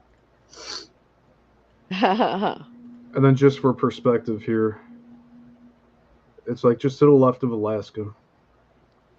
Huh. That's right. It was Alaska, and why did we think Canada? It was Alaska and Russia. It's close enough. Okay. Yeah.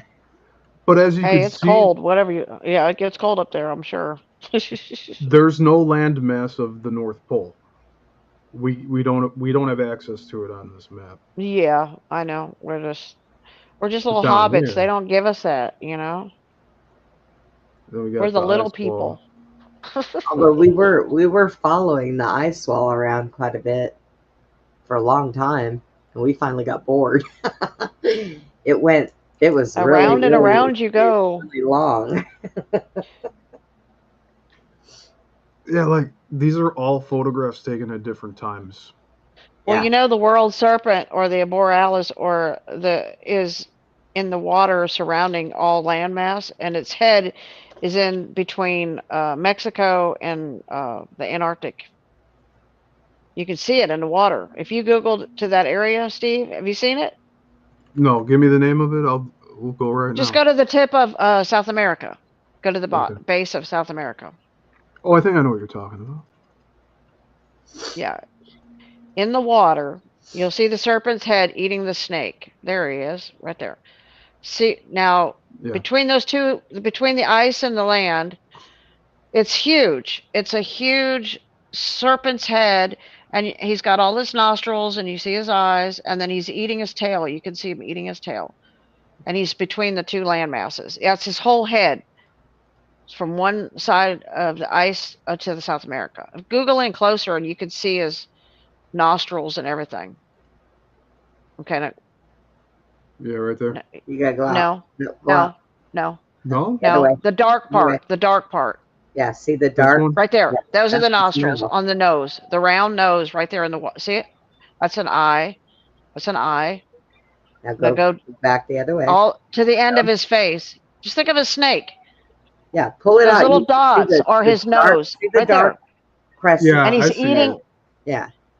That's his eye. You're looking straight down on top of his head. So his nose right there, and that's his tail. There's his tail. He's eating his tail. That's the borealis. Yeah, the snake. Very interesting. And he winds around all the landmass. Yes, that's So him. what's this up here? I don't know, but the dark part is the snake. Yeah, that's in very the obvious water. there. Yeah, you could see Yeah. that, right? Yeah, and Very those are like little islands. If you Google in there, they're little islands on his nose. Go to the nose. No, go to the nose. Not the side of his head. There you go. Right there. Go straight into the nose. Right there. There you go. Keep going. Deeper. What are Deeper. those? Deeper. There you go. What are they? Canary Islands? Oh. There you go. Or no, the And they're Tandem. perfectly in his nose. Yeah. I think they're gateways into other places. Huh. Good concept. Mm-hmm. Dang. He's got some boogers in there. He needs to clean that thing out. That's a crazy place right there, man. You check every one of those little nostril holes, and they're all perfectly symmetrically put in his nose, too. You can see it. It's crazy. Check out one Really? of other nose holes. Yeah. Check out Really, another nose Jason? hole. Jason said that he thinks that tune that it plays is America the Beautiful. Huh. It's Jormungandr, the snake that Thor killed. That's the world serpent that Thor killed. Odin's son, Thor, killed that serpent. And that's where his dead body lays. Wow. Or Leviathan, Yeah. if you want to translate that Norse into American. Leviathan. That's Leviathan. This is petrified body. I don't understand how it's petrified when it's in water. Doesn't that usually take care of petrified? Like a mud flood? Like the mud flood when, yeah. It's all frozen. Yeah. Frozen booger. Definitely. Oh. They're right off of Argentina, too. Yeah, that's where Hitler went. That's why Hitler went down there.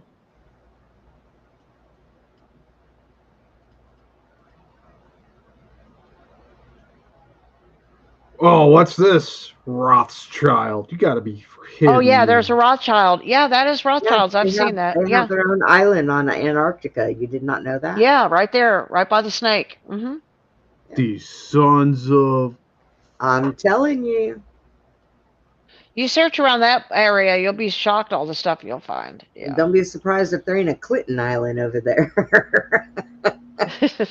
Yeah, But right. each one of those nose holes is weird, man. They're like weird on that snake. Yeah.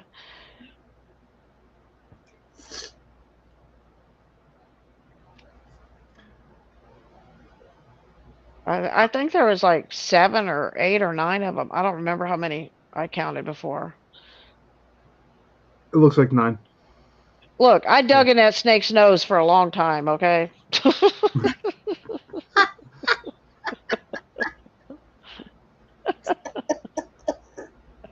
Oh my God, Susie. You didn't clean it out any better than that?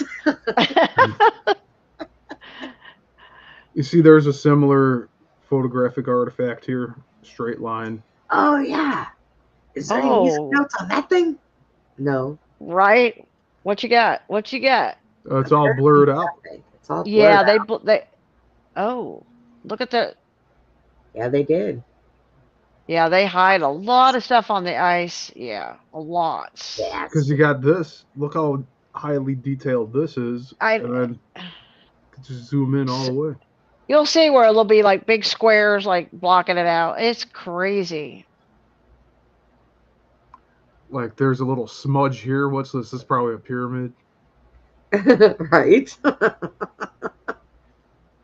like look at this little corner here. You got 90-degree. Yeah, look how they see the blocks. Look, obvious.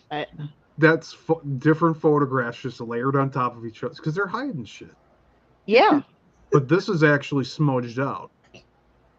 Yeah. Jason said airbrushed. Yeah. Yeah. You got it. Yep. You We can't have the little hobbits looking into this stuff. They can't know what we know. Look at the detail on this. We should be able to see this much detail on everything else, but look at. I know it. Look It's at the all blur blocked line. out. The blur Yeah. is just unreal. Yep.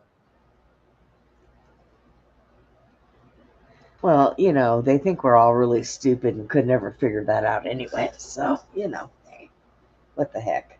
And what is this? Just not revealing enough, so they left it. These look like peaks as well. Yeah. Yeah, Big explain shadow that. on that one. Look at the shadow on that thing. Yeah. Explain to me the 90-degree angles. Right?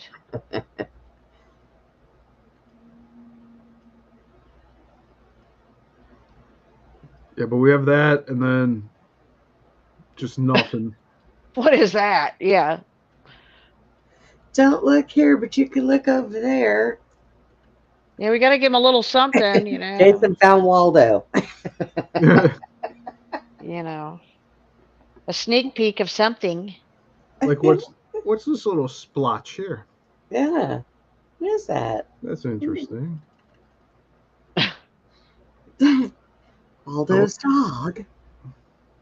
What about this one? Look at that nice Photoshop job. Jesus. Looks like whiteout. That's MS Paint. Like a right giant there. snowball. Someone went on Windows 98 and used Microsoft Paint on this one. Someone didn't know how to draw a straight line on that one.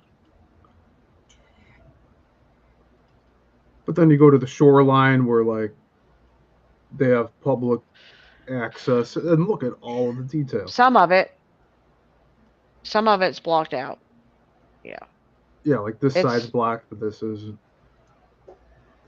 That's such high resolution. That's how everything should look right now. And it doesn't. There's definitely something afoot. Yeah. And that's a preview of our Around the World series. Right? There you go. But this little thing up here. Mr. Leviathan hanging out in the water.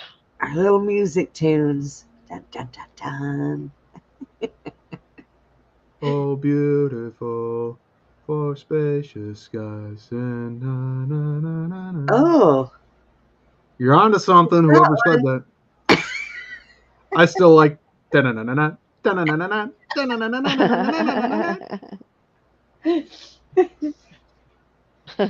Okay, I'm done sharing. Okay. I would like to think that our aliens had That was some fun. culture.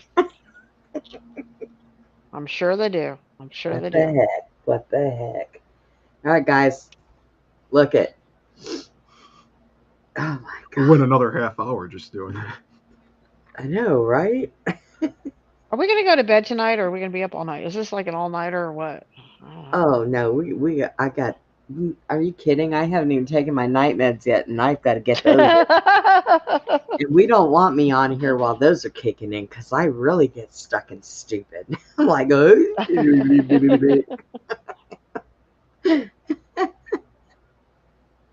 So. Oh, Jason, yeah. He said about Route 66. If you drive on the grooves, you can hear a sound. Can you? It plays America the Beautiful. That's interesting. Really? Like they do that on purpose? The grooves, I think, that are there for the truck drivers in case you veer out of the lane. Go to sleep? Yeah. Yeah. Interesting. You know what? That wouldn't work for me, because if I heard that on the side of the road, I would still go to sleep, because I'm from that age where our TV's turned off at a certain time at night, and they would play stuff like that. And I would just say, okay, TV is done. Time to go to sleep. So that wouldn't work. That wouldn't keep me awake for very long. I know that.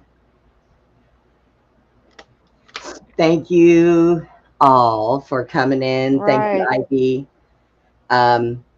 It was fun.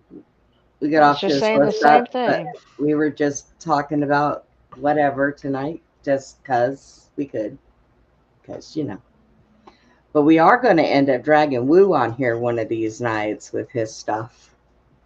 And I know you hear me, Woo. I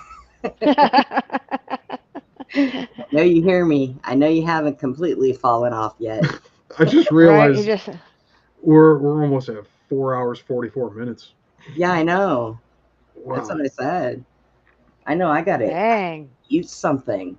I haven't. We're on a roll. Since noon. I'm hungry. There you are, Woo. Good night, Woo. But all right, everybody, we're going to go. Guys.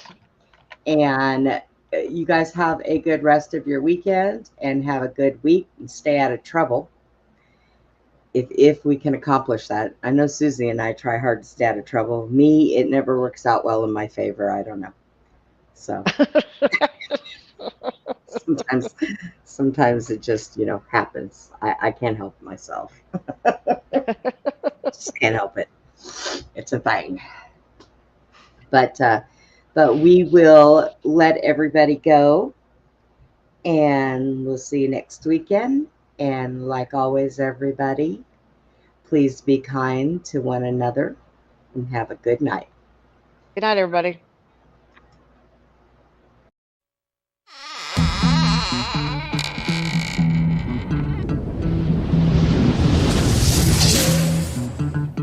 Goodbye for now, from Beyond the Box.